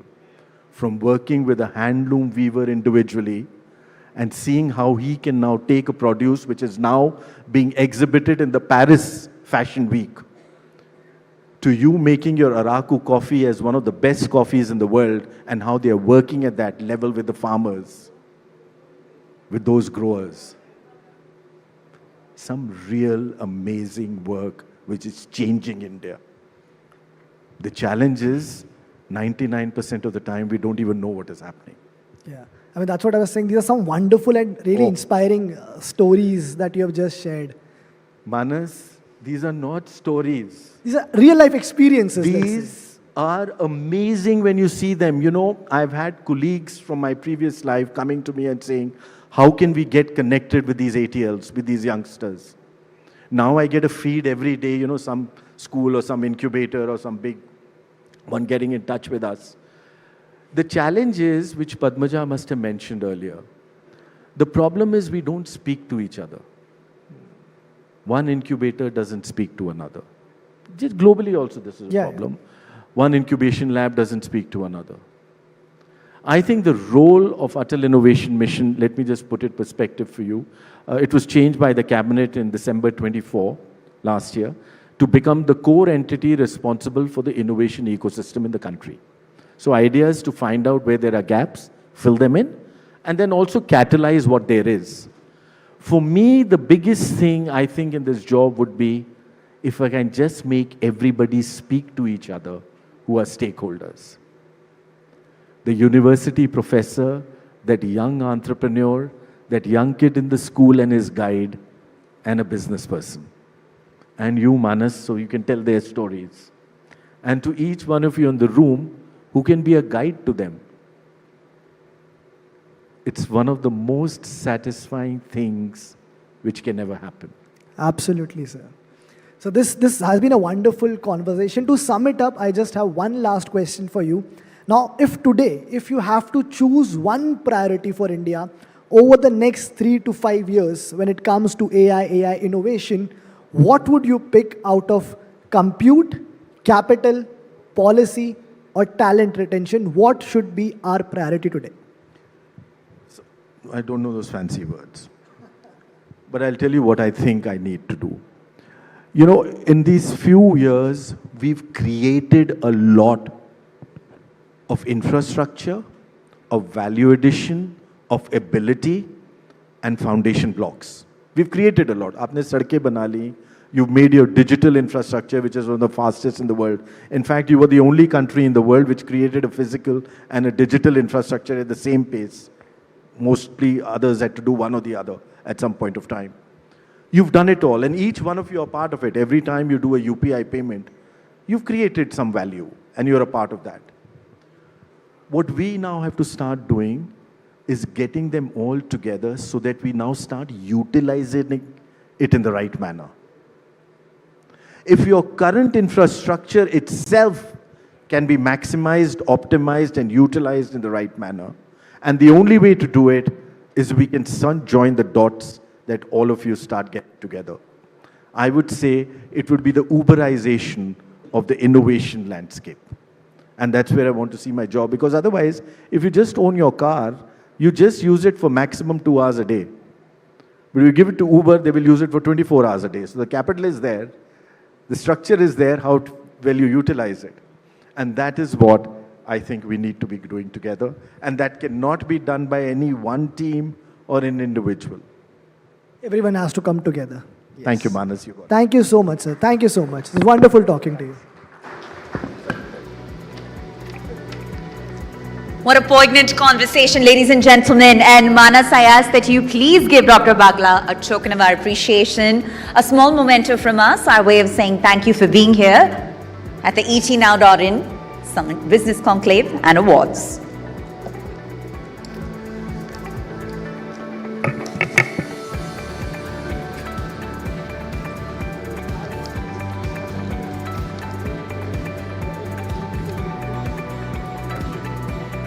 A special moment. I think those insights were incredibly candid, a lot of depth and breadth, and he certainly humanized the conversation. And sir, once again, our symbol of gratitude, our way of saying thank you for being here. Thank you so much, Dr. Bagla. I think this conversation was fascinating for multiple reasons, but among them, because India's digital economy is rapidly emerging, really, as a global powerhouse. It's driven by scale, as we heard from Dr. Bagla. It's driven by innovation and accessibility. and with one of the world's largest internet user bases and the thriving startup ecosystem that we heard Padmaja and Naina speak about moments ago, this country is very much witnessing a significant shift towards data-driven decision-making. So conversations around technologies like artificial intelligence or cloud computing or digital and public infrastructure are not only transforming businesses, but also redefining governance and citizen services. And I think this last conversation really did justice to that topic.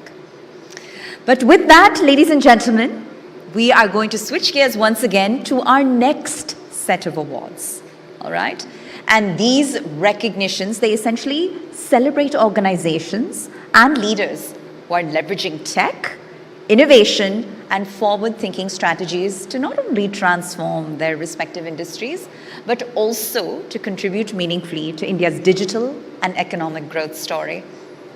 So, our next set of award recipients are incredibly fortunate and that they'll receive the award at the hands of Dr. Deepak Bagla himself.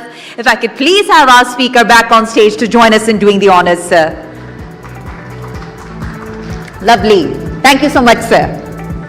All right. So we will start with the first award, and this is Excellence, all right, in Academic Industry Engagement and Mentorship. And it goes to Dr. Sushant Rajput. Let's have Dr. Sushant Rajput on stage, please, to receive the honor at the hands of Dr. Bagla. Dr. Rajput is a corporate leader, author, and mentor recognized for bridging the gap between academia and industry.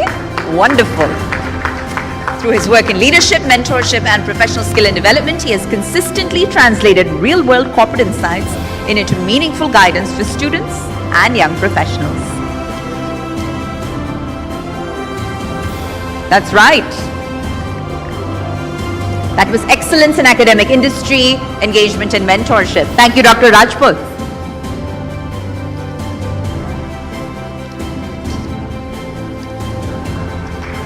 Thank you once again.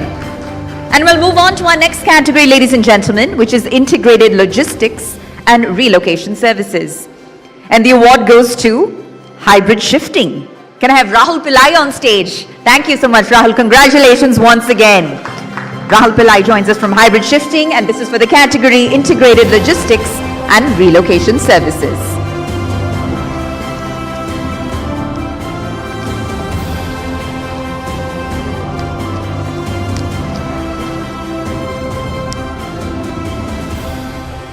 And we'll move on to our next category, ladies and gentlemen, which is Entrepreneur of the Year Corporate Events. And it goes to Stage Arts Live. Can I have Shaheen Jehani on stage, please, to receive this incredibly prestigious award? She joins us from Stage Arts Live, Entrepreneur of the Year for Corporate Events.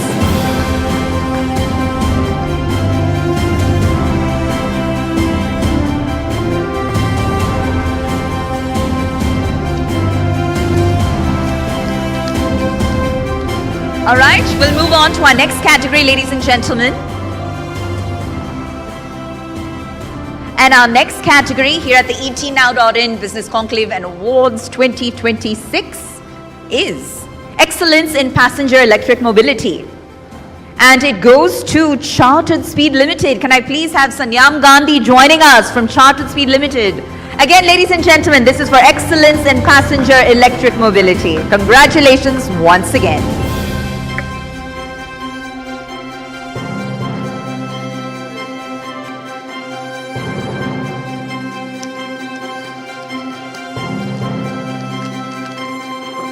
All right.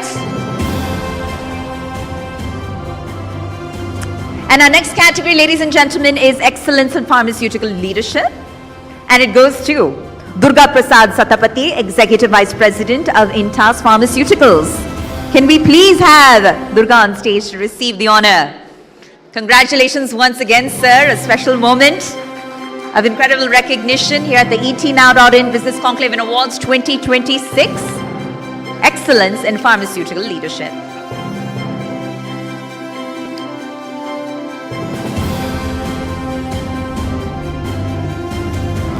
And our final award before we move on to the next set of discussions is Excellence in Creative Advertising and Brand Storytelling. and it goes to SLN Advertising Studio. Let's please have SLN's Rajesh, MD and Creative Director, on stage to receive the honor. We're dealing with a creative force here that has redefined brand communication through innovative storytelling, impactful campaigns, and strategic vision.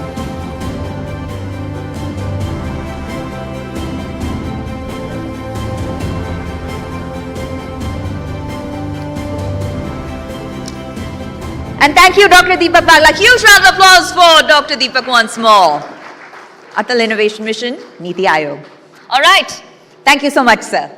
And we now move on to a conversation that reflects a very powerful shift in India's financial ecosystem. So this next fireside chat is titled The Rise of India's New Investor Class. So that's right, with increasing financial awareness and digital access and all these evolving investment avenues, India is witnessing the emergence of a new generation of investors.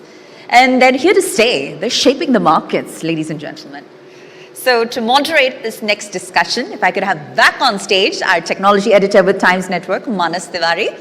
Manas, let's have you back on stage, please, to lead us through this discussion. And joining him for this insightful conversation, I ask that you now please welcome. Is Manas with us?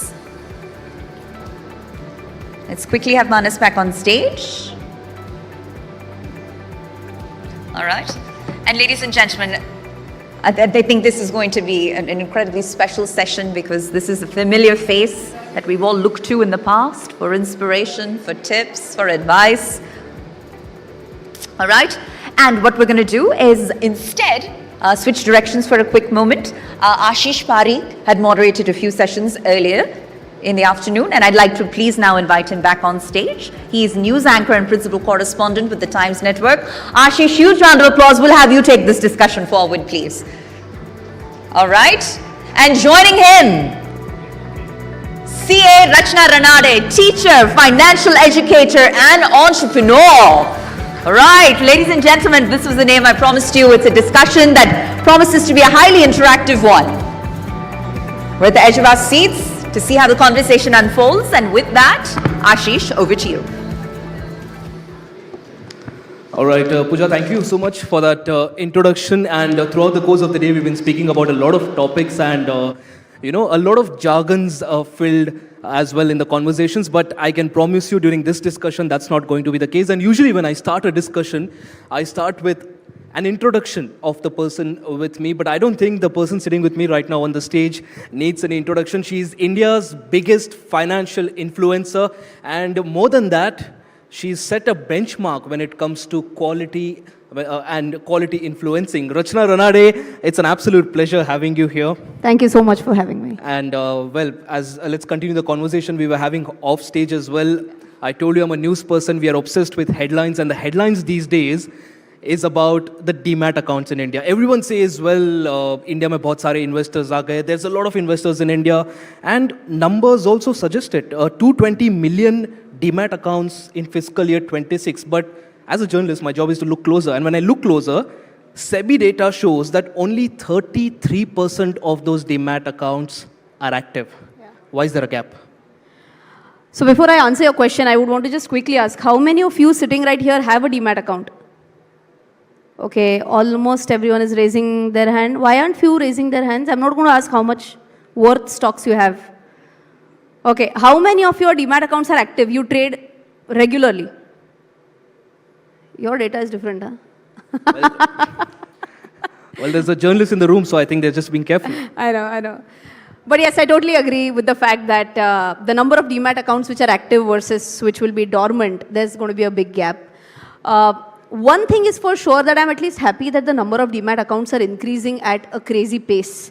You know, I started back in 2006. So at that time, opening a demat account was like a big task. Because I remember signing like 50 pages, one by one, every single page we used to sign. And by the end of the 50th page, I used to be like, is this the same signature that I signed on the very first page? So that used to be such a big pain. And now with more and more digitization, ease of KYC, I think accessibility is something which has been absolutely sorted. Now it is about awareness.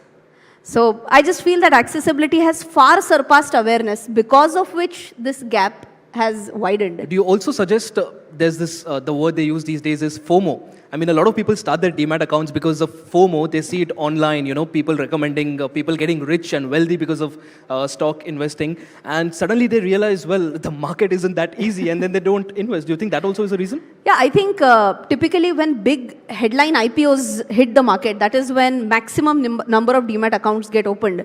I think back in 2008 or 9, there was some Reliance company, I think Reliance Infrastructure, which had come up with its IPO. And that was a time when maximum number of demat accounts got opened. I'm sure with hopefully the upcoming NSE IPO, there'll be way more investors who will also be again very much, into all these things. So when it's about IPO investing, I'm sure more and more demat accounts will be opened. Question is about, are they really aware about which stocks do they want to choose apart from the IPO?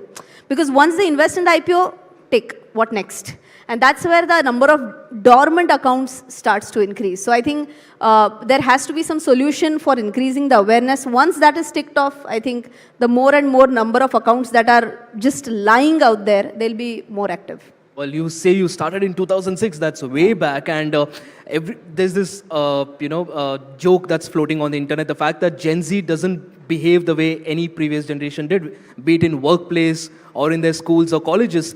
Have you seen such behavior on, investment platforms as well? Is there a significant difference in the investing behavior of those in their 20s and their early 30s compared to the previous generations? Have you seen something?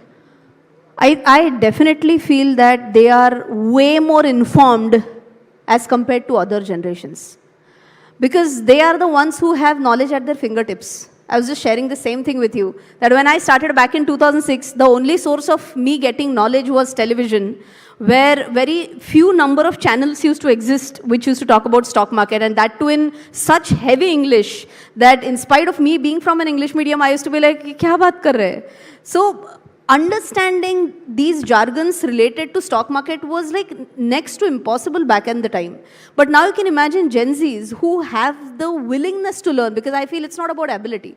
Everyone has basic ability to learn. It's about willingness to learn. And Gen Zs do have that willingness. They are ready to consume more and more content. So I feel when it comes to being more informed, there's a big tick mark. But when it's about impatient, again tick mark. So I think one line describes them, informed but impatient. All right, here's a counter question. That's a very good point that you made. Here's a counter question.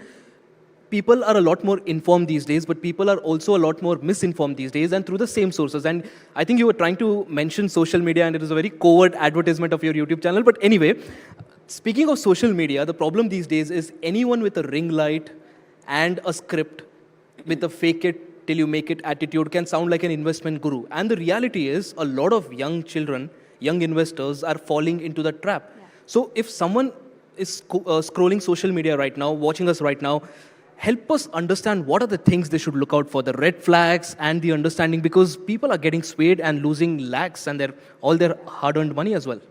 How many of you have seen an advertisement on social media which says that, get 20% guaranteed returns or 100% guaranteed returns? Anyone? Yes? Some might have seen even my photograph on that. She's saying yes. All these are fraudsters. So I'm very happy that you asked this question, because there are a lot of impersonators who are trying to impersonate me. They use my photograph, of course, without my permission, and they'll have all those purchase in my paisa double type schemes where unfortunately investors get lured into and they get trapped into all of these things. I just feel that there should be more stringent norms on the social media platforms themselves. Because I believe that if someone is using my photograph, and if that photograph is not being posted on my own handle, how does that advertisement get passed through their checklist, and how does it get listed on Facebook or on Instagram? I feel that there have to be more and more stringent norms on Facebook, on Instagram. They have to be held more accountable. That if someone is running my ad, or if someone is running someone else's ad who is a famous face, then there should be more checklists. They should have more SOPs which ensure that only the legit advertisements are, there on social media and not of the imposters. All right, let's keep advertisements aside. Even the famous faces that you spoke about, we've seen in the past few months, I don't want to take names, but in the past few months, a lot of these famous faces with a lot of these investment options and advisors also getting caught doing a lot of things that shouldn't be done as well. So while there is a restriction when it comes to advertisement, do you think there needs to be some sort of a guardrail when it comes to influencers as well? I'm not sure how they're going to define that. If they try to put an educational qualification, more than happy for that. I'm a chartered accountant. I would very well support that. But, you know, I somehow again feel that there would be persons who may have acquired that knowledge. They have a very good way of communicating what they have. It's I think, it's the onus on the creator, and it's more about us who should take that responsibility of drawing lines of what is to be done and what is to be avoided. You just mentioned FOMO. So I feel those content creators who just say, buy this stock, sell this stock, this is target price, this is stop loss, these are the ones who actually bring in more of FOMO. But I think a good content creator is one who teaches you how to shortlist a stock rather than which stock to buy. And that is also a different kind of FOMO. I have a new word here. That is freedom of measured optimism. Because a good content creator can actually give you the freedom to think about stock market from a very optimistic way, but the word that I used is measured optimism, because if I just say optimism, that goes to 25 din mein paisa double. But if it's a measured optimism, I think it will be like realistic returns. So go for the right FOMO rather than the wrong FOMO. I think, you know, this reminds me of my father's quote. He says, apna paisa apne dimag se lagao. I think that is exactly what really applies here as well. Let's talk about the investment strategy as well of a lot of these new investors who make a lot of losses. The problem is, you know, there's this famous phrase, buy the dip, but nobody knows where's the dip. Where does the dip end? So they keep buying the dip, and then suddenly they realize, well, the market's headed nowhere. They move out, and that's when they make a loss. Any advice to all of these young investors who are watching right now? What's the basic golden rule they need to follow in the markets before entering the markets? I think golden rule comes from one of the latest movies. How many of you are Bollywood freaks? Bollywood freaks, anyone in the crowd? Yes, let me see if you can guess the movie. I'm just going to change 1 or 2 words from this dialogue. I've recently watched that movie. That is a very big clue for everyone actually. कि stock market की एक बहुत खूबसूरत आदत है. Of course, it's not stock market.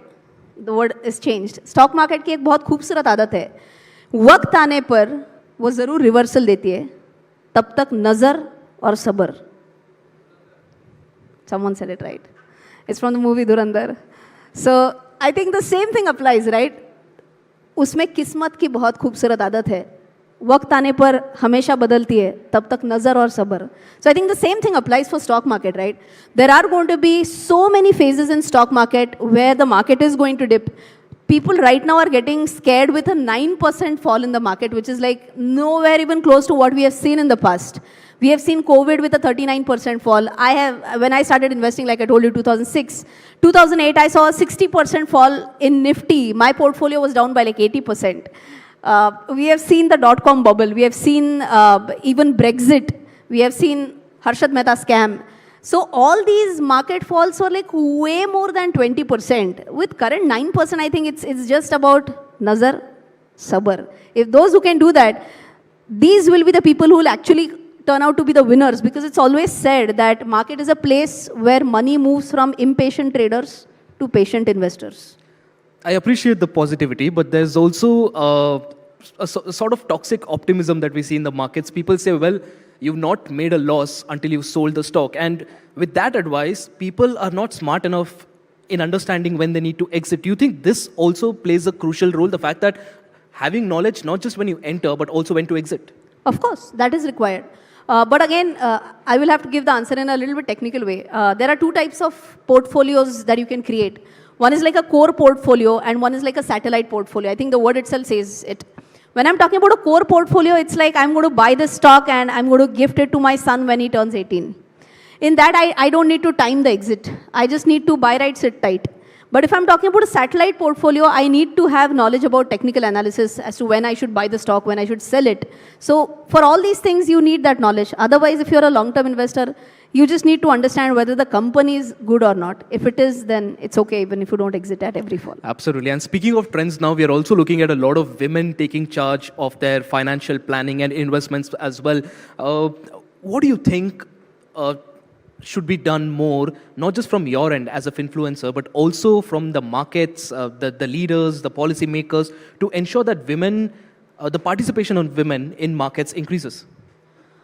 I personally feel that lawmakers and all that come at a very later stage. I think home is where the first things start.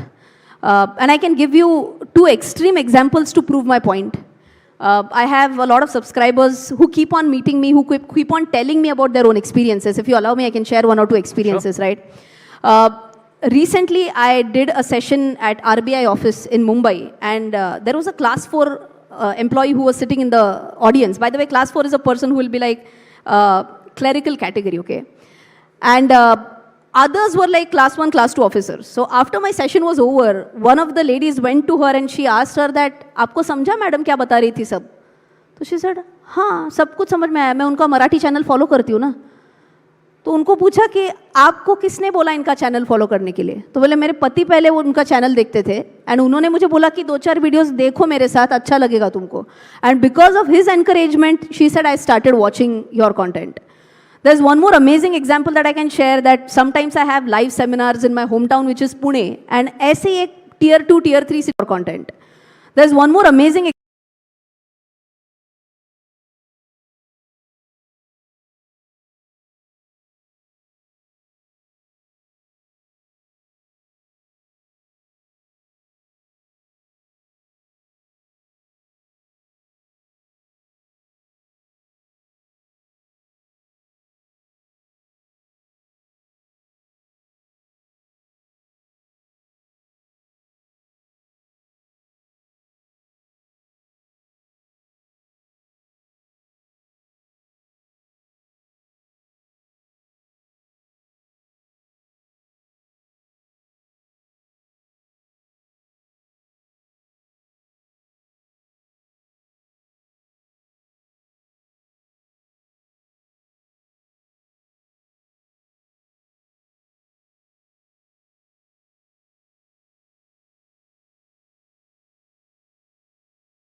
to prevent all of these?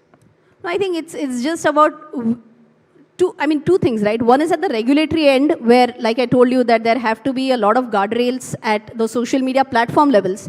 And one, it is about us. Like we say, Sat Sat Vivek Buddhi in Marathi. It's like basic sense, basic common sense.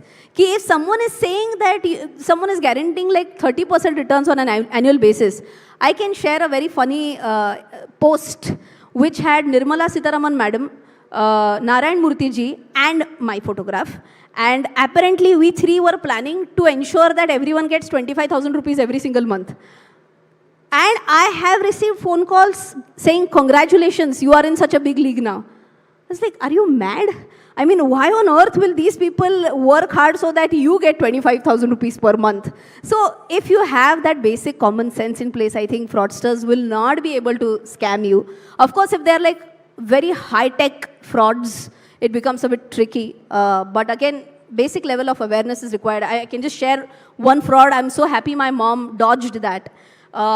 She got a message on her WhatsApp which said that you have jumped a signal and that's your RTO challan.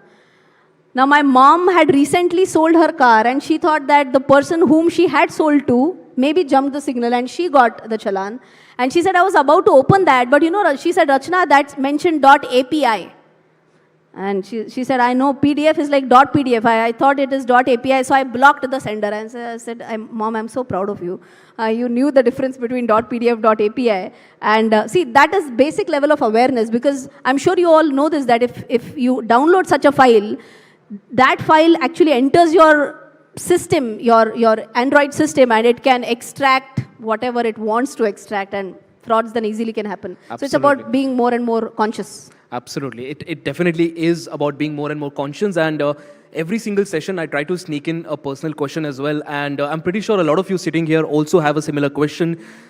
An entire generation bought mutual funds because of 4 golden words. Mutual fund sahi hai. It's been a long time. A lot of investors, new investors, haven't seen that brilliant green tick ever.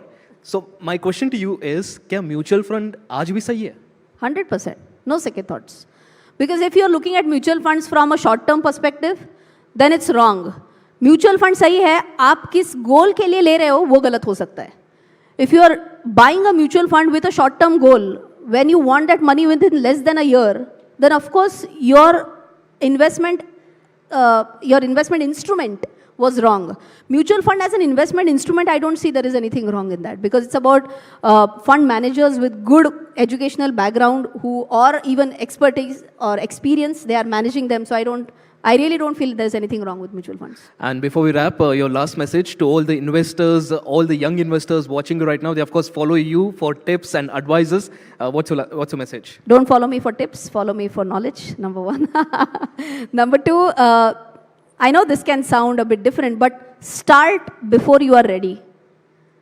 Because if you wait till you are ready, you will never start.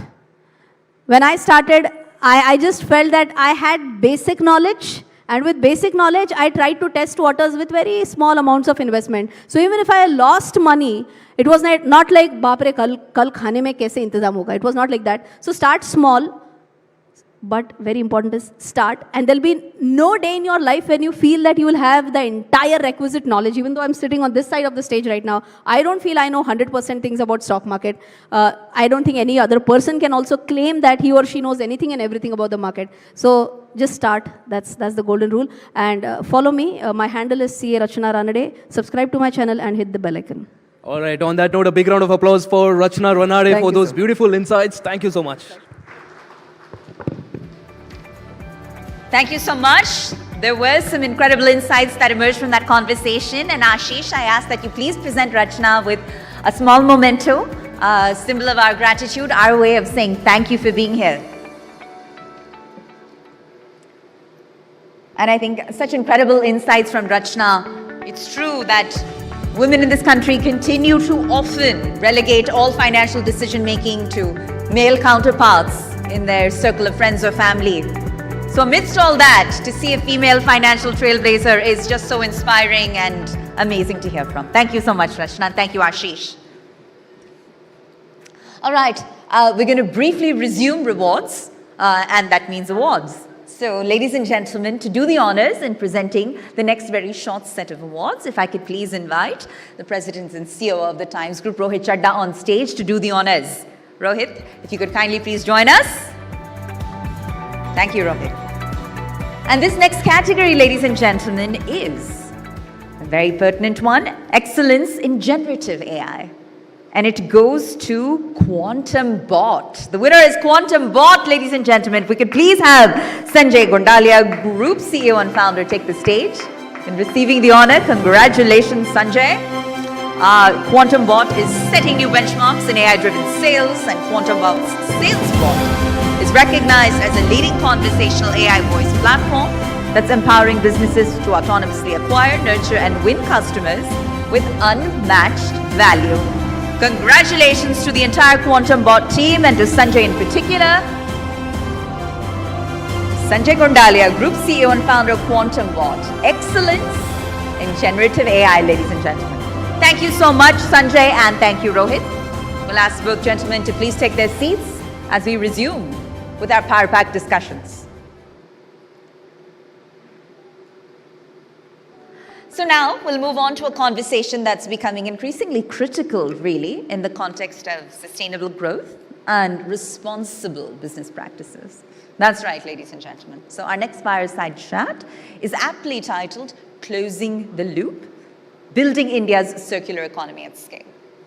So essentially, as India accelerates its growth journey, the focus is also shifting towards sustainability, where efficiency, reuse, recycling, resource optimization are key to long-term impact.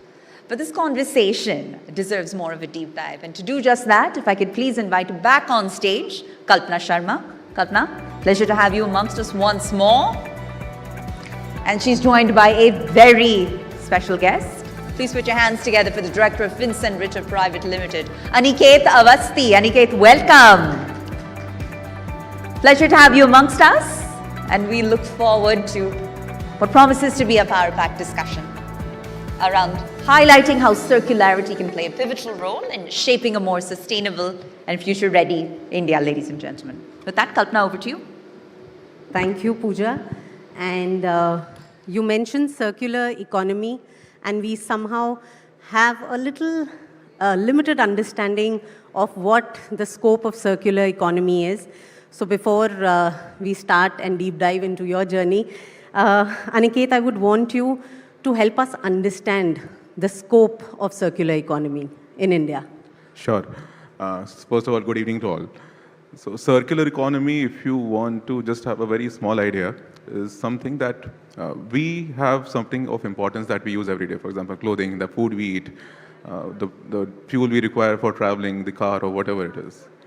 So to produce all of these things, we require, these are the products which are essential for us.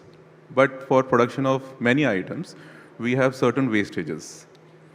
So for example, I'll just take you back around 120 years, not 120, 150 years back, when the chemical engineering was actually just developing, and we found oil, and we were refining oil, we were making kerosene, diesel, and earlier refineries. So that time, did you know that kerosene was the most important fuel, because kerosene was used to just light up the houses, because we were just burning lamps so that we have light, and to cook food and for the other purposes. So petrol was a byproduct, because we didn't know what to do about it. It was highly flammable, and it could not be stored properly. It was difficult, and it was a hazard.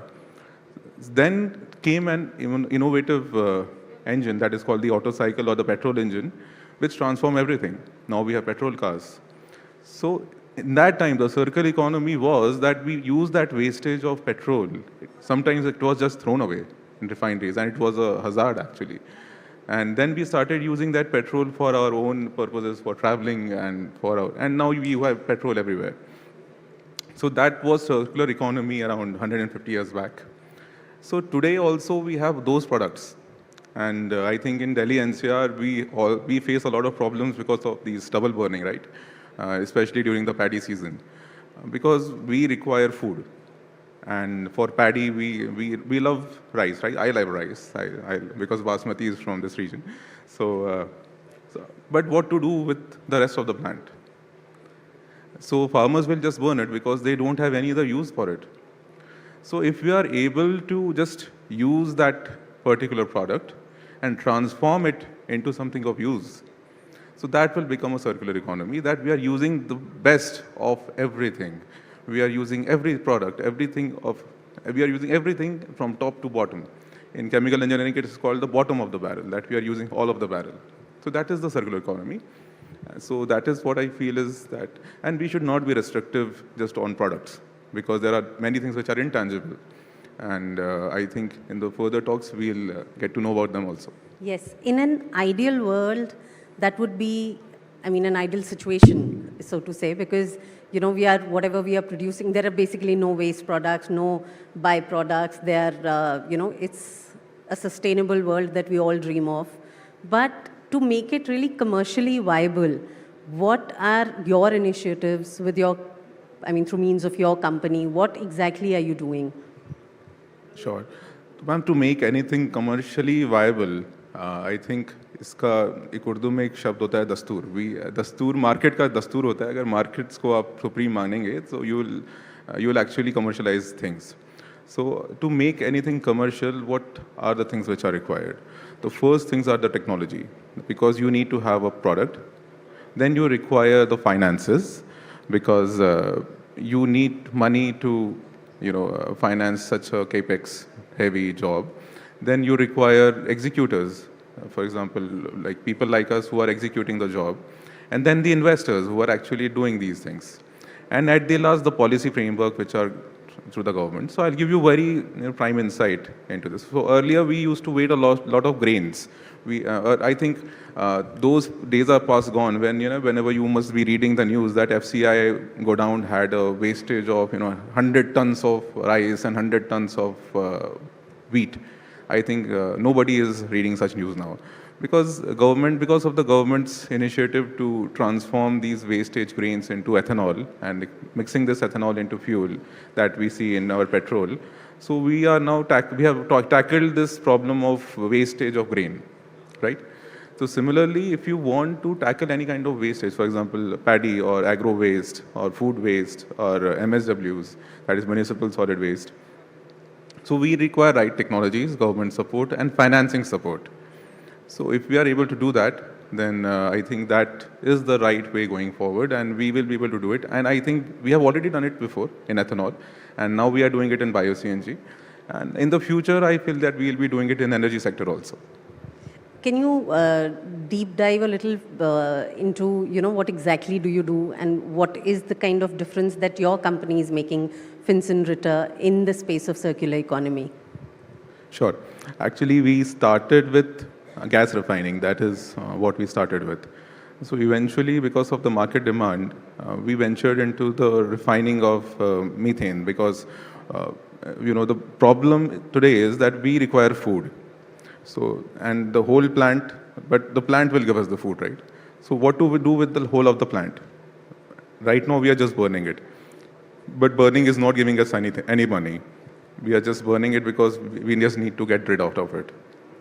So, but because of the rises of fuel prices, secondly, because of, now you must be seeing that there is gas shortage because of the Iran war. And energy security is threatened. Actually, this is energy security is threatened in India. So government started a lot of focus on how to convert such wastage into second generation of biofuels. So we started working on it, and we solved majorly three things in this sector. The first is that we solved the consistency of the product. We made our plants operate at higher temperatures at around 55 degrees Celsius so that we are able to produce gas at a normal level 365 days in a year, 24/7. Secondly, that we solve the grade of gas. The product that we are producing should be comparable to your natural gas, because I don't want my car to have an inferior fuel. I will always cover my car to have a superior fuel. So we need to compete with natural gas. So to make a fuel which is around 99%, 98% pure, we were able to do that. But the third problem still exists, and I think government and everybody is actually making a lot of efforts to solve that. That is essentially into logistics, because gas cannot be transported easily. It has to be either compressed or liquefied. So, or in pipelines. So now government is actually working on how to make a model in which we can transport these gas from the rural areas, because agricultural areas are in the rural sector, but the gas consumption is mainly into urban sector and into the industrial sector. So we are making progress in terms of that. Yes. Yes. Off stage, you were also telling me about your thoughts about electricity, that what can be done in that space. Sure. Ma'am, actually, I never see things in a constructive way. Because whenever we talk about circular economy, everybody here will be thinking of waste to energy or some wastage, anything which is tangible. But I'll tell you something which is, and you will be surprised actually, which is kind of intangible, that right now we are actually wasting a lot of electricity. Did you know this?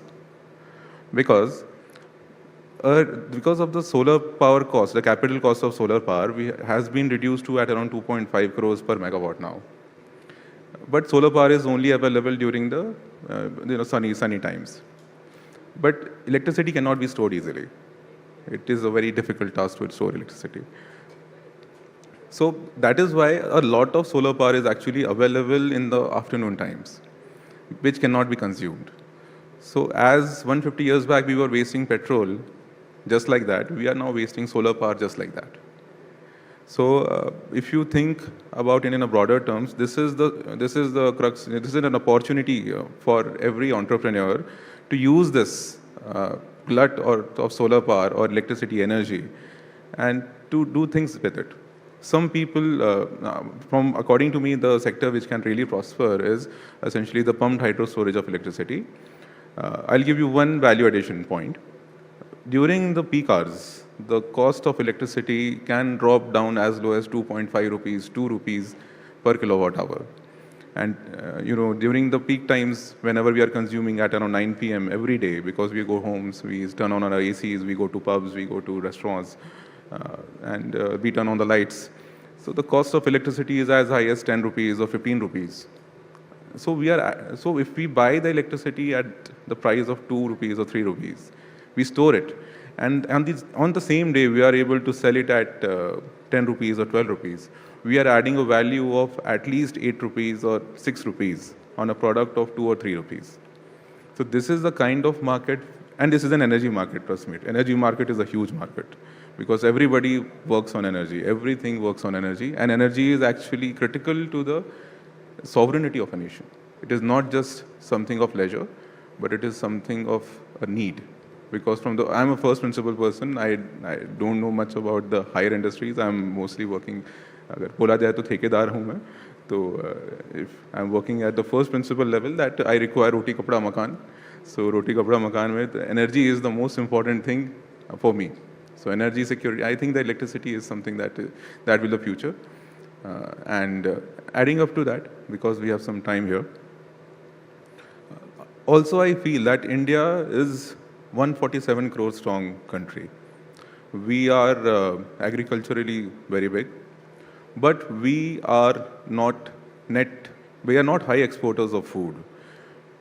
And because of God's grace, actually this is God's grace, and also because of the irrigation infrastructure, but combination of both, we have not had consecutive failed monsoons in last 20-25 years, which is actually a God's grace. Even in El Nino time, we are having sufficient monsoons and we are able to thrive. And we have sufficient food stocks. But something can happen because of the climate change and everything. And if we have consecutive failed monsoons, what will we do? There can be an energy problem, there's a food problem. And to solve the food problem, what do we require? The basic requirement for cultivation is fertilizer, because without fertilizer, we cannot have good yields. And do you know where is the maximum consumption of CNG in India? It is not into your transport, it is not into cooking, it is actually just to make urea or to make fertilizers. Around 25 to 35% of all the gas we import is actually consumed into making fertilizers. So essentially, this gas is the crux of our energy security. And energy security is the crux of the stability of nation, because without food security, we will have revolutions. Not we, every country has a revolution without food security. So we should think this opportunity also to solve. Now, how to, because I'm a technocrat, I always think of technology. So I feel that if we are able to use the glut of electricity that we have to produce hydrogen from water, that is green hydrogen, and to use this hydrogen to make urea, so we might have certain food security because we have glut of solar power. We are not dependent on solar power to anybody. So we have low interest rates, and I think there are a lot of bankers here. They are very willing to finance solar power. So, and they are financing solar power left, right, and center.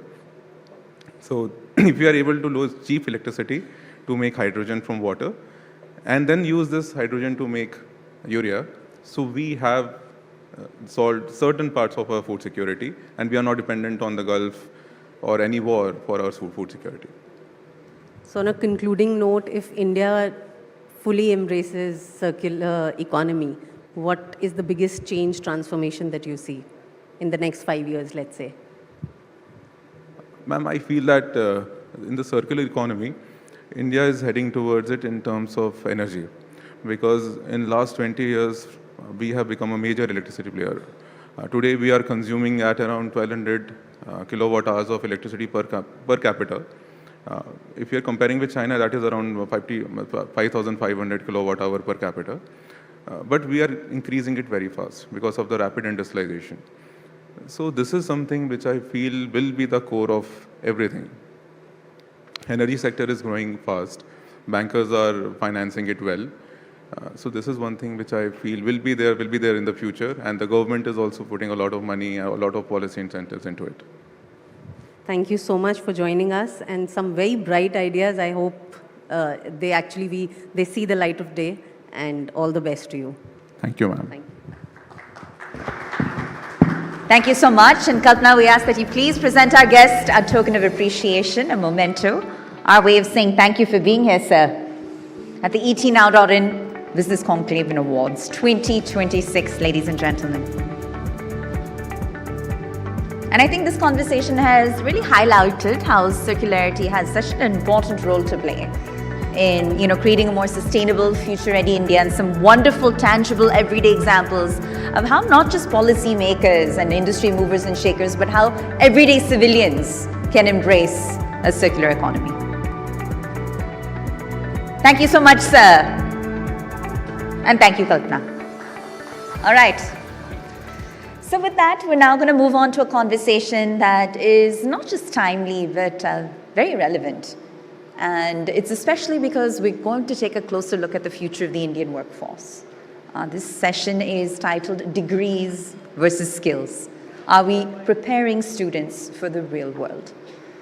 So basically, the fact of the matter is, as industries evolve rapidly, the question, ladies and gentlemen, you'll agree, is no longer just about academic qualifications alone. It's about adaptability, it's about practical skills, and real-world readiness. So to share his insights on this critical topic, it's my honor and pleasure to please invite on stage H.R. Mahadevaswamy, Vice Chancellor, JSS University, Noida.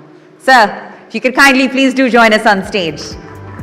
And this topic is of extreme personal relevance to me, so I feel particularly kicked and privileged to be taking it on. And with that, we'll make our way to center stage.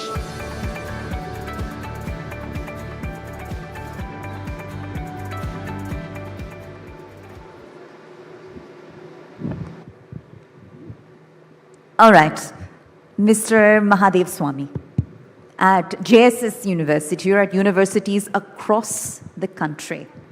All right, we're seeing the implementation of research labs left, right, and center. However, I think the concern in the minds of many is perhaps, is that research largely rhetoric, largely academic, and is it real world ready? Is it even real world relevant? If a gap exists and you admit to that gap, how do we begin to bridge it, sir? Is research as deep-rooted and relevant as it needs to be in the academic setting? Basically, so there's just good evening, everyone. Good evening. Yeah, good evening, good evening. So relevant question. So basically, when you take a topic, degree versus skills, yeah, both are relevant. So both are required. So degree, if you look at all of us sitting here will agree with us, agree with that a degree is essential because this is a foundation. When we get a degree, it brings the thinking, discipline to the person. But when you go to the industry requires the employability skills. So skills are required. So that means the universities today, what we require is to integrate the skills, what skills required by the industry into the degree. So this is basically what are required here. So as a JSS university, which is located in Noida, we are a multidisciplinary university with the industry-oriented curriculum, where we have 30% is the basics which we cover, and 70% of the curriculum focuses on the industry-oriented skills, or it could be the internship, it could be practical, it could be skills what are required, so soft skills, technology skills, all those things. So maybe about 70% is, so that is one thing. Second thing is basically how do you do that? So now that means if you look at the other universities, may ask a question. So where are we lacking that? Right. So where are we lacking? Suppose if we just are lacking, we are lacking in the execution, not in the policy, not in the because Government of India, either a UGC or AICTE or Pharmacy Council of India, they are well defined the curriculum, similar what we require by the industry. But execution is where the universities are failing. Means execution, when I say execution, say whenever they do the examination. So we do examination only for 60 marks. So out of 100, only 40 marks will be the assessment for the skills assessment. So this will be done by the industry people. So we have basically in the JSS, it's a very big organization. We have more than 350 institutions where we have 1 lakh students study in every year. So with the 30,000 staff located across India, across world, we have a Mauritius, we have in the Mysore, we have in the North India, we have in the US, everywhere we have a institution. So what we are doing is trying to do is basically integrate what industry required in the curriculum itself. All right. Yeah. Well, Mr. Mahadev Swami, I completely, share your sentiment in that I believe the effort, is an earnest effort. And you're seeing multiple universities do everything under the sun, from institute incubators on campus to mushrooming research labs all over campus to essentially signing MOUs. They're doing everything in their capacity to advance research and build that real-world readiness amongst their relevant student body. But tell me where you believe these institutions are going wrong. So you said the missing piece of the puzzle is execution. In tangible terms, where are they lacking? What specifically leads them to miss the mark in an execution context? Yeah, so Jerry, very good, valid question and very good question. Basically, most of the university, for example, take our own university, JSS University, we have a research labs. So research, basically, one is the applied research and the fundamental research, that is separately which are run. So second is we have the MOU signed with the companies, where we establish the Center of Excellence or Center for Learning, where the industry relevant, the use cases or the problem statement will be taken by the university, and the students and faculty together. They run that particular, solve the problem, either maybe a research, it could be a solution, or it could be innovation. So this is one. Just to add to that, so how are you doing it? Now in the university, in the top board, to any other the board, we have all the industry people. So for example, in the governing body of our university, we have a topmost industry people. So chairman of the Bharat Ford Limited Pune, Baba Kalyaniji is in the board. Dr. Sudhamurthy is in the board. Dr. A.S. Kiran, so all industry people. That means we track what research is required. Interdisciplinary research or multidisciplinary research, students are involved. So basically we have student clubs, the innovation centers which they run in Institute Innovation Council, where they are given the industry problems. The professor is sitting here. So we are partnered with the Bharat Ford Limited. We are setting up the AI Innovation Center for Manufacturing. So where they give the use cases of the problem which the students and the faculty will solve. They deploy in the companies which they are working. Very heartening to hear that, sir. And as we take a closer look at JSS, I think the institution really prides itself on outcome-based learning models, all right? But I'd love your take on what that means in tangible terms. How is it something you measure? What are the parameters that matter in that context? Yeah, so there are 3-4 things which is measurable. Basically, number one is the students which are employable. How many students we can able to place in the core companies or the good companies? Maybe we take either a salary or the core companies. So that is the number one. So which is fairly doing very well. Maybe more than about 70% of the students get placed in the core companies or the salary about 10 lakhs, something like that. So second aspect is the research publication in the very quality journals, number one. Number two. Number three is how many we file the patents, which is a patent, which we file the patent, we get it granted. So how many are commercializable? So now when you come to commercializable, so we have an incubation center in the university where the patented technology or the research outcome becomes an idea for that startups in the campus. We have close to around 55 startup companies in the campus in the Noida. Mysore, we have another 120. Bangalore, we have another 100 plus startups in the campus. That means the measurable items are the patents, the placement of the student, and the publications. Then how much is the commercializable ideas? How much money generated by the selling the patent? So maybe right now, let me be honest in that, so very few patents are sold. Maybe one or two. We are just maybe small amount which is generated. Maybe we have a optimistic that maybe next 1 or 2 years we reach that level. Yes, everything starts with a small step. I agreed. And so, look, all improvements in technology and infrastructure and curriculum and pedagogy aside, are we facing a bigger cultural problem perhaps within the context of our education ecosystem wherein the institutions or society itself is training the next generation to be job seekers rather than job creators that are focused on real world problems that frankly require solving that's long overdue? Yeah, so maybe just taking a question, so instead of job seekers, job creators. We are, this JSS University, earlier it was a college, we are here for last, the 1998. Just let me give a figure. So we are almost 221 companies are, the incubated, graduated. That means the generation of close to around 10,000 jobs are generated, only by one incubation center, which is in Noida. Maybe, I don't remember exactly, about 400 to 500 crores is the amount raised by the startups, by the investors, for their capital what required by the thing. And similarly in Mysore, which is a very 45 years old incubation center, more than about 700 companies are incubated and more than 350 or 375 companies are graduated, means they're in a revenue stream. So more than about 10,000 jobs are generated.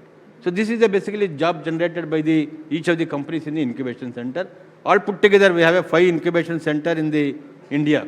So which maybe now today, if you look at today's average, maybe we generate close to 1,000 plus jobs in every year. So it's very heartening to hear. And I want to touch on one other reality, amongst the Indian cultural fabric, which is even middle class families and of course upper middle class to more privileged families. They kind of nurture this aspiration of sending their children abroad for higher studies. Okay, the brain drain in this country is very real, sir. All right. So if we were to even attempt to reverse the brain drain, the brain drain, sir, as in the losing top talent to our foreign counterparts, rather than them choosing to study and build a career here on home turf. Right? So my question is, sir, if we were to reverse that trend and make India the leading global education hub, much like people perhaps view the United States or even the United Kingdom for that matter, what's required to change in your view at a micro level, at a macro level, and how long will it take? Yeah, maybe that morning somebody asked a question, similar question to someone, some panelist or something. But the people going to US or other country, maybe I think people are also agree with me here. Maybe from the top IITs or top NITs, people will go. The one who, maybe most of the companies in India who are working here are from the Tier 2, Tier 3 colleges. Maybe today ISRO, they launched many Chandrayaan is done by the average students. Maybe basically students from the Tier 2 or Tier 3 colleges, maybe degree colleges, engineering colleges, something like that. But say, if my experience in the JSS, in past, yes, when I studied, maybe 80s, 90s different. But 2010 onwards, the people who are going to US or other countries for higher studies and settling there, maybe percentage of that is less in these universities, at least especially JSS. Because most of the students who study in Noida campus, either they prefer to stay close to their house. They don't want to go outside, number one. Number two, maybe 2 to 3% of the students they opt for the public service jobs, maybe UPSC or railways or the other jobs which they prefer. Maybe very few, maybe 0.5 to 1% of the students will go abroad in our case.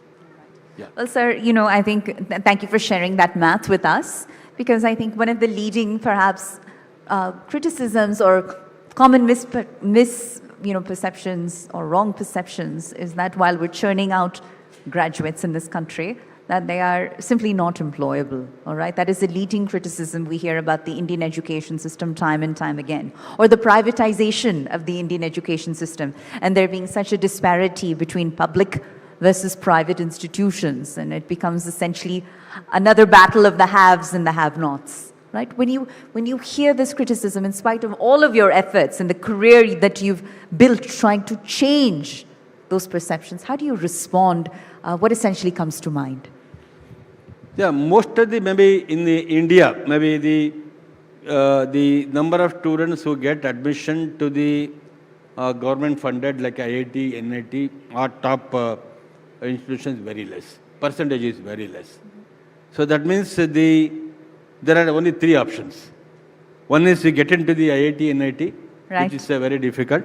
Maybe I'll answer the other part later. Second part is the going abroad. Maybe that is again expensive, so very less. So other option is the private organizations. So in the private institution, self-funded or self-financing institution, so who are the top institutions?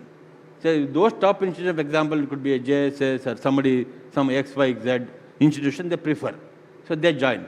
So if you look at the JSS, maybe I just proudly say that because we are rooted in the values, deep rooted in the values.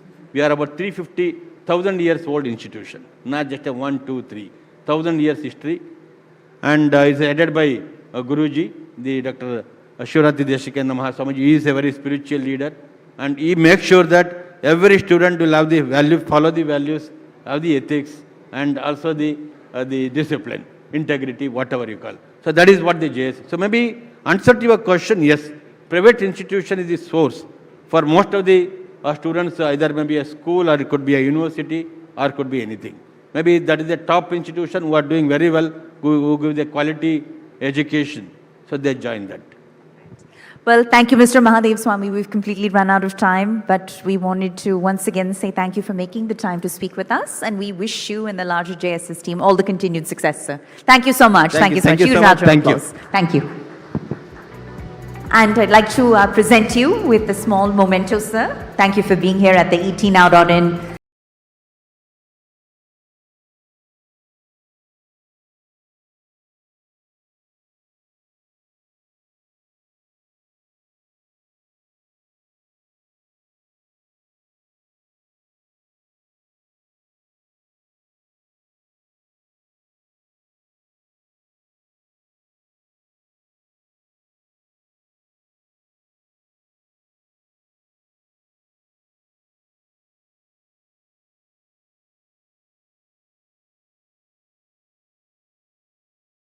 Ladies and gentlemen, with that, we're going to move on to our next fireside chat. It's focusing on a sector we haven't touched on yet. That's critical to national strength and self-reliance, and especially relevant in the current moment.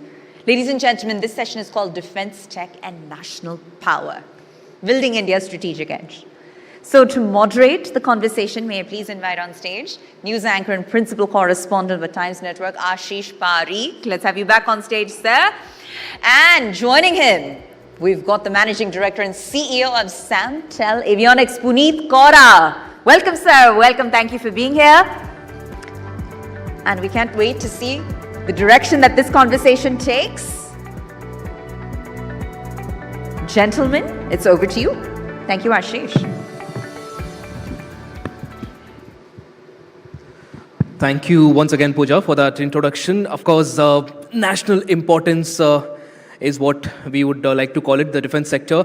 And of course, India for the longest time was known as a very solid major importer of defense equipment. But over the last few years, thanks to government policies and also our local manufacturers and innovation, we are slowly turning the tide. But there's still a long gap between us being globally competent and also us being globally dominant. And what will it take to bridge that gap is what we'll explore in this session. And also, of course, how domestic manufacturers are making all the difference. So, Mr. Puneet, let's start with the most basic question. There's a lot of manufacturing happening in India when it comes to defense products. We are looking at a lot of innovation as well. But when you compare it to what the world needs right now, we of course know the sort of era that we are in right now, everything that's happening around the world, there will be a lot of need for defense equipment. Do you think Indian companies are up there? Are in terms of quality, in terms of technology, are we right up there to compete with global players? First of all, thank you for having me over and to speak here, Ashish, and thanks to the ET Now team. Coming to your question, I think if you first of all go back and look at what's going on in the world today, actually we have quite a disturbed situation. We have multiple wars happening in different parts of the world, and just was talking to somebody and somebody was saying it's the new normal, and I was like, it's not a good normal to be with. But coming to your question, which is focused towards the defense, which actually comes right at the heart of all this, I think when you look at the companies in India, we have a mixed bag. So let's look at the slightly helicopter view and slightly overall what's going on as far as innovation is concerned, since you touched upon it. When you talk about innovation, we're talking about developing capabilities within our country. Actually, if you look at the global index, we are not doing so well as a country. We are at about 0.2% of our GDP that we spend on defense, not sorry, defense, but innovation. Global average is about more than 5%. So, and that 5% of the GDP is being done by countries which are already developed in terms of technologies, not only in defense, but many other areas. We can talk about, IT, we can talk about healthcare, overall electronics, many, domains. That's the kind of a big picture. When you come to defense, I think we have a mixed bag, like I said. We have some companies which are doing path-breaking work on developing technologies. And there are few which are, already we keep on hearing from, recently CDS was talking about technologies being imported and we should stop, especially in the area of drones. We hear a lot of, just white labeling happening or maybe very little value add taking place, which is what we want to stop. I think basic question that we need to answer is, if we really want to see a Viksit Bharat 2047, till we don't have a very strong ecosystem of developing technological capabilities within the country, we'll never achieve that goal. And I think from that perspective, we at least play a small role in that domain. We serve the Indian Armed Forces with products which are completely indigenously developed and manufactured. So the technology is totally developed by us. And I think, as I said, as far as industry is concerned, we have some players who are also doing similar, quite exemplary work, but we have a long way to go. Right. For the longest time, defense manufacturing was done by public sector undertakings. Now with a lot of these private companies like Samtel, Avionics also coming in, do you think innovation has also come in? Just help us understand the kind of work you're doing at Samtel. Let's say, for example, which was not possible 10 to 15 years back before all of these private players came in. What is the sort of innovation you've been able to do because you're a private player and you've got a very clear vision? I think we basically have been an electronics company. We've been around for more than 50 years. So we picked upon the area where we were strong in, which was the electronics domain. We partnered with Hindustan Aeronautics way back in 2007, 2008, and we developed capabilities. So a lot of products that were flying during the Operation Sindoor were actually using electronics and products made by Samtel and the Samtel HAL joint venture. That was a very proud thing for us. But coming to your particular question, yes, the sector was dominated primarily by public sector players. But what has happened is, over the last many years, the new defense production procedures that have come out and the more kind of Make in India push, especially in the last 10, 12 years, with under Prime Minister Modi, I think is transforming this sector quite a bit. And private sector is obviously coming up in a big way. We now hear about projects like AMCA, which is the advanced, the next generation aircrafts, which will not go to actually HAL. It will go to private sector. It's very clear now.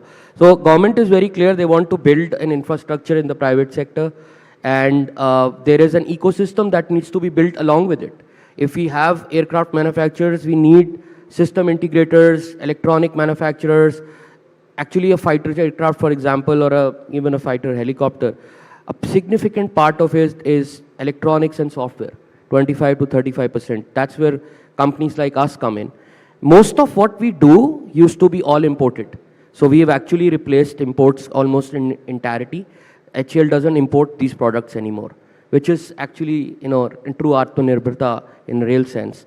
And I believe that we have set a path, not only for ourselves, but in our country. We see many more examples, just coming to your first question as well, where we see these center of excellences helping India becoming more and more Atmanirbhar. We've actually seen this pattern before.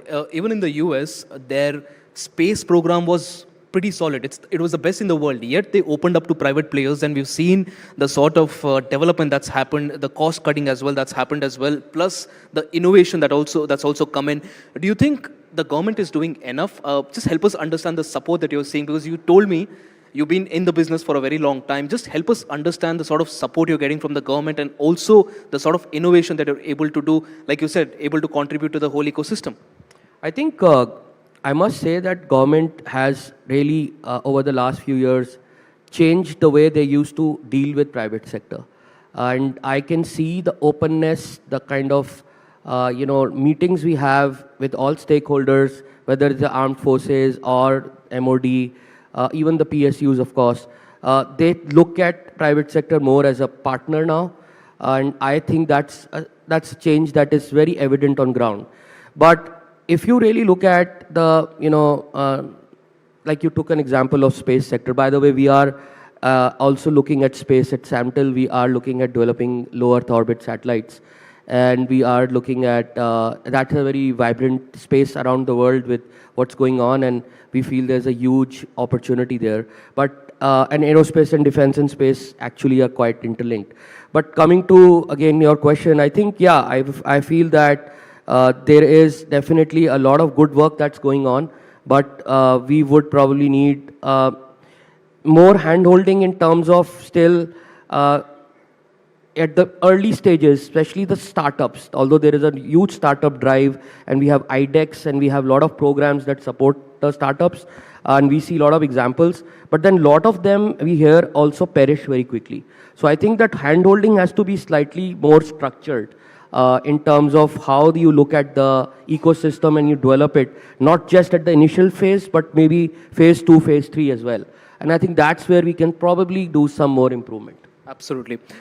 Beyond manufacturing, one of the biggest focuses has been on technology ownership also. And when it comes to developing technology and owning it, a lot of R&D is required, and as you'd agree, a lot of investment, patient capital is required, wherein it takes years of hard work before we actually develop and mature an ecosystem. Do you think such capital is available in India, or do you think everyone is so obsessed with early exits or quarterly results that, it just doesn't leave us room to innovate and build something of our own? I think capital in this sector has started to come in a big way. I mean, if you look at just look at the stock market. Look at the defense stocks. Market has been falling. Defense stocks don't fall. I think it's actually not so what the environment, what's going on in the ecosystem, but around the world. But I would say that, we just raised some capital last year. We got very good response from the market. I hear from my peers that there is enough capital that is available to be for this sector, and not only for this sector, the new areas we're getting into. So I think that the trend has changed. There is trust in the sector. They feel that, more importantly, I must point out one thing. I did briefly talk about it, but Operation Sindoor actually changed a lot of what the perception of this industry was all about. Not only within the country, but globally also. And I think what's happened is, from claiming, we actually were able to demonstrate battle-proven products. And what happened with that is that it actually brought about a lot of confidence in terms of course, the stakeholders and the potential customers, but also people who would invest into this space. I think that was, the turning point in my view, if I look at the last 1 year. And we have not looked back after that. So yeah, there is enough capital that wants to support this sector, and it will only become more and more in the years to come. So clearly you made a calamity into an opportunity, which is any sign of a good innovator. But just help me understand the roadmap at Samtel Avionics. What's the next big thing you're planning? What's the roadmap for you ahead? Because again, let's not hope there's a war so that your stocks go up again. But besides the war, what is the next opportunity that you're looking at?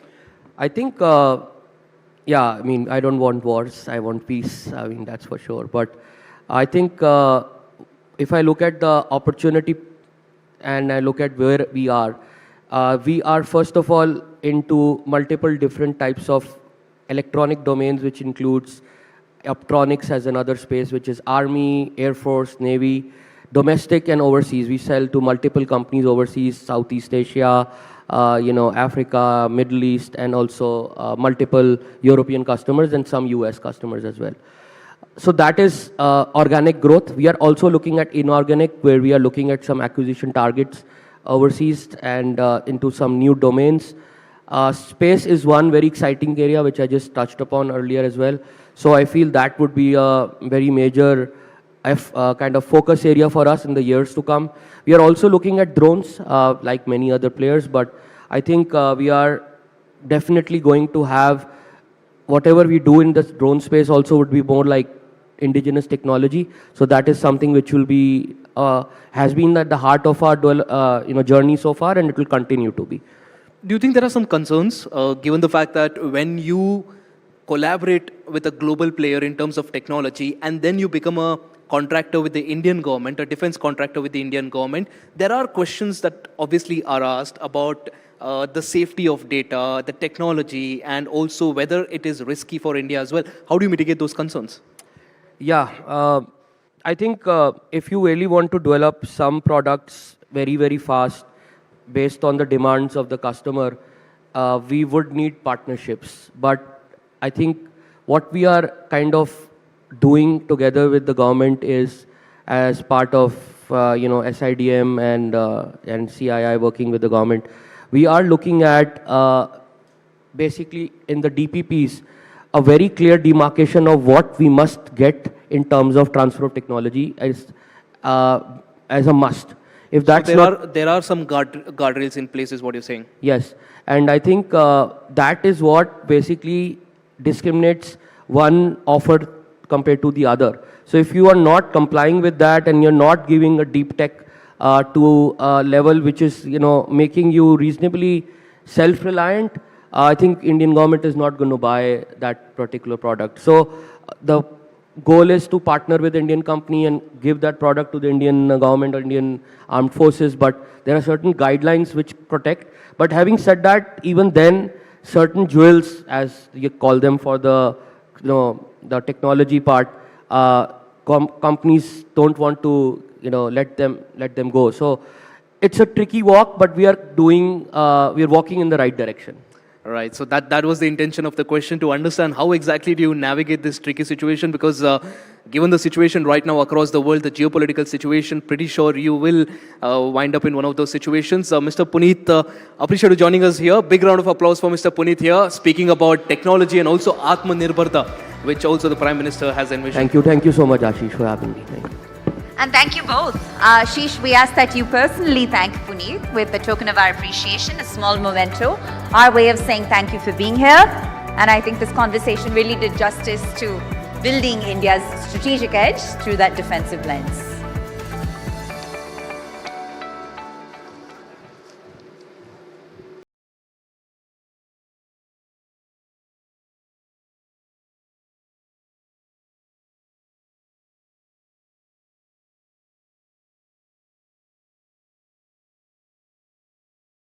Briefly now, ladies and gentlemen, before continuing with the thought leadership component of the evening. And to do the honors, if I could please invite back on stage the President and COO of Times Group, Rohit Chadda, to do us the honors in presenting these next set of awards, please. Thank you, thank you. There you are, Rohit. And again, this is about recognizing excellence and celebrating leadership. That's the entire premise of the ETNow.in Business Conclave Awards 2026. So, the few categories that we'll be presenting next. Let's start with excellence in scalable AI infrastructure, deployment, and upskilling. A highly coveted category, ladies and gentlemen, and this goes to Global Info Ventures Private Limited. Let's have Abhishek Agarwal on stage and team in receiving this highly prestigious honor. Abhishek is the founder and the CEO of Global Info Ventures Private Limited. With the Excellence in Scalable AI Infrastructure and Deployment and Upskilling Award, we are celebrating his and his team's leadership in driving AI innovation and global collaborations. Once again, huge congratulations to Abhishek Agarwal and team with Global Info Ventures Private Limited. This is the Excellence in Scalable AI Infrastructure, Deployment and Upskilling Award, ladies and gentlemen.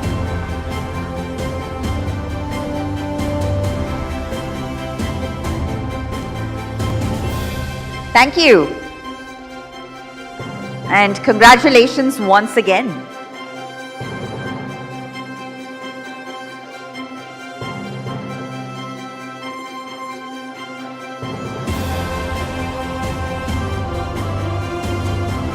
Ladies and gentlemen, a lot more ahead, including the special guest you've all been awaiting, whose arrival you've all been awaiting with bated breath.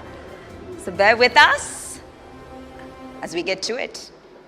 With that, we'll move on to our next category, ladies and gentlemen, which is Excellence in Premium Commercial Real Estate Development. And the winner for this category, Excellence in Premium Commercial Real Estate Development, is Galaxy Magnum Projects Limited for its Magnum Global Park project. So let's please have the team on stage to receive this incredible honor. Congratulations, and it's under the strategic leadership of Mr. Rajiv Podar, Galaxy Magnum Projects Limited, that it's delivered a Magnum Global Park. It's a strong example, ladies and gentlemen, of premium commercial development and modern business infrastructure.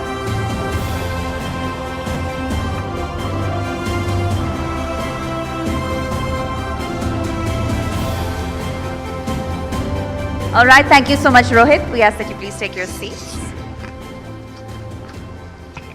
And conclaves and awards ceremonies like this stem from a collaborative effort, as I mentioned earlier, and that involves an ecosystem of partners. So we wanted to essentially take the opportunity to help present a partner note, ladies and gentlemen.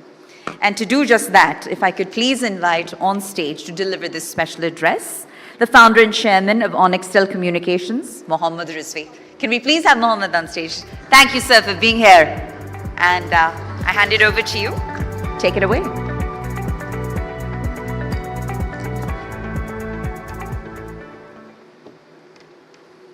Good evening, everyone. Respected dignitaries, industry leader, distinguished panelists, and our valued partner, and the entire team behind this remarkable initiative.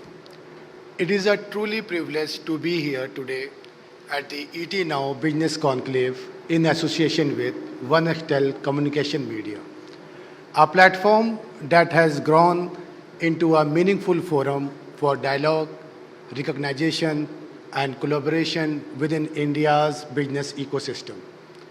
What makes this platform particularly special for us is the journey behind it. Our association with Times Network has been long and meaningful. Over the year, we have worked together on several initiatives and summits across sectors. In fact, Onextel Communication had the privilege of being associated with the very first initiative of ET Now Business Conclave Award. And it is a truly inspiring and see how that initiative has evolved over time, from its early chapter to multiple successful state editions across the country. The conclave has steadily grown into a credible platform where business leaders, policymakers, and innovators come together to exchange ideas, and celebrate excellence. And today, witnessing the second national chapter is a reflection of the success and impact this platform has created. At a time when India is emerging as one of the world's fastest growing major economies, platforms like this play a vital role in bringing together leadership, ideas, and collaboration that shape the future of our future business ecosystem. At Onextel Communication, our vision has always been clear to bridge the gap between credible platform, meaningful stories, and the right audiences.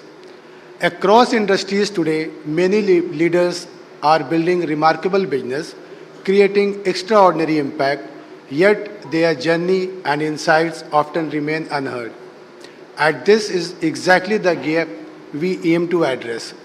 Today on this platform, we are delighted to introduce a new thoughtful leadership initiative, X-Equity. X-Equity is a publishing and thoughtful leadership platform for founders, innovators, and industry leaders. Through this initiative, the distinguished leaders being recognized today will have the opportunity to become founding authors, sharing their journey, their insights, and their experiences. Through published stories, these narratives will be digitally amplified and distributed across platforms so that their knowledge and leadership can inspire a wider professional community. Because when leaders speaks, they inspire entrepreneurs, guide professionals, and shape the next generation of innovators. And that is how strong ecosystems are built. Before I conclude, I would like to sincerely thank the Times Network, our partners, our sponsor, and the entire organizing team for creating such a powerful platform. At my heartfelt congratulations to all the award winners and participants today, your leadership and innovation continue to strengthen India's entrepreneurial and economic journey. Thank you, and I wish everyone a very insightful and successful conclave. Thank you.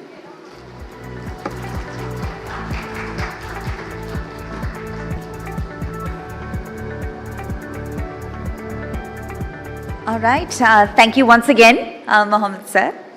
And I think on that note, it only is apt that we extend our heartfelt gratitude once again to all of the partners in this effort. So I want to simply take a moment and briefly acknowledge them one by one, because the ET Now Business Conclave Awards 2026 is a collaborative effort.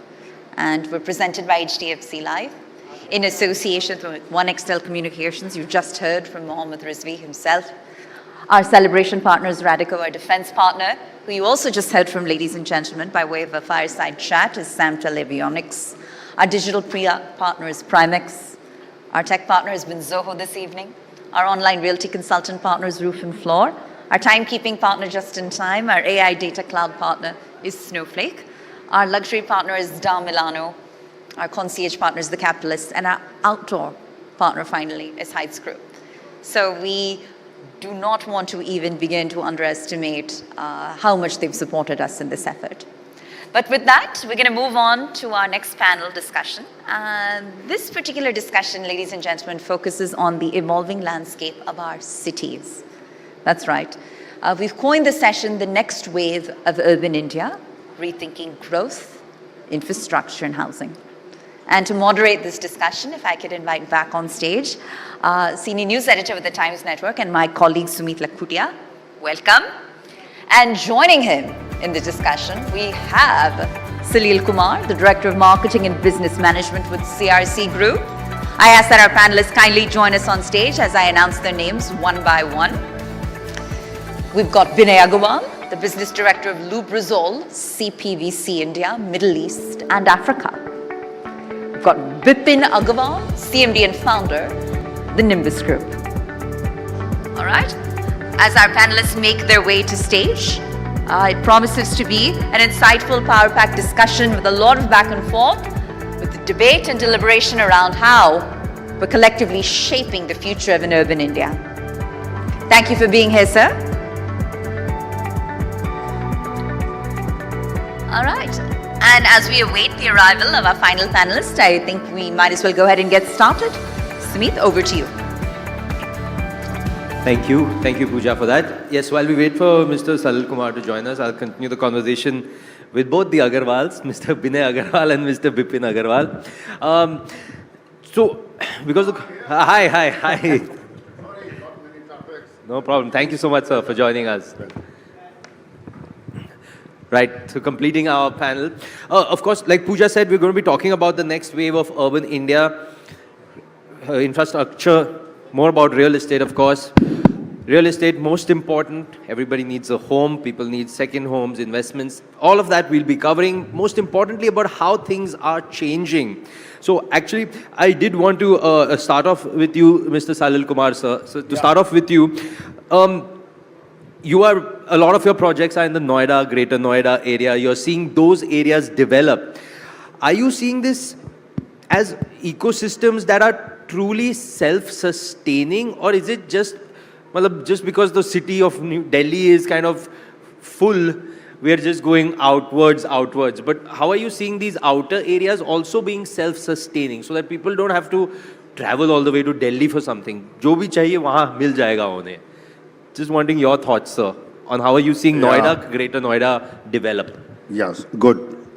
First of all, good evening, gentlemen. I missed your good name because Sumit. Yes. Wonderful. Sumit, I mean, this question has a very long answer, but I will like to be very brief. Yes. See, the thing is, I started my living in Delhi way back, 1988, and did wonderful projects in Gurgaon too. I spent many times in Gurgaon and did housing, commercial, and various other projects, townships, everything. And finally decided my karma bhumi as a Noida. See, the thing is, when I visualized the entire master plan, studied the master plan, so the infrastructure, now the second term is sustainable infrastructure. Yes. To the load, one is infrastructure, sustainable infrastructure compared to the load which is coming on the infrastructure, which I found Noida to be very, very appropriate. Right. You have a large expressway, then you have a service road, then you have a large green belt, then you have 100 acres of big parks and world-class education institutes, world-class now because sky lounges are the need of the new generations, good school, good education, and plenty of other things, whatever the system you need, good walking parks, and many other things. You need your grocery shopping, one of the best doing retail space, which is more than 2 million square feet is in Noida at the moment, and the footfall is amazing. It's close to the 90,000 people per day on an average, and that many other projects are also coming up. You have world-class campuses, you have office spaces. So entire ecosystem is highly, highly sustainable. The only thing which was lacking was an international airport. So 28th, in fact, I'm coming from the Noida Authority, I was discussing the same subject. 28th is being inaugurated, where 4th largest in the world airport is coming up. So all entire ecosystem are very much sustainable in Noida at the moment. And that is how you will feel. I never compare Gurgaon with Noida because I say they are different side of different things. Right. You have Shah Rukh Khan and Salman Khan, you can't compare them. Absolutely, sir. That is true. Yeah. Also, just would like to add to that, sir, there is also, I believe, talks that the Budh International Circuit might soon have Formula 1 coming back there. So again, in Greater Noida, we'll have an international level sporting arena, so to say. Yeah. So that's why I say the Generation Z demand, where you require many big size appropriate housing. So Noida will definitely scoring in the ecosystem, across the entire India, not only in NCR. Right. Yeah. Well, Thank you. Thank you. Binay, I'll bring you in on one point what Mr. Kumar spoke about on, sustainability. And he spoke about the importance of, for example, in Noida, Great Noida, being sustainable. I want you to take this a little ahead by talking to us about, so see, in India now, the Green India mission is a priority.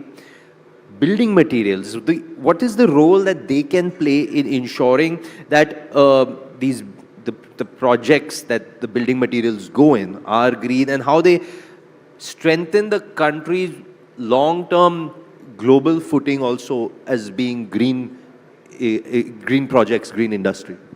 No, thank you for that question, and good evening all. Not many of us realize, but India is a leading country in terms of sustainability. Our green building market is almost $36 billion and growing rapidly. We are number 3 in number of building projects which are LED certified. Now, I'll give you an example. Today, when we are in an energy crisis, we realize the importance of using less energy for building material. I spoke to a plumber, what kind of pipe they use, right? Earlier in India, and this is only happening in India, everywhere plumbers are using PPR pipes, metal pipes, which requires high amount of energy. But India is the only country we have switched to CPVC pipes, where you don't need any energy. That's how you are reducing the overall energy consumption for a building and making it more sustainable. The simple definition for sustainability is how do you make more using less, so that there is less demand on resources and on earth. And India is moving towards that. The other example I wanted to share is how do we become self-reliant, right? Sustainability is also about having your own resources to support your development, because construction in India accounts for 10% of our GDP. Now, if I look at multiple building material, be it tiles, dependent on gas. We know today because of gas shortage, the entire tiles industry in Morbi is shut down, right? So that will have an impact on our building sector. We can talk about wire and cable, right? Every building needs wire and cable made out of copper. India doesn't have enough copper. And same with plastics made out of polymers. Again, India is highly dependent on polymers. And the next stage for India is to have these products made in the country. That's how you reduce your dependence on imports and ensure your economy continues to grow. Absolutely, and that will also help the local domestic industry grow. Again, like you said, a reduction of dependence on products from abroad and on imports. Bipin ji, आपसे एक बात पूछना चाहूँगा. देखिए, आपके भी projects Noida में काफ़ी सारे हैं जी, लेकिन मैं आपसे एक चीज़ पूछना चाहूँगा कि रेगुलेटरी फ्रेमवर्क, रेगुलेटर का रोल ऑफ कोर्स बहुत इंपॉर्टेंट है, रेरा है, which is helped all over the country.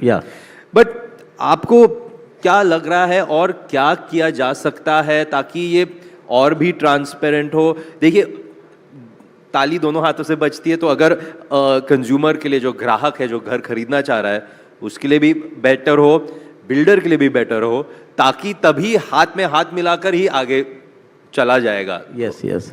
Thank you for participate discussion. And RERA, our regulatory in this industry is doing very perfect, significant role. If you see the before RERA comes, then everything is mess actually. There is no transparency, there is no mechanism for the utilization of the RERA account. How can we actually wire, can we see the things, what is actually developer is doing the right things. After RERA, everything is uniform and good, significant and strong actually presence in the market in our industry. Like compulsory registration and complete information in the site, RERA site. So customer and buyer, can we see the actually what is the position of the developer. And compulsory mechanism account, escrow account is there. You can utilize whole the money 70% in the construction. So all parameter is comes after RERA. This is the good significant in the industry. If you see the buyer, this is good for the actually legal protection is there. if you see the developer, trust has to be developed, after comes the RERA. So, एक चीज जो we were talking earlier, sir, before the discussion, about RERA और क्या कर सकती है? What more can the regulator do to educate the users? Because मतलब जैसे 2-3 सेशन पहले रचना राणाडे का सेशन था with my colleague Ashish Parekh and he spoke to about mutual fund, क्या अभी भी म्यूचुअल फंड सही है? माय पॉइंट इज कि जो कैंपेन एम्फी सेबी ने चलाया था म्यूचुअल फंड सही है, वो अब आपके जहन में है। आप अच्छा ठीक है, किसी ने म्यूचुअल फंड में इन्वेस्ट किया ना किया वो दूसरी बात है, बट वो सुना हुआ होगा। क्या रेरा ऐसा कुछ करना चाहिए? Of course in the regulatory part some innovation should be there, like RERA should be good campaigning through the prop shop, जो उनके हमारे जो कस्टमर को जो एजुकेट करना है, वो आपका जो हमारे ब्रोकर्स होते हैं जो रजिस्टर्ड होते हैं उसके थ्रू आप उस प्रोजेक्ट के बारे में उनको एजुकेट कर सकते हैं। This is very innovating things for the buyer and also digitalisation is also require all actually builder buyer agreements, whatever the actually developer with the buyer should be all digitalization होना चाहिए, जिसकी वजह से कोई भी उसके अंदर कोई मैनिपुलेशन या कोई भी आदमी मतलब डेवलपर ना कर पाए। और उससे क्या होगा कि जो बायर है वो लीगल प्रोटेक्शन महसूस करेगा और डेवलपर को भी एक ट्रस्ट आपस में बनेगा कि उसको कैसे प्रोजेक्ट को मतलब जो है कंसीव करे, कंप्लीट करे। जी जी। तो इसके अलावा मैं एक बात और कहना चाहूँगा कि एक इनोवेटिव और चीज़ है जो कि रेरा जब रजिस्ट्रेशन करती है डेवलपर को, तो उसका जो मीन्स ऑफ फाइनेंस है, फाइनेंस क्लोजर होना चाहिए। क्या होता है, sometimes we are going the launch करते हैं हम प्रोजेक्ट को, हम लोग जो कॉस्ट ऑफ कंस्ट्रक्शन है ये उम्मीद करते हैं कि जो कस्टमर है वो पैसा देगा उससे बन जाएगा। समटाइम्स मार्केट सपोर्ट नहीं करती है और वो कस्टमर वो नहीं, कई बार बायर भी पैसा नहीं टाइम पे दे पाता है। तो जो मीन्स ऑफ फाइनेंस है, जो फाइनेंशियल क्लोजर है, रेरा को रजिस्ट्रेशन करते समय ये फाइनेंशियल क्लोजर जरूर देखना चाहिए, जिससे कि जो बायर उसमें लेता है, जो मैनेटरी बायर होते हैं, प्रोजेक्ट कंप्लीट हो जाए। Yes, because after all sir वो सबसे ज़्यादा ज़रूरी है, ताकि जो इन्वेस्टर्स ने अपना पैसा, अपना हार्ड अर्न मनी लगाया हो, वो एग्जैक्टली इन दी एंड उनको अपना घर मिल जाए, वो बहुत ज़रूरी बात है। बिकॉज रेरा आने के बाद 70% भी यूटिलाइज हो रहा है और उसके बाद लैंड भी उसने परचेज कर लिया, उसके बाद लेकिन फ्लैट जो है वो नहीं बिक पाते हैं, एक माइनॉरिटी बायर लेते हैं और मेजॉरिटी पोर्शन अभी अनसोल्ड होता है। तो उसको कंप्लीट करने के लिए फाइनेंशियल क्लोजर होना चाहिए बिफोर रेरा रजिस्ट्रेशन। जी जी।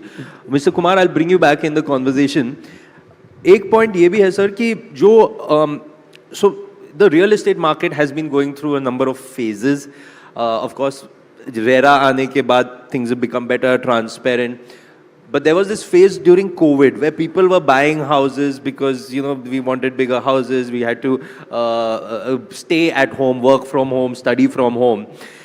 How, since then, with the different, you know, the housing rates are there, the affordability by people, currently geopolitical situations, people are stressed about that. But how are you seeing the market going into what kind of a phase? Is there stability there? Is there more approachability by people who are saying, let's still look at different houses? Or what are you seeing as the real estate sector, the way ahead for the next 1-2 years? मैं आपकी बात को 3 step में cover करूंगा। पहले जैसे sir ने बोला, रेरा में बातचीत हुई स्टार रेटिंग सिस्टम की 1 स्टार to 5 स्टार, पर वो अभी इम्प्लीमेंटेशन स्टेज में नहीं आ पाया है। तो मेरी गुजारिश है कंसर्न अथॉरिटीज़ से, जनता से, कि सभी लोग इसको रेटिंग सिस्टम में लाएं तो क्लैरिटी हो। मे बी दुबई में शायद आ गया है या आने वाला है। तो रेटिंग सिस्टम क्लियर, जैसे आप यहाँ पे बैठे हैं ताज पैलेस में, तो आपको बहुत क्लियर है, मुझे एक सर्टेन ग्रेड की एमिनिटीज़, एनवायरनमेंट, परफ्यूम, वॉशरूम, सब कुछ एक मिनिमम सिस्टम, मतलब लेवल 5 स्टार लेवल का मिलेगा आपको। करेक्ट। तो वो चीज़ आनी चाहिए, ठीक है, डेफिनेटली आनी चाहिए। और दूसरी, हम अपने भाइयों से मैं गुजारिश करता हूँ कि परचेज में ना, जब ये आता है नया प्रोजेक्ट आने वाला है, हम हड़बड़ा जाते हैं कि शायद बहुत बड़ी बस मिलने जा रही है, 1 का 2 हो जाएगा, 1 का 2 हो जाएगा। आवाज़ें आती हैं बाजार में, एक का दो, और लोग चले जाते हैं। तो रश ना करें, एनालिसिस करें, अच्छी करें, उत्तेजना में ना खरीदें कि यार आज हम कर ही लेंगे, एक का दो कर लेंगे। तो ये जो सिस्टम है, आप बहुत अपनी गाढ़ी कमाई की जमा पूंजी घर में लगाने जा रहे हैं, 2 करोड़, 3 करोड़, 4 करोड़, 5 करोड़, आज 10-15 करोड़ भी आम बात हो रही। तो आपको बहुत सेटल्ड होके डिसीजन लेना है। इंटेंट ऑफ द डेवलपर पे जम के काम कीजिए जनाब, उसका क्रक्स निकालिए। जैसे हम एक किसी जीएम लेवल की भी हायरिंग करते हैं तो उसका सीवी पढ़ते हैं, 4 लोग इंटरव्यू लेते हैं यार, क्योंकि वो यार एक इम्पॉर्टेंट आदमी और ये तो मेरी जमा पूंजी है, उसमें हड़बड़ा के हम लोग इन्वेस्ट कर देते हैं। बिल्कुल। तो यहाँ के लिए भी एक सिस्टम होना चाहिए कि जैसे आपकी पूरी सीवी है, एनालिसिस है, आप करें, मैं कस्टमर को बोलता हूँ आप करें, उससे जो अच्छे डेवलपर है उनको फायदा आने वाला। दूसरा आपने एक सवाल पूछा था सस्टेनेबिलिटी। मेरा मानना है जैसे आज एनर्जी क्राइसिस आपने बात की थी, शायद 137-140 इंडिया के लिए डॉलर में प्राइस पहुंच गया है, 150-200 भी जा सकता है, लेकिन फ्यूचर में टाइट ही रहेगा। एनर्जी टाइट रहेगी तो सब कुछ मार्केट सब्सिक्वेंटली, सभी डेरिवेटिव्स हैं, कहीं ना कहीं पॉलिएस्टर भी, पॉलीमर भी, हर चीज़ महंगी होगी, आपकी ट्रांसपोर्टेशन भी महंगा हो जाएगा जी। तो सस्टेनेबल होना पहले एक गर्व की बात थी, अब आपकी मजबूरी होने वाला है, आपको बहुत हाईली।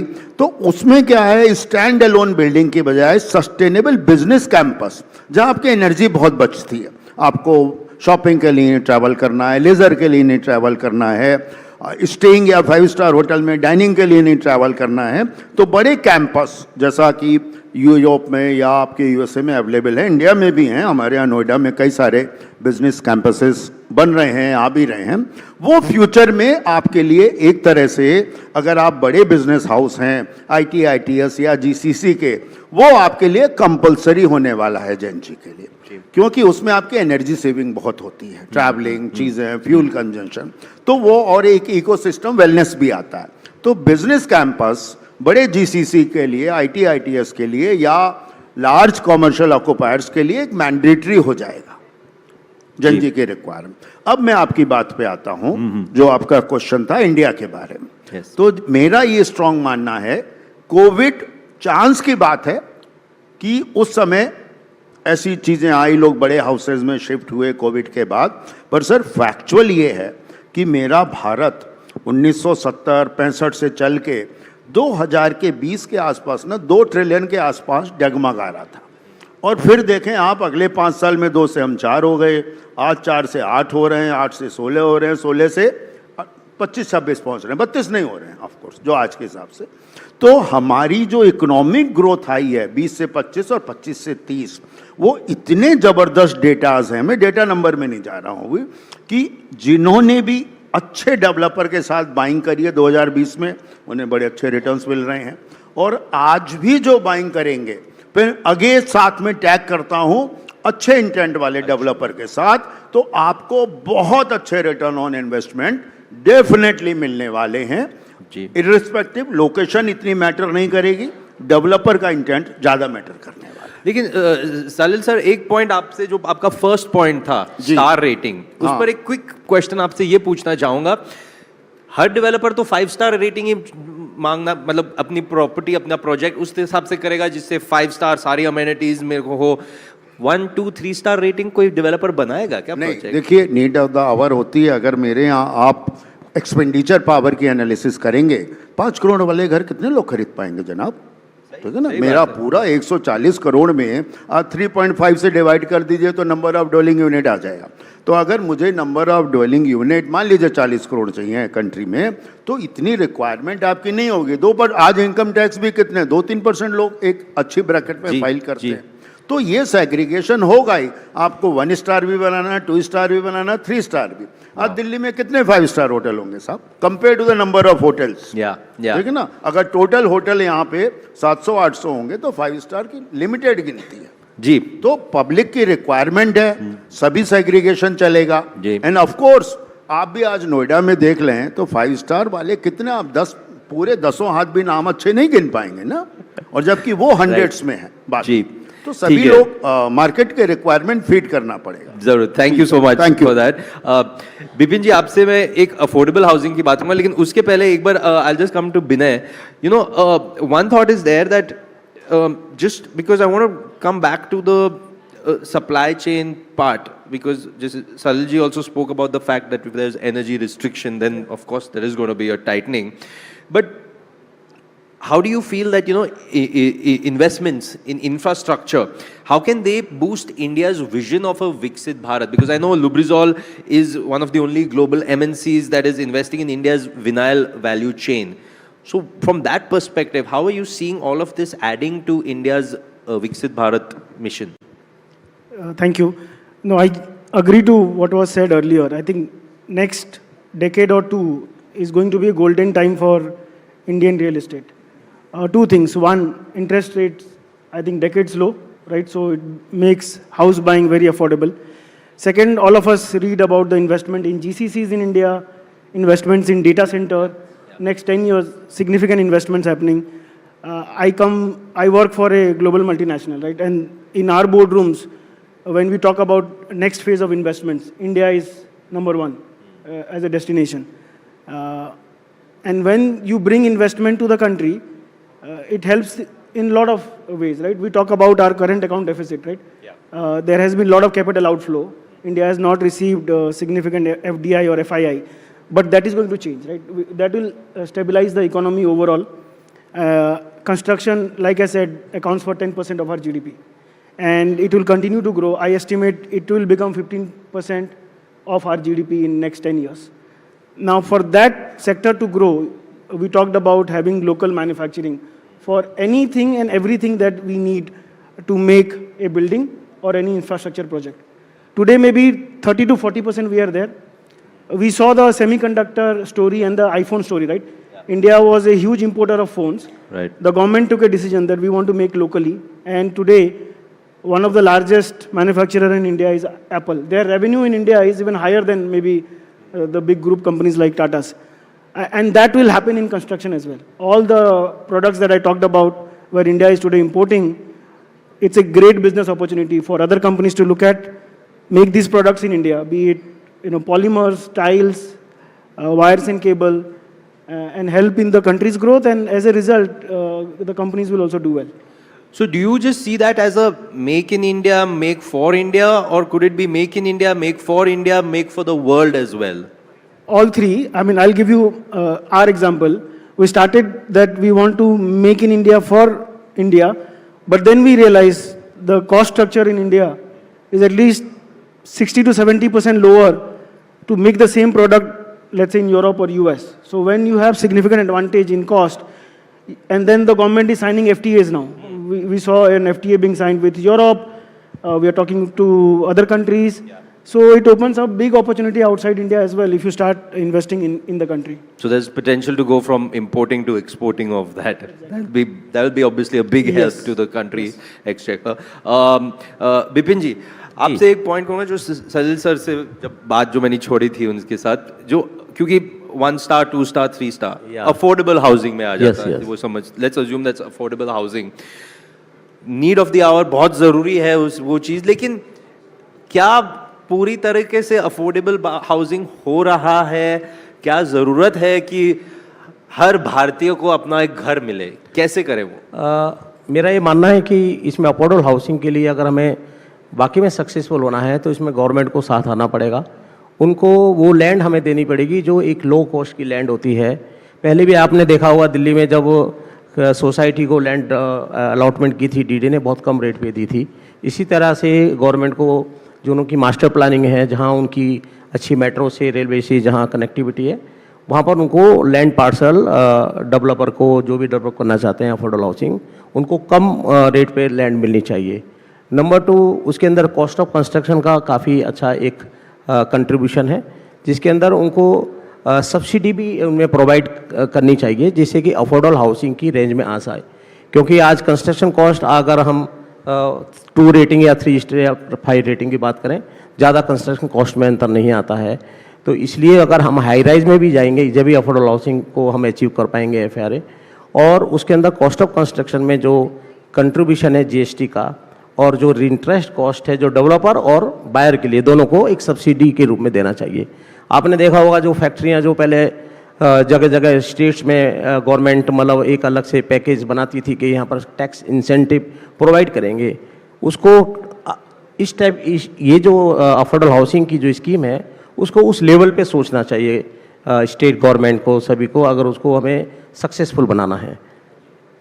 तो यस, तो ये बहुत ही ज़रूरी है कि गवर्नमेंट, इंडस्ट्री और समवेयर इवन और बहुत सारी चीज़ें हैं, जैसे उनका रजिस्ट्रेशन होना है उसमें भी इंसेंटिव होना चाहिए, वो सेम कॉस्ट नहीं होनी चाहिए। तो इस तरह से छोटी छोटी अगर हम उनको रिबेट्स और सब्सिडी के रूप में देंगे तो डेफिनेटली हम अफोर्डेबल हाउसिंग की जो स्कीम है उसको हम सक्सेसफुल अचीव कर पाएंगे। जी जी, सजल जी एक पूछना चाहूँगा आपसे, सी इट्स इम्पॉर्टेंट, जो भी घर बन रहा है जैसे या almost on the scale of जो बड़े प्रोजेक्ट्स है they are almost like townships, वो इट्स ऑब्वियस वो 1, 5 साल 10 साल के नहीं, वो अरसों के लिए बन रहे हैं। And these areas, what I mean is जैसे Noida, greater Noida, these are almost becoming townships, mini towns, mini cities in their own space. उसकी प्लानिंग क्या सही तरीके से हो रही है कि आज हम 2026 में बैठे हैं, 2050 में अगर हमें आप और हम वहाँ हो, मतलब मेरा पॉइंट ये है कि are these being planned for the future, future की जो ग्रोथ होगी अगर क्या हो रहा है उस प्लानिंग में, क्या 1-2 चीज़ें बहुत इंपॉर्टेंट है जो डेवलपर्स को और गवर्नमेंट को ध्यान में रखनी चाहिए, उस पर थोड़ा आपके इंसाइट्स दीजिए। नहीं देखिए, एक हम कैंडिडेट बात करेंगे तो एक प्लानिंग होती है 10 साल की सोच के, एक 50 साल की और एक 100 साल की। और मेरा ये मानना है, हमने ये इम्प्लीमेंट किया कि प्लानिंग में क्या है, जहाँ तक भी हमारी सोच जाती है, पहले के एक्सपेरिमेंट देख लें, एग्जाम्पल ले लेंगा, जैसे बहुत पहले दिल्ली में सोसाइटियाँ बनी, बट आईपी एक्सटेंशन की बात कर लेते हैं, तो अब हमने सोचा कि यार मतलब शायद कुछ लोगों पे स्कूटर होंगे, कुछ लोगों पे जी, और जब तक वो बन के डिलीवर हुई, कुछ समय आया तो घर में 2-2 गाड़ियां आ गई, तो सब हेवियर हो गया। राइट। तो ये एक ऐसी चीज है कि आपको जहां तक आपकी सोच जा रही है ना, उसके कम से कम 30-40% बियॉन्ड, जहां तक मेरी सोच है जी, उसके 30-40% बियॉन्ड जाऊंगा, तब जाके मैं रिसर्च करके यार आगे की जनरेशन क्या चाहती है, तो तब हम शायद अचीव कर पाए। अगर हम सड़क, पहले हमारी रिक्वायरमेंट थी बिजली, पानी, सड़क, फिर हुई अच्छी एजुकेशन, अच्छे पब्स, अच्छी सैंड, अच्छे होटल, अच्छी सभी चीज़ें, अच्छे ऑफिसेज। पहले हम घरों में 2 लिफ्ट, मतलब 1 लिफ्ट लगती थी कई घरों में, तो वो भी ग्रिल फिर वाली, 2 पे आए, वाली। फिर एक सर्विस लिफ्ट पे आ गए।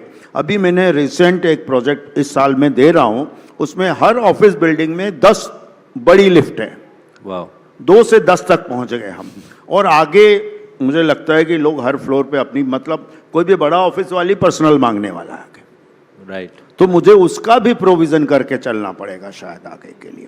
तो एक एग्जाम्पल है, तो आगे लोग पूरी टाउनशिप में इकोसिस्टम मांगने वाले हैं कि यार टाउनशिप 500 एकड़ की हो और वो एक आइलैंड की तरह आ जाए। That will be the most preferred air future में, कि दैट्स एन आइलैंड जिसमें छोटा सा एयरपोर्ट भी हो। तो आपकी मानव एक ऐसा उभर के आ रहा है जिसकी सोच जहाँ तक पहुँच रही है उससे आगे के काम हो रहे हैं। बात ये सेमीकंडक्टर की कर रहे थे, आज आगे आगे क्या चीज़ें आने वाली हैं हमें भी नहीं पता है। तो बहुत सारी आपको रिसर्च करनी पड़ेगी, और जो भी प्लानिंग हुई है, लेकिन मैं अभी बहुत बहुत धन्यवाद देता हूँ अभी की गवर्नमेंट को। जैसा सर कह रहे थे, पीएम आवास योजना में ऐसे ऐसे लोगों को घर मिल रहे हैं, सल्यूट करता हूँ मैं पूरे सिस्टम को। मिल रहे हैं सर, टाइम पे मिल रहे हैं, अच्छे मिल रहे हैं, और मैक्सिमम लेडीज़ के नाम मिल रहे हैं कि उनका फ्यूचर सिक्योर रहे। तो बहुत सारी गवर्नमेंट चीज़ कर रही है, और जिस तरह से हमारे देश की पॉपुलेशन बढ़ी है, चीज़ें बढ़ी हैं, हम लाइट, पानी, बिजली, सड़क सब कुछ चल रहा है। I thank you God, thank you government. उसमें मैं एक ऐड करना चाहूँगा। yes. We always say that we overestimate the short term and underestimate the long term. So if there is a scary situation, we think the world might disappear tomorrow, but you come out of it and then the next stage of growth starts. And always you are short of either houses or infrastructure. to cater to the country's population. Absolutely. I think it was a very famous saying by Mr. Bill Gates where he said something on the lines of what you said, that, you know, people overestimate what will happen in 1 year but underestimate what will happen in the 10 years kind of thing. Well, we're just about running out of time. One line, one word from every... Sorry, I'll start, Salil sir, आपके साथ. एक sentence में please, आपका last thought. ऐसी एक चीज जो policy, मतलब गवर्नमेंट चेंज कर सके या पूरी इंडस्ट्री चेंज कर सके, जिसकी लॉन्ग टर्म पॉजिटिव इम्पैक्ट आपके इंडस्ट्री पे हो. Any thoughts? वन लाइन किसी के ऊपर. मेरा इससे पहले भी सवाल हुआ था, मुझे 0 क्राइम एरिया दे दो टाउनशिप्स में.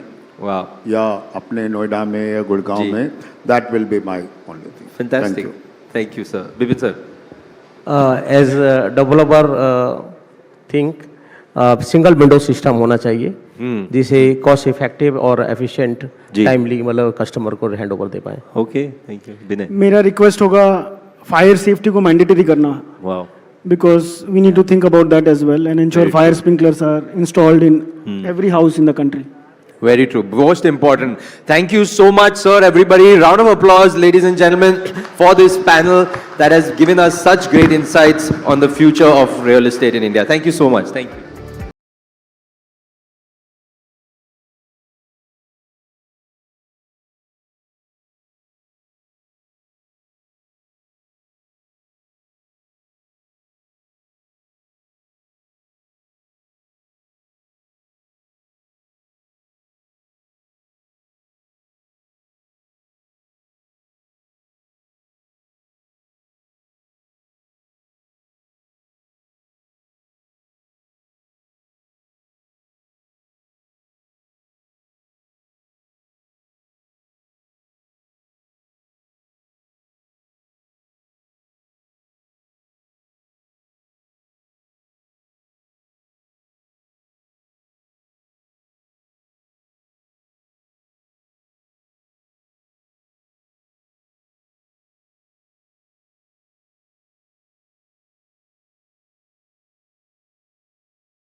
We've touched on, from digital economy and AI to infrastructure and manufacturing to the financial ecosystem, new age investors, talent, education, and the future of work. And when it comes to, the digital economy and AI in particular, I think to summarize for a moment, we've touched on how the digital economy is rapidly emerging as a global powerhouse that's driven by scale, that's driven by innovation and accessibility. And essentially, when it comes to infrastructure and manufacturing, infrastructure, and I'm stating the obvious here, it remains a cornerstone, really, of India's growth story. It's acted as a powerful enabler across multiple sectors. So whether that's from expanding highway networks or modernizing logistics to strengthening urban infrastructure, as we just heard, the focus today is on building for both scale as well as for speed. And complementing this is really the rise of manufacturing that's supported by policy initiatives, as we heard earlier today, and global supply chain shifts. And India is increasingly becoming a preferred destination for manufacturing. Now switching gears to the financial ecosystem and the new age investors. I think there some of the insights that came forward were around India's financial landscape and how it's undergoing such a remarkable transformation that's marked by participation from a new and next generation of investors. So whether it's the rise of digital platforms or fintech innovation or improved financial literacy, investing is no longer for the select few, ladies and gentlemen. So whether it's equities or mutual funds or alternative assets, as we heard earlier, individuals across age groups are now actively engaging and influencing financial markets. And this shift is not just deepening the markets, but also contributing to a more resilient and inclusive economic ecosystem. All right?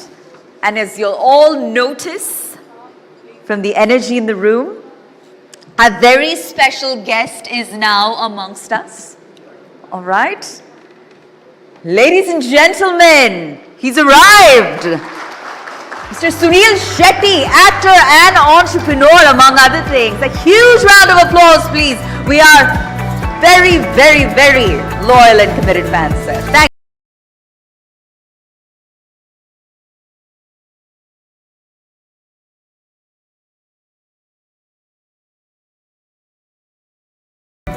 We're going to move on to a session that promises to be insightful and inspiring. So whether he's dominating the big screen or making strategic moves in the business world, our next speaker has more than successfully bridged these two universes that couldn't be any more different.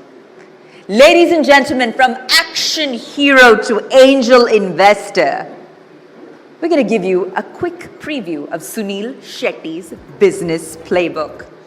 And to moderate the conversation, if I could please now invite back on stage my colleague and editor with Times Network Digital, Kalpana Sharma. Welcome back, Kalpana. And with that, I give you actor, entrepreneur, and action hero, among other things, Sunil Shetty, ladies and gentlemen.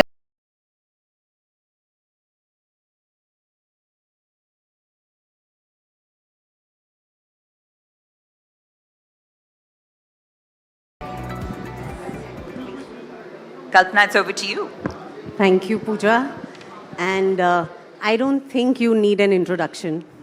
But I would like to start by asking you, if you had to really introduce yourself today, the space that you are in, as an actor, an investor, father, grandfather, husband, what would you say?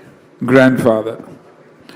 I love that. I love that title because it has a double impact. One, of course, you see the joy on my face, and number two, they say, wow, you're fit to be a grandfather.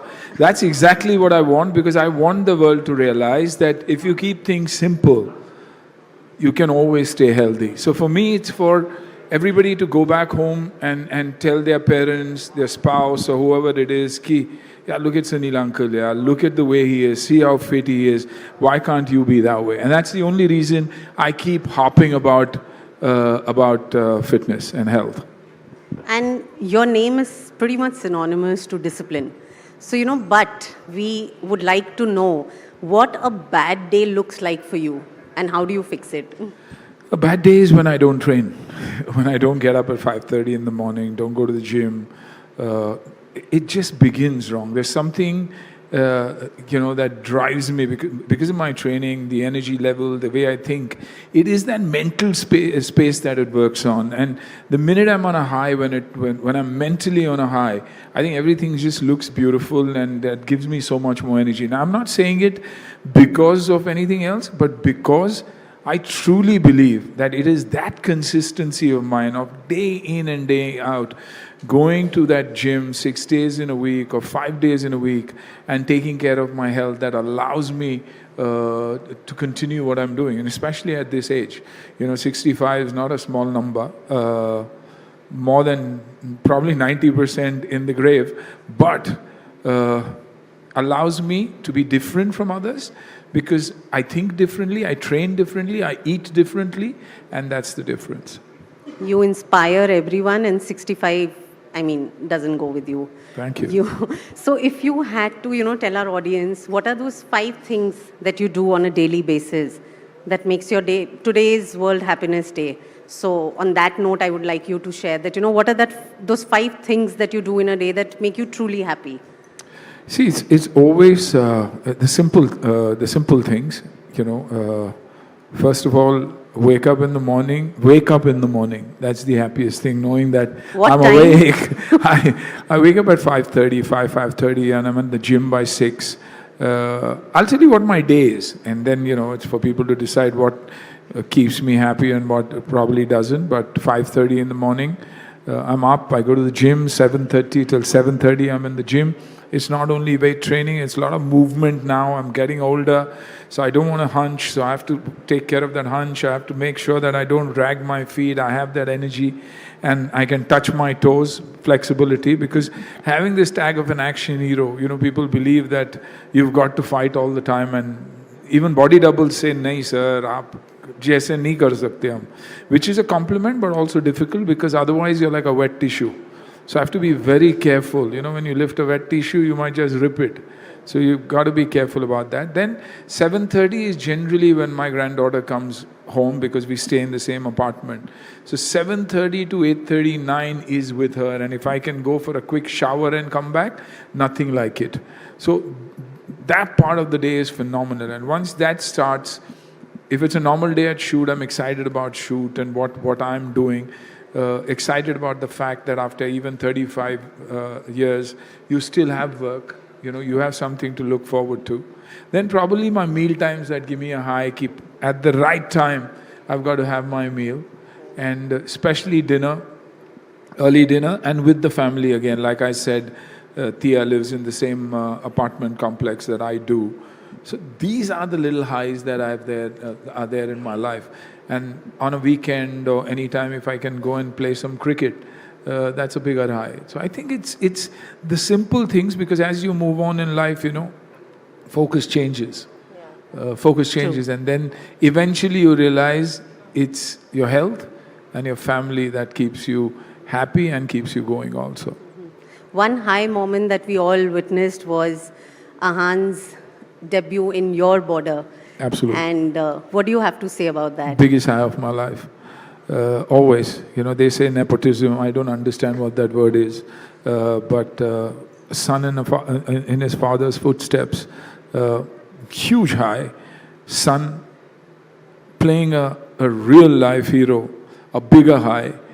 The success of the film, an even bigger high. So, it's a double, triple whammy for him. And I'm glad he went through a tough period like, we all go through at some time. Luckily, he went early, but now established and doing some good work. It was a big high for us also as an audience. We loved it. I mean, anything about India, I think, is a high today, which is beautiful. I don't think we ever had this feeling about being Indian, being proudly Indian, and wanting to show that off. Yes. And in fact, we have heard you speak a lot of times about that you're, this action hero and you're very strong in situations. But when it comes to your family, somewhere you find yourself falling weak. Why do you say that? Because I guess that's a mother's role. She's the stronger one. A woman is always the stronger one. And when it comes to health, and even when the kids were little and something happened, I couldn't handle it. Even today, I can't handle it. Even in my own action, I can do any kind of stunt. I've done stunts that are, when I think back, I say, holy cow, did I actually do this? And why did I do this? What was I thinking? But if I saw a stuntman or a double do that, I won't see it. I've never seen a stunt in my life.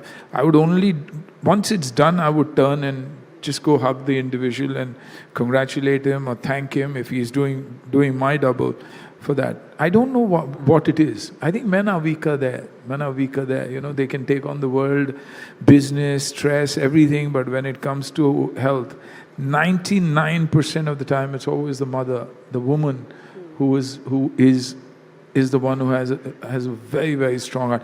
I guess because of, what they go through. Yes. That 9 months of pregnancy, having that baby.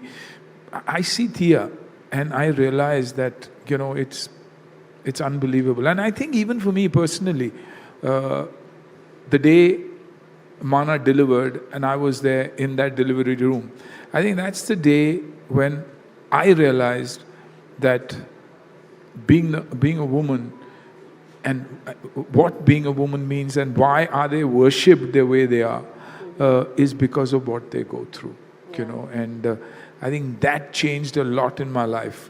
You always hold your mother at that pedestal in life, But suddenly, I had my wife who had taken her place. I mean, or with her. And that's amazing. That's absolutely amazing. And how have you seen Athia change after becoming a mother? Ooh, so responsible, so loving, so affectionate. I see a little mana in her, and Mana has been an absolute brilliant wife and mother, and I see that in her. I see that in Thea. That's so beautiful. And then from an action hero, you actually moved to backing real-life risk takers. What was it that started your angel investing journey? I think, I'm blessed to be an actor. It's a passport. If you conduct yourself right, because the world is watching, huge opportunities, and you end up meeting such beautiful people. You are a passport to anybody's heart, not just a country. Good people meet you, good opportunities come your way. You've got to have your ears and eyes open, and and good people bring out good opportunities. So I think it basically started there.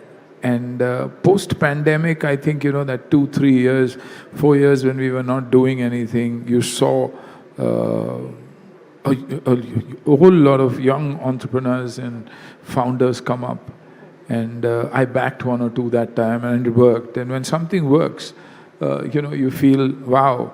And being an actor, otherwise, from a business perspective, before I was an actor, everything I touched turned gold. But after I became an actor, everything I touched turned to dust because I couldn't focus on it. I wanted to do the business myself, kept a team, but that team doesn't work like the way you'd want them to because your presence is not there. And this being not there for months together doesn't help a business grow, and it kept failing. It was only when I met these young founders and I realized they are pros at what they do. I am good at a particular job, and if I can back them and if we can create magic together, it would work, and that it's worked. It's a new high for every actor today. First, you would have never heard of actors as entrepreneurs, or X has made a beautiful investment, Y has made an even better investment, and they're doing so well. It's because of these young ideas and young founders that we get an opportunity. For others, for me, it was always real estate. It was real estate that kept me alive. I knew there was something good happening. I invested, let it wait, especially land, let it wait, and then it grew. I grew, and people said, wow, he's a great entrepreneur, which is not true. It's something just happened by the way. But like I said, you're an actor, so you get a tag, and that's why you're sitting here with some of the major achievers who deserve to be sitting here actually. So do you draw any parallel, between choosing a movie script and choosing which business you'll back? Can you draw any parallel there? Yeah, everything needs a good team. Everything needs a good script, which is a product. It's about what is missing and what problem can I take care of. So whether it's the entertainment business or whether it's entrepreneurship, you've got to see what your end audience wants. Your ideas may be brilliant, but does it resonate with the end user? Is it making a difference to them? Does it change their life? And that's what happened during the pandemic.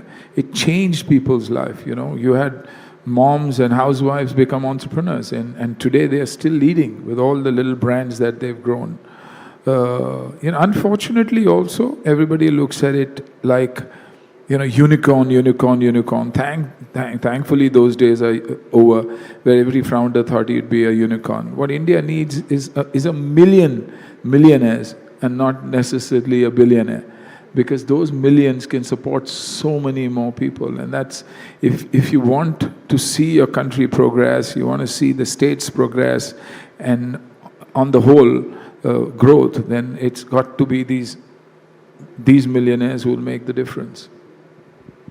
So during your show, you had met a lot of young startup founders. What is it that you feel that, today's generation has that is inspiring, that really touches you? They're focused. They're absolutely focused. They want to come up with something new. They're exciting. They're risk takers. They are very clear about what they can do, what they want to achieve. So, when you're focused and you know what you're doing, and there's a perfect balance. I mean, I won't say a perfect balance because there is no perfect balance in life, but a perfect balance of work and semi-perfect, close to perfect balance of work, play, family, and growth. And when you have great investors backing them, they can absolutely create magic. I just did a show called Bharat Ke Super Founders, and people say these shows, platforms don't necessarily give money. We gave out 138.4 crores within a period of a week. That's serious money. That's huge. And backed by investors who've already done their rounds of investment. And I feel 1 million such platforms and shows are needed. So India has that potential. And interior India had such amazing founders and products that I was in a state of shock. For the first time, I thought, why did I play host here?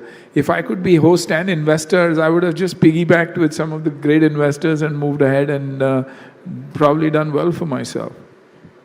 Picking from what you said, it's very interesting to see your LinkedIn page. It's like a Bible for founders, for people who want to start something today. What exactly got you on to that sort of writing? Because I couldn't express otherwise. I don't understand the internet otherwise. And I keep feeling, am I doing too much? And it's a virtual world. Everybody's faking everything. Should I also be faking it? Should I be giving my best look through a filter? Should I be saying that I'm eating this to be healthy and not what mom and mana cooks every day at home? Aren't the 28 states and 9 union territories that are there in our country and have such amazing greens and food enough for to be healthy?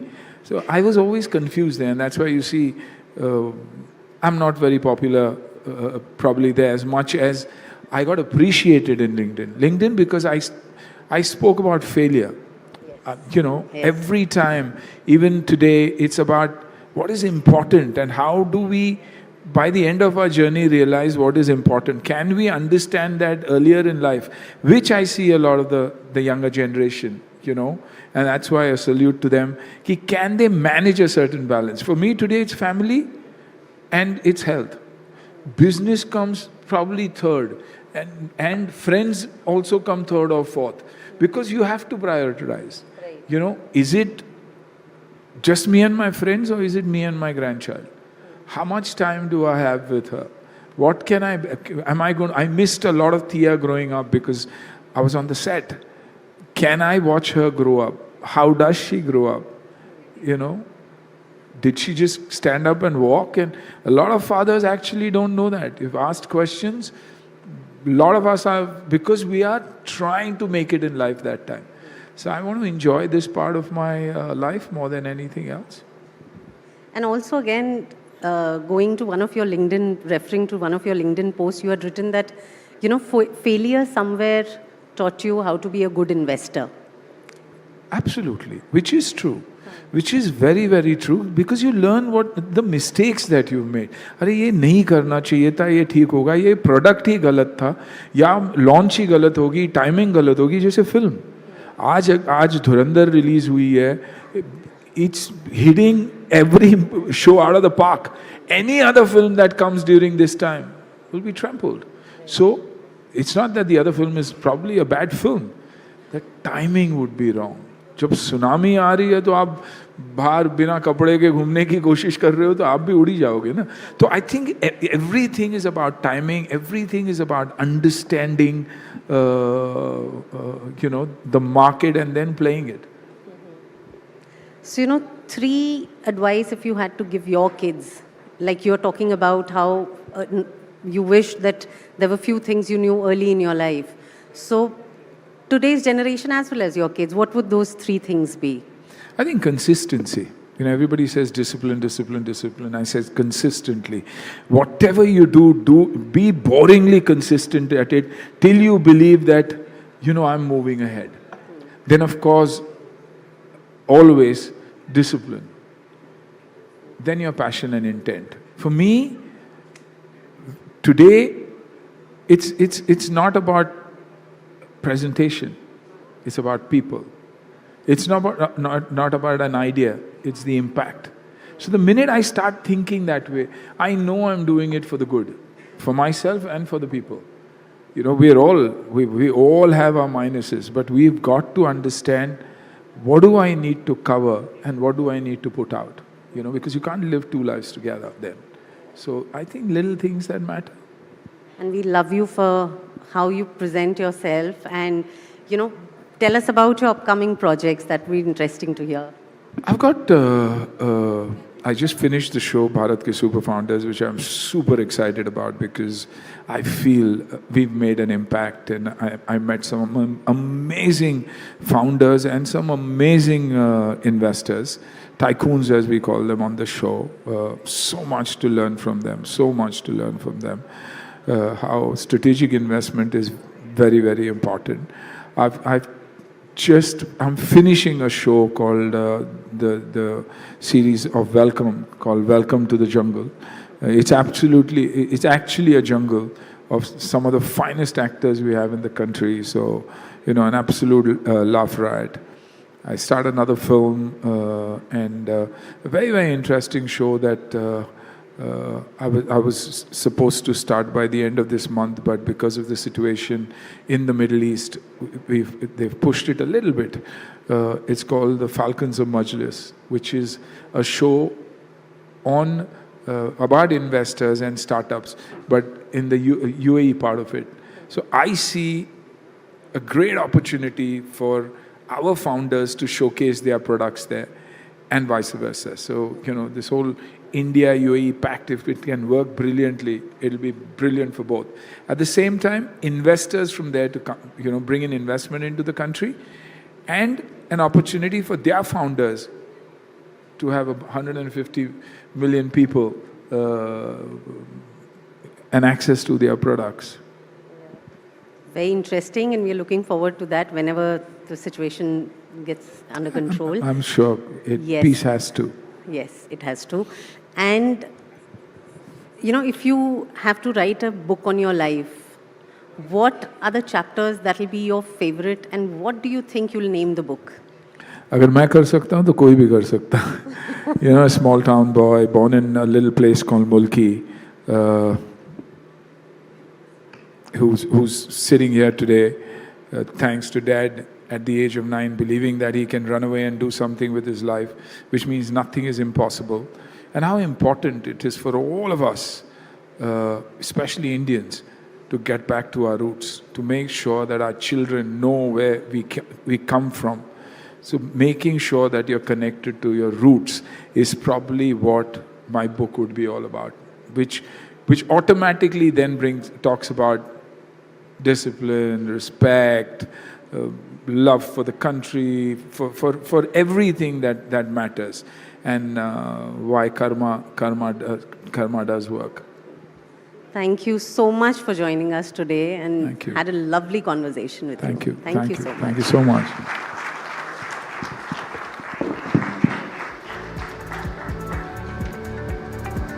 Okay, thank you so much, Kalpana.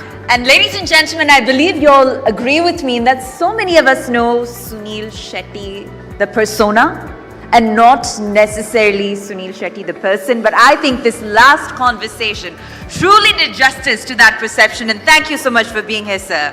The charisma, the candor, all very, very welcome and inspiring. A huge round of applause once again for Sunil Shetty.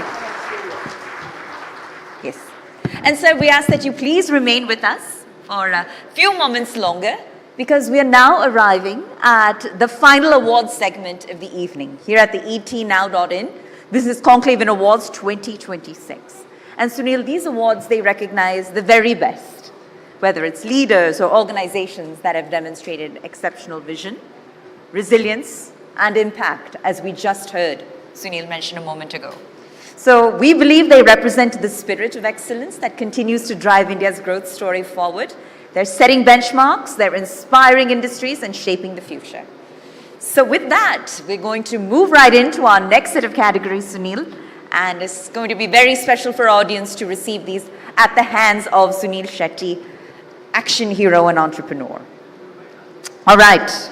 Our first category, ladies and gentlemen, is Excellence in Fertility, Pharmaceutical Leadership, and it goes to Mahabaleshwar Kotabagi, Director, WHC and Fertility at Samarth Life Sciences Private Limited.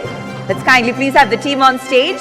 A highly coveted award, an incredible honor, and to receive it from Mr. Sunil Shetty himself makes it all the more special. Congratulations once again.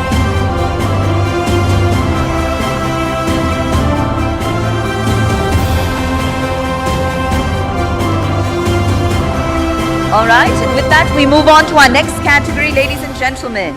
Our next category is thank you so much. Congratulations once again on this incredibly special moment. All right, our next category, ladies and gentlemen, is Visionary Leader in Innovation Across Global Fashion Supply Chains. And it goes to Karthik Sourcing Private Limited. When we have Seema Singh and team on stage. Dynamic leader whose strategic vision and innovative approach have redefined global fashion supply chains. And her organization, ladies and gentlemen, partners globally with renowned brands such as Dior, Ralph Lauren, Calvin Klein, and Zara, among others. She's delivering innovative fabric solutions across the USA, Europe, and the UK. All right. Okay, we'll move on. We'll move on from now. The next category, ladies and gentlemen, is Excellence in Family Office and Wealth Management Ecosystem. And it goes to VER or Vignaharta Eternal Resources Multi-Family Office. Can we have Dr. Farzan Gadiali on stage, please, to receive the honor? He's the founder and CEO of VER Multi-Family Office for the Excellence in Family Office and Wealth Management Ecosystem Award at ETBA, recognizes his leadership in wealth advisory and family office solutions. Congratulations once again, sir, to Dr. Farzan.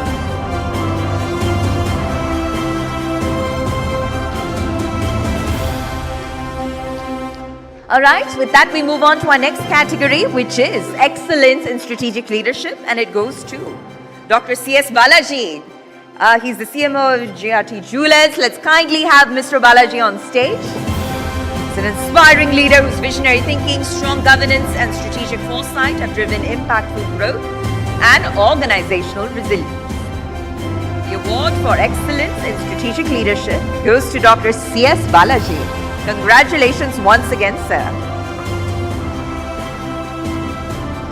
And with that, we move on to our next category, which is Entrepreneurial Excellence in Infrastructure and Energy, and it goes to Dr. B. Raghavendra Rao, Chairman and Managing Director of Bondada Group. Let's kindly have Mr. Rao on stage to receive the honor. This again, ladies and gentlemen, is Entrepreneurial Excellence in Infrastructure and Energy.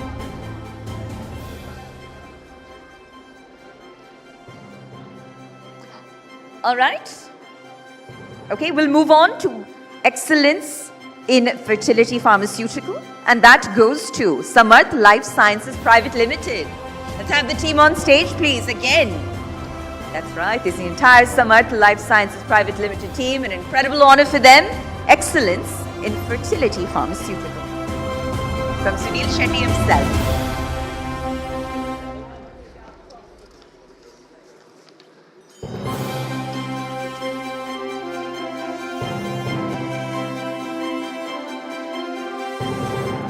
All right, with that, we move on to our next award, ladies and gentlemen, which is Excellence in Industrial Gas Engineering.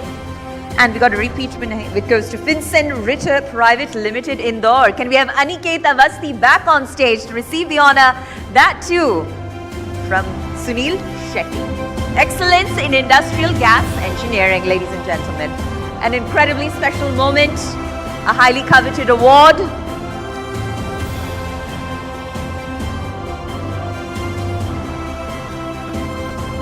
With that, we move on to our next category, which is Holistic Wellness.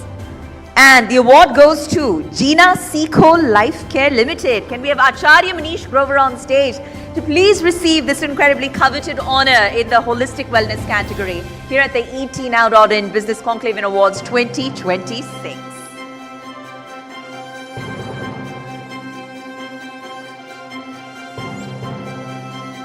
Congratulations to our holistic wellness winners. And with that, we move on to our next category, which is excellence in luxury interior craftsmanship.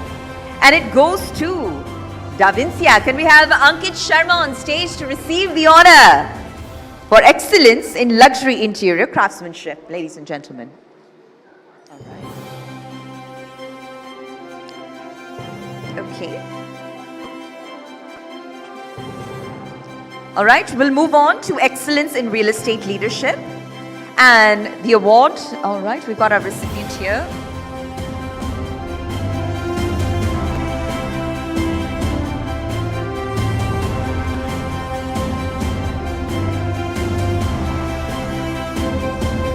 All right, our next category is excellence in real estate leadership. And it goes to Omax Limited. Can we please have Mohit Goyal on stage to receive the highly coveted award and honor here at the ETNow.in Business Conclave Awards 2026. All right, Mr. Mohit Goyal, Managing Director of Omax Limited, has been instrumental in democratizing luxury and organized retail, particularly by pioneering large-scale development across India's Tier 2 and Tier 3 cities. Congratulations once again. All right. Let's move on, ladies and gentlemen, to excellent, iconic real estate consultancy. And it goes to Investo Expert. Can we have Vishal Raheja on stage to please receive the honor? That's excellent, iconic real estate consultancy. Congratulations once again to the entire Investo Expert team for walking away with top honors here at the ETNow.in Business Conclave Awards 2026. With that, our next category is Global Trade and Strategic Advisory Leader of the Year, and it goes to IIRF Americas. So if you can please have Mr. Guru Prasad Saule on stage. Congratulations once again, sir, because growth today is architected with strategy and with vision. And this honoree, he exemplifies cross-border leadership between India and the United States. As president and co-founder of IIRF and Americas and a TEDx speaker, he drives responsible business expansion. That's right, IIRF Americas for Global Trade and Strategic Advisory Leader of the Year. We move on to leading residential real estate developer, NCR, and it goes to Nimbus. Nimbus Realty, they're setting new benchmarks, ladies and gentlemen, in urban living through quality, innovation, and trust. And we're very pleased to present the leading residential real estate developer NCR award. Ms. Yamini Agarwal, kindly please join us on stage in accepting the honor.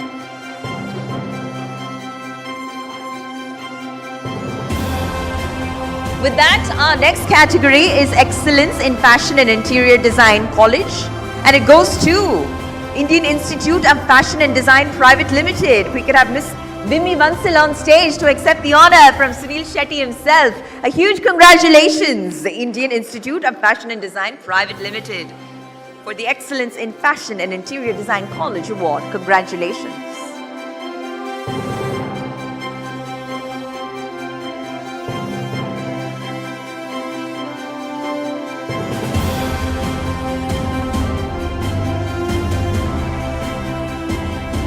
All right, our next category is Excellent Unisex Salon and Personality Grooming, and it goes to... Congratulations once again, I'll repeat. So here at the ETNow.in Business Conclave Awards 2026, our next category is Excellent Unisex Salon, Personality Grooming, and it goes to Bon Temps Salon. So if we please have Reema Katiyar on stage to kindly accept the honor from Mr. Sunil Shetty. That's right, this is the category Excellent Unisex Salon, Personality Grooming. Congratulations once again, our heartfelt congrats. And with that, we move on to our next category, which is Excellent Residential Luxury Project of the Year. And the winner in this category, Excellent Residential Luxury Project of the Year, is Ambience Projects and Infrastructure Private Limited. So let's please have the team on stage to receive the honor. Congratulations once again. It's a highly coveted category and a special moment.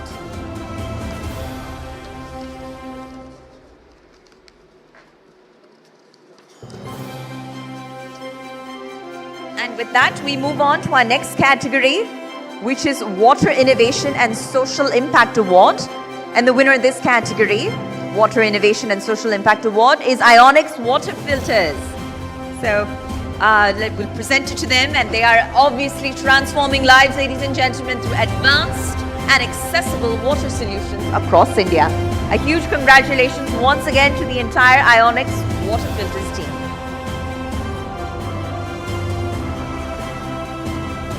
All right, the next category is Visionary Entrepreneur, and it goes to Omax Limited. We could have Mr. Mohit Goyal on stage to accept the honor for having won in the Visionary Entrepreneur category.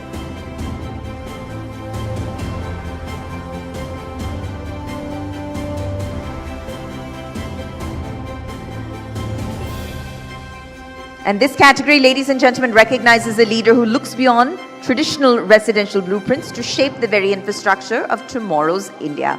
As the founder of Omax Dynamic New Vertical, Be Together, Mr. Mohit Goyal is doing exactly that. All right, with that, we move on to our next category, which is Excellent Sports and Retail Integrated Project, and it goes to the Omax State. So if we could please have the team back on stage. They're clearly a repeat winner tonight. And, I think Mr. Mohit Goyal is actively restoring investor trust by taking over and reviving stalled real estate projects while simultaneously pioneering massive public-private partnerships. All right, with that, we move on and back to the Omax stage for a moment. It's spanning 50.4 acres in Dwarka, New Delhi, and this groundbreaking development is being built under a PPP model with the DDA. It will be India's first true 5-in-1 integrated destination. With that, we move on to the next category, which is a token of acknowledgement for the strategic association and valued contribution. And this goes to Mr. Mohammed Rizvi. If I could please have Mr. Mohammed Rizvi from the Onextel Communication Media team kindly join us on stage in receiving this special token. All right. With that, we'll move on, ladies and gentlemen, to our next category, which is Excellence in Gated Community Low-Rise, MRG Crown. And it goes to the MRG Group.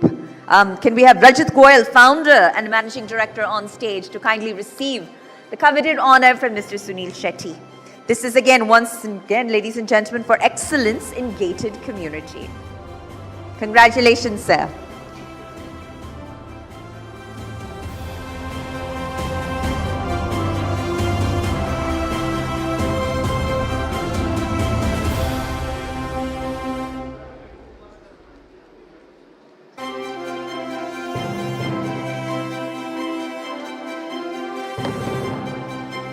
All right, with that, we'll move on to our next category, which is Emerging Developer of the Year.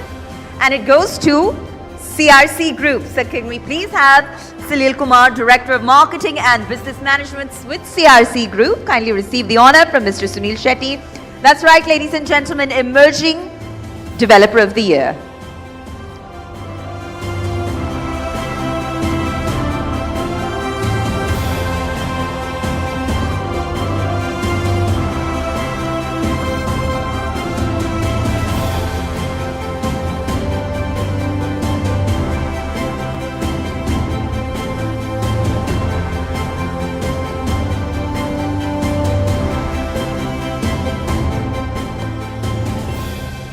With that, we move on, ladies and gentlemen.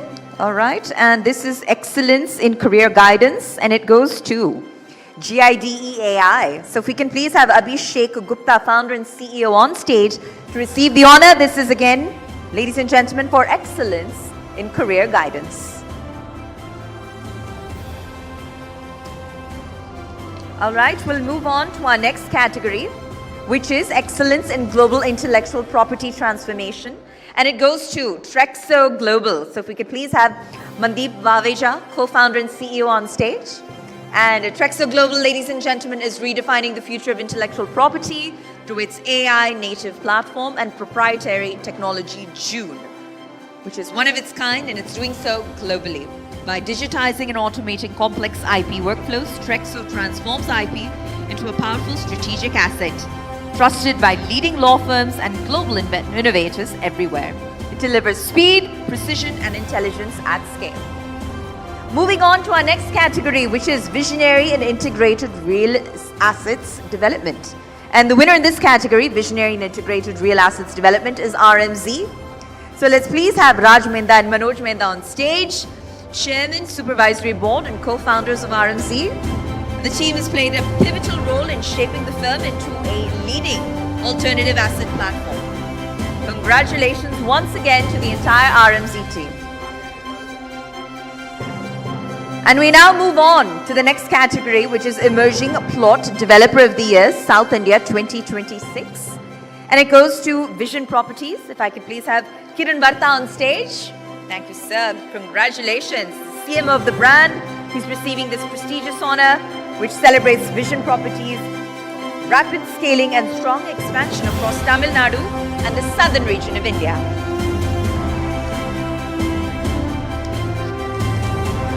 And we now move on to our next category, which is Excellence in Healthcare.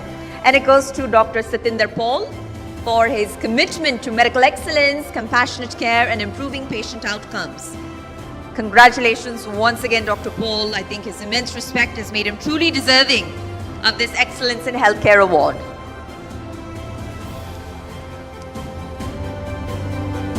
And we move on to our next category, ladies and gentlemen, which is Excellence in Premium Retail Destination, and it goes to the Pavilion. So can we have the Pavilion team on stage? They are driving excellence in premium retail experiences, and their commitment to creating world-class shopping destinations is setting new industry benchmarks.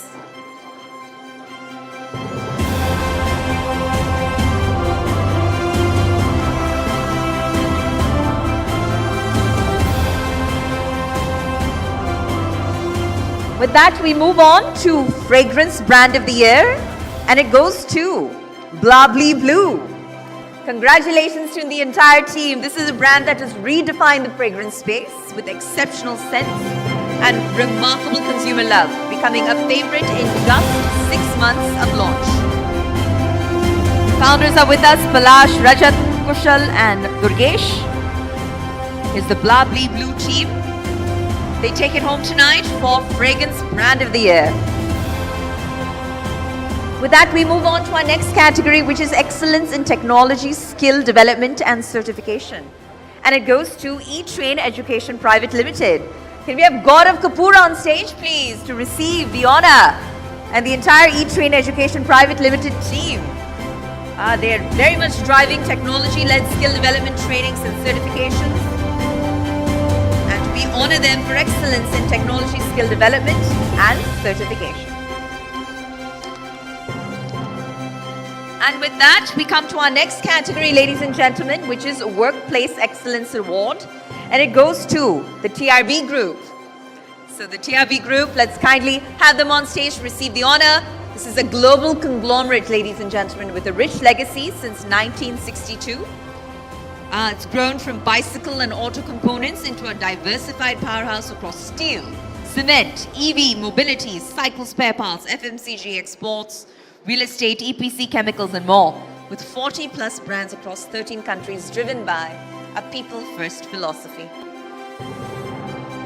Congratulations once again to the TRB Group. And now we come to Excellence in Real Estate Advisory.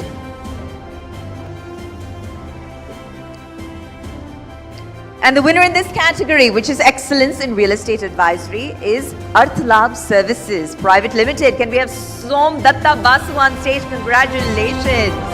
He's the CEO of Arthlab Services Private Limited and has successfully, for the second time, recorded close to 100 crore profitability, and has grown to Dubai and Singapore for credible advisory services. And with that, we move on to our next category, ladies and gentlemen, which is Affordable Luxury Project of the Year 2026.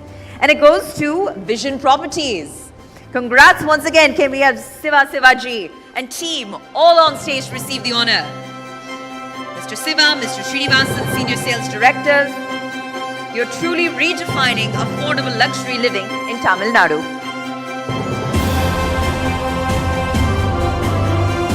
And with that, we come to our next category, which is AI Product of the Year Excellence Award. And it goes to Realty Technologies Private Limited.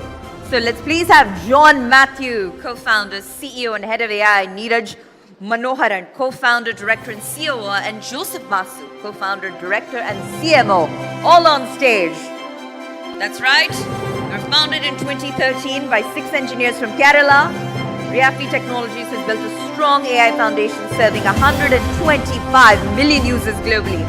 Its enterprise platform R10 powers real-world business operations for leading brands. And with that, we move on to Eminent Healthcare Specialist as our next category, ladies and gentlemen. And the winner in this category, Eminent Healthcare Specialist, is Dev Children Hospital. So let's please have Dr. Anurag Singh on stage to receive the honor and the entire Dev Children Hospital team. Dr. Anurag Singh is a visionary healthcare leader celebrated for his dedication to clinical excellence. And with that, he's known for his ethical practice and transformative contributions that elevate patient care and continues to inspire the medical community. With that, we move on to our next category, which is Excellence in Business Solutions, and it goes to Konica Minolta Business Solutions India. If we could please have Mr. Katsuhisa Asari on stage to receive the honor. Congratulations, Mr. Asari, for Excellence in Business Solutions, a highly competitive category, and to receive it from Mr. Sunil Shetty himself. Congratulations once again. We now move on to Excellence in Dispute Resolution and Arbitration, and it goes to Chadda & Co. Advocates and Legal Consultants. So let's have Namita Chadda on stage to receive the honor, please. That's right, for this category, which is a highly competitive one, Excellence in Dispute Resolution and Arbitration. A warm round of applause there from her fellow colleagues.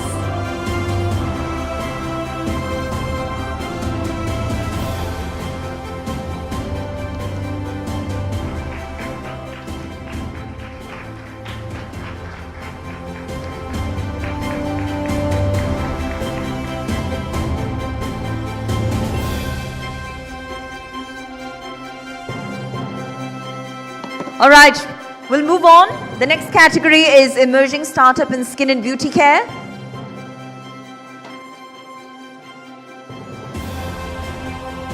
And in the category Emerging Startup in Skin and Beauty Care, the winner is GFCP Private Limited, and it goes to Gaurav Gupta. Let's please have the entire team on stage from GFCP Private Limited. Again, congratulations once again for this honor. That's right, they take away top awards in Emerging Startup in Skin and Beauty Care. Gaurav Gupta and team, congratulations. Our next category, ladies and gentlemen, is Excellence in Animal Nutrition. In the category Excellence in Animal Nutrition, the winner is Amor Vet Private Limited. Can we have Neha Arora on stage to receive the honor, please? And a huge congratulations to the entire Amor Vet Private Limited team for top honors in Excellence in Animal Nutrition.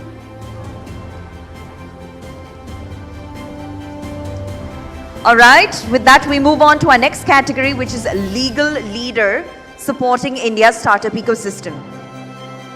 And the winner in this category, Legal Leader Supporting India's Startup Ecosystem, is K&A Law Offices. If we could please have Advocate Kamalika Bhattacharjee on stage to receive the honor. Congratulations once again, ma'am. And top honors to the entire K&A Law Offices team. Legal Leader Supporting India's Startup Ecosystem.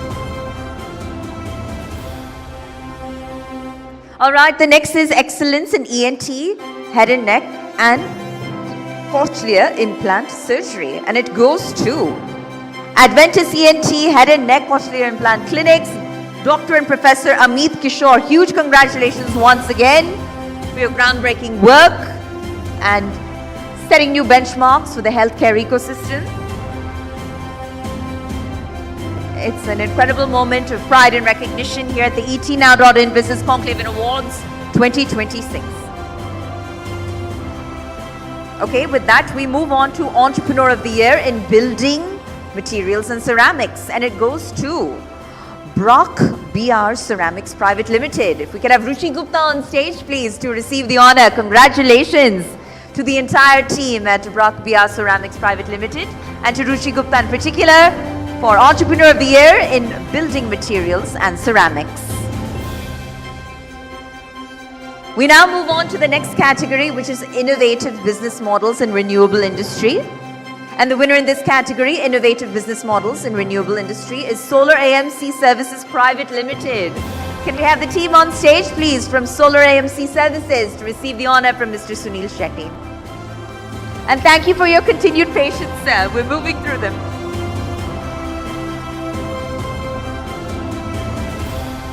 All right.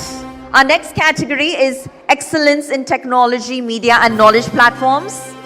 And the winner in this category is Electronics for You Group. Can we have Sri Ramesh Chopra on stage to receive the honor? He's representing Electronics for You Group and takes away top honors in the Excellence in Technology, Media and Knowledge Platforms category here at the ETNow.in Business Conclave Awards 2026.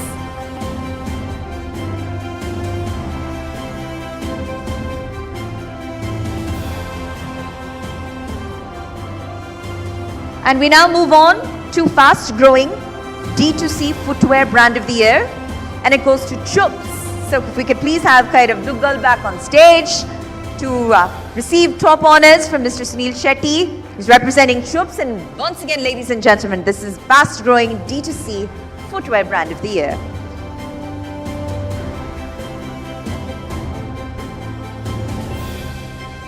And we now move on to the next category, which is fastest growing beverage brand of the year. And the winner in this category here at the ETNow.in Business Conclave Awards 2026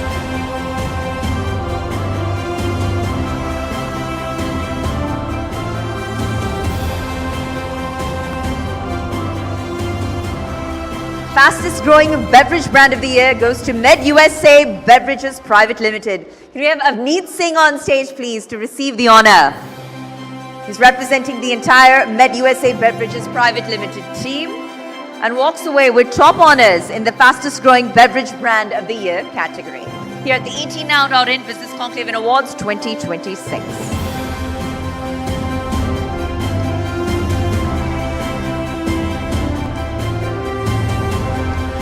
We now move on, ladies and gentlemen, to excellence in employability and graduate outcomes. And the winner is Fortune Institute of International Business, FIIB. Let's have the FIIB team on stage. So with a career that spanned over 25 years in consulting, investing, entrepreneurship, and current academic leadership, Dr. Radico brings a wealth of global exposure, fostering a broad mindset and international business expertise. Her commitment to gender equality is evident in her transformative leadership at FIIB, positioning it as a women-led organization. With that, congratulations once again. We move on to excellence in warehousing and logistics services, and it goes to SSBC Global Logistics Private Limited. Can we have Anil Bijlani and team on stage to receive the honor? He's representing SSBC Global Logistics Private Limited and walks away with top honors in the Excellence in Warehousing and Logistics Services category. Congratulations once again.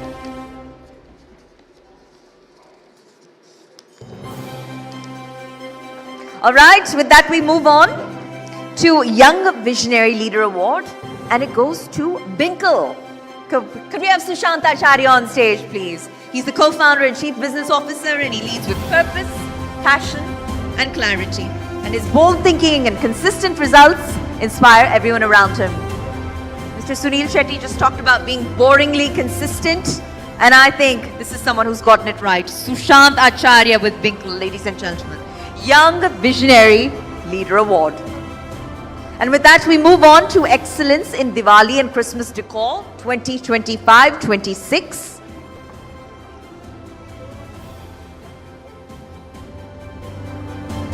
And the winner in this next category here at the ETNow.in Business Conclave Awards 2026. The category once again is Excellence in Diwali and Christmas Decor 2025-26.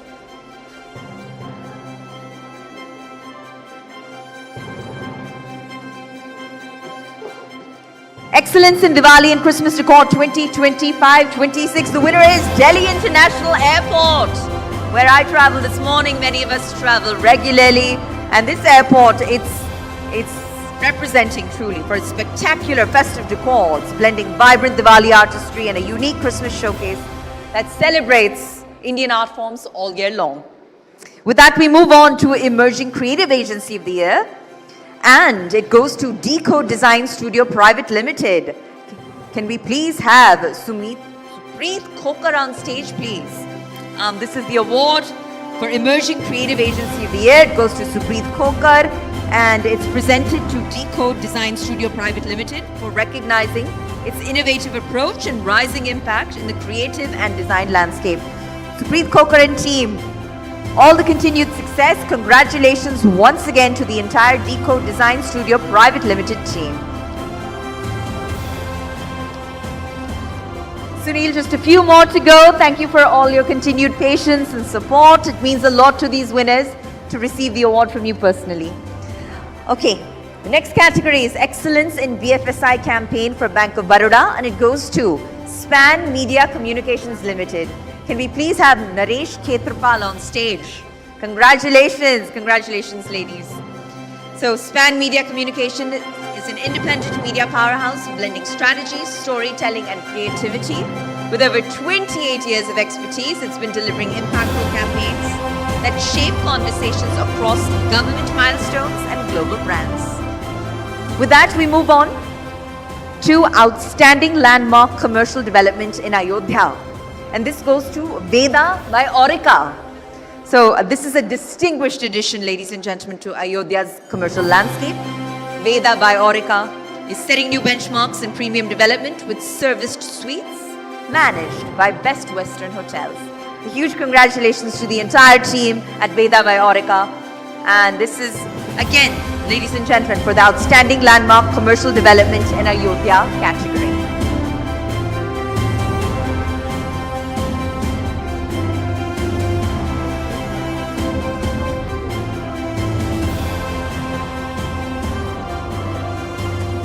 Okay, can we please have Puneet Kora on stage with Samtel Avionics to help deliver and present the next set of awards alongside Mr. Sunil Shetty. Thank you so much. Thank you, Puneet.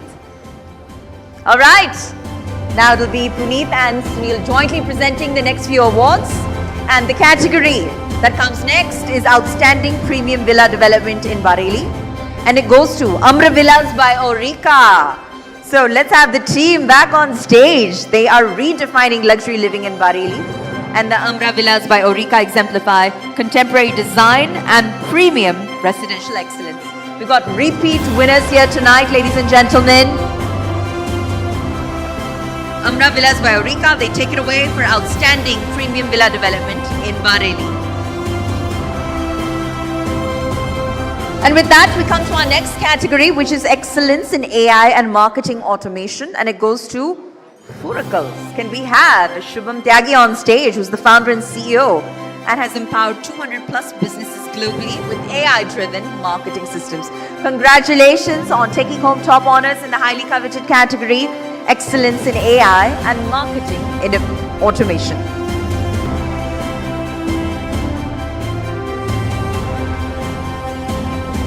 Okay, our next category, ladies and gentlemen, is Global Excellence in PR Services. And in this category,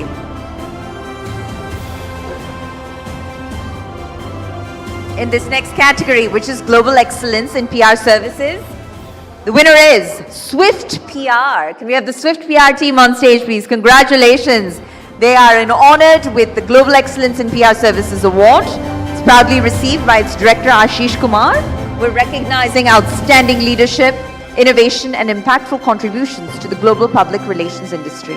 Congratulations once again to the entire Swift PR team.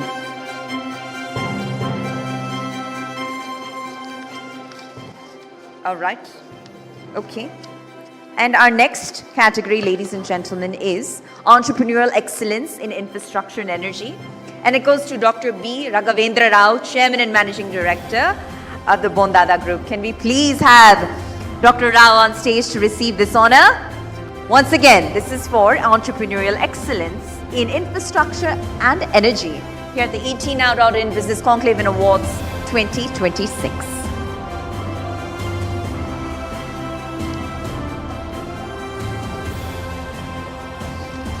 And with that, we move on to our next category, which is Excellence in Luxury Interior Craftsmanship.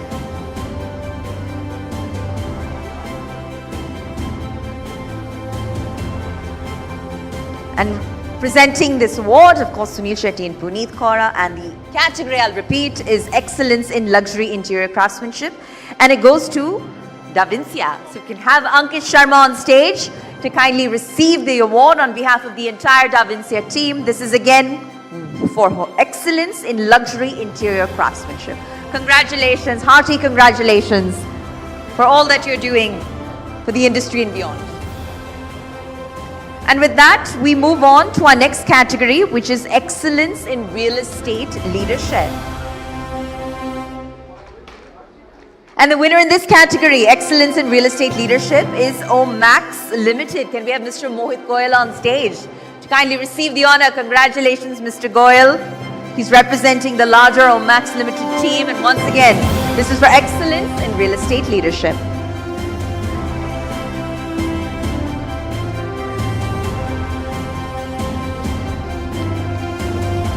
And with that, we move on to Excellent Sports and Retail Integrated Project. And the winner in this category, Excellent Sports and Retail Integrated Project, is the Omax State. Can we please have the team on stage to receive the honor? Congratulations once again.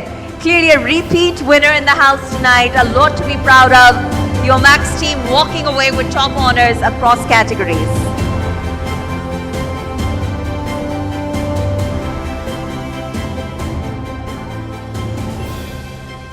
All right, and now we'd like to present a token of acknowledgement for the strategic association and valued contribution of this particular partner. Can we please have the Onextel Communication Media team on stage? Can we have Mohammad Rizvi on stage to receive this coveted recognition and our way of saying thank you, our acknowledgement for the association and the team's valued contribution. Congratulations once again to Mohammad Rizvi and team at Onextel Communication Media.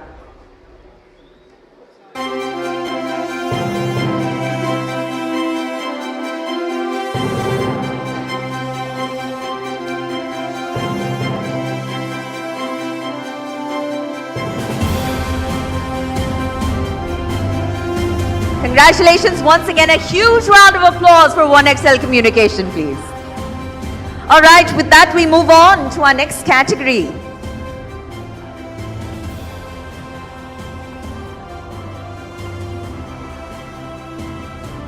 And this is Excellence in Career Guidance, and it goes to GIDEAI. Can we have Abhishek Gupta, the founder and CEO, on stage to receive the honor, please, from Puneet and Sunil?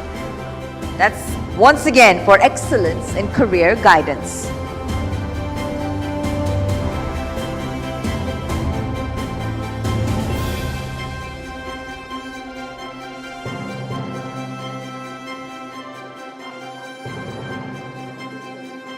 Thank you so much. And Puneet, we ask that you kindly take your seat in the audience. And if I could now please have the President and Chief Operating Officer of the Times Group, Rohit Chadha, present Sunil Shetty with a memento, our way of saying thank you for being here. Thank you for raising the caliber and credibility of the event. Mr. Sunil Shetty, we are truly honored. We are deeply humbled.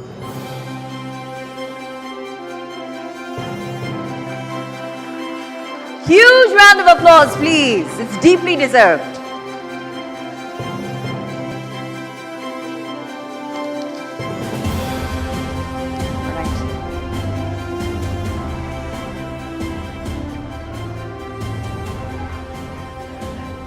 Thank you so much, Mr. Sunil Shetty. Huge round of applause once more.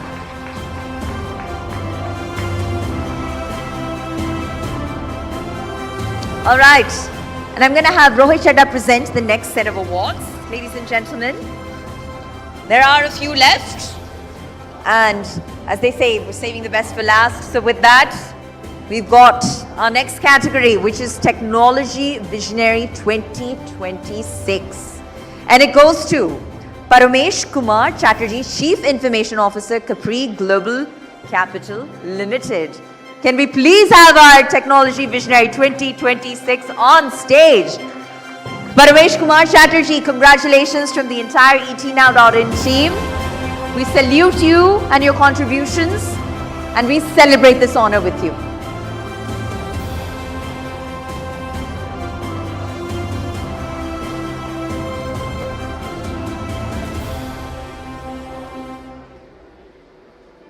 These next set of awards are very much futuristic in nature.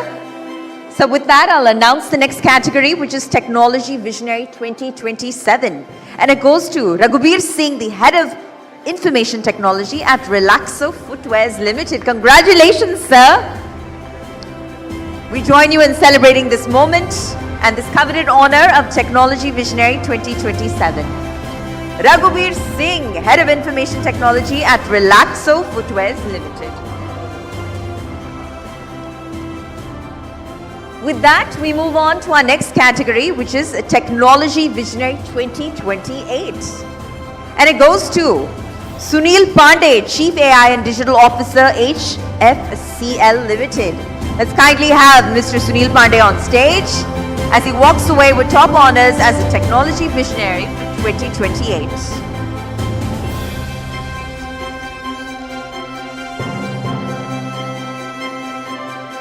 And with that, we move on to our next category, which is a Technology Visionary 2029.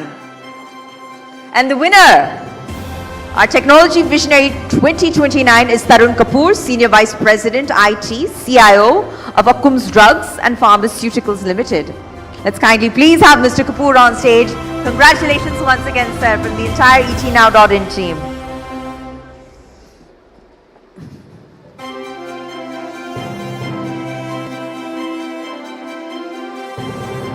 And with that, we move on to our next category, which is Technology Visionary 2030. And our Technology Visionary 2030 is Hitesh Singla, co-founder and CIO of Square Yards. Congratulations, sir. Let's have Mr. Singla on stage as we take in this moment, Technology Visionary 2030.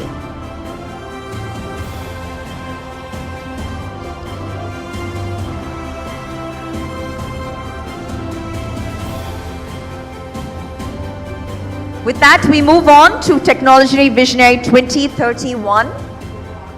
And our Technology Visionary 2031, ladies and gentlemen, here at the ETNow.in Business Conclave Awards 2026 is Dharamveer S., the Chief Technology Officer at Samman Capital. If we could please have Dharamveer on stage to accept the honor. He's been coveted the title of Technology Visionary 2031. We'll move on to our next category, which is Next Gen Technology Achiever, and it goes to Rishabh Arya, the Vice President of Centricity Wealth Tech.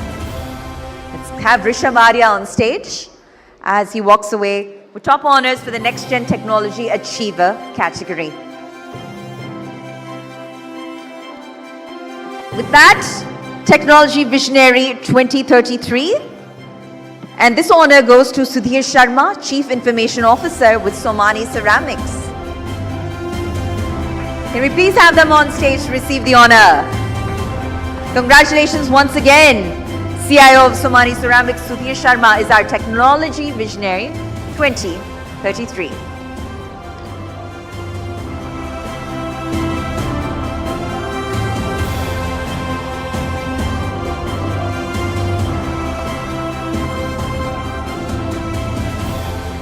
And now we move on to Next Gen Technology Achiever. And Next Gen Technology Achiever goes to Anirudh Singhal. He's the lead data platform at Centricity Wealth Tech. We've got a repeat winner. That's right, ladies and gentlemen.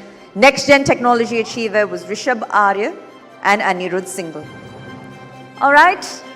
Well, with that, Rohit, thank you so much for being here and for joining us in doing the honors as we celebrate excellence and leadership here at the Business Conclave Awards 2026.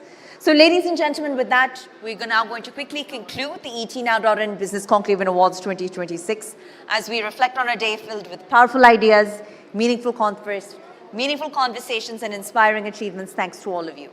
And events like this are made possible through months of planning and collaboration and the relentless efforts of dedicated teams that are working behind the scenes. A heartfelt thank you to everyone who made this platform come alive. I'd like to extend our gratitude to our esteemed partners, and I'll mention them once again.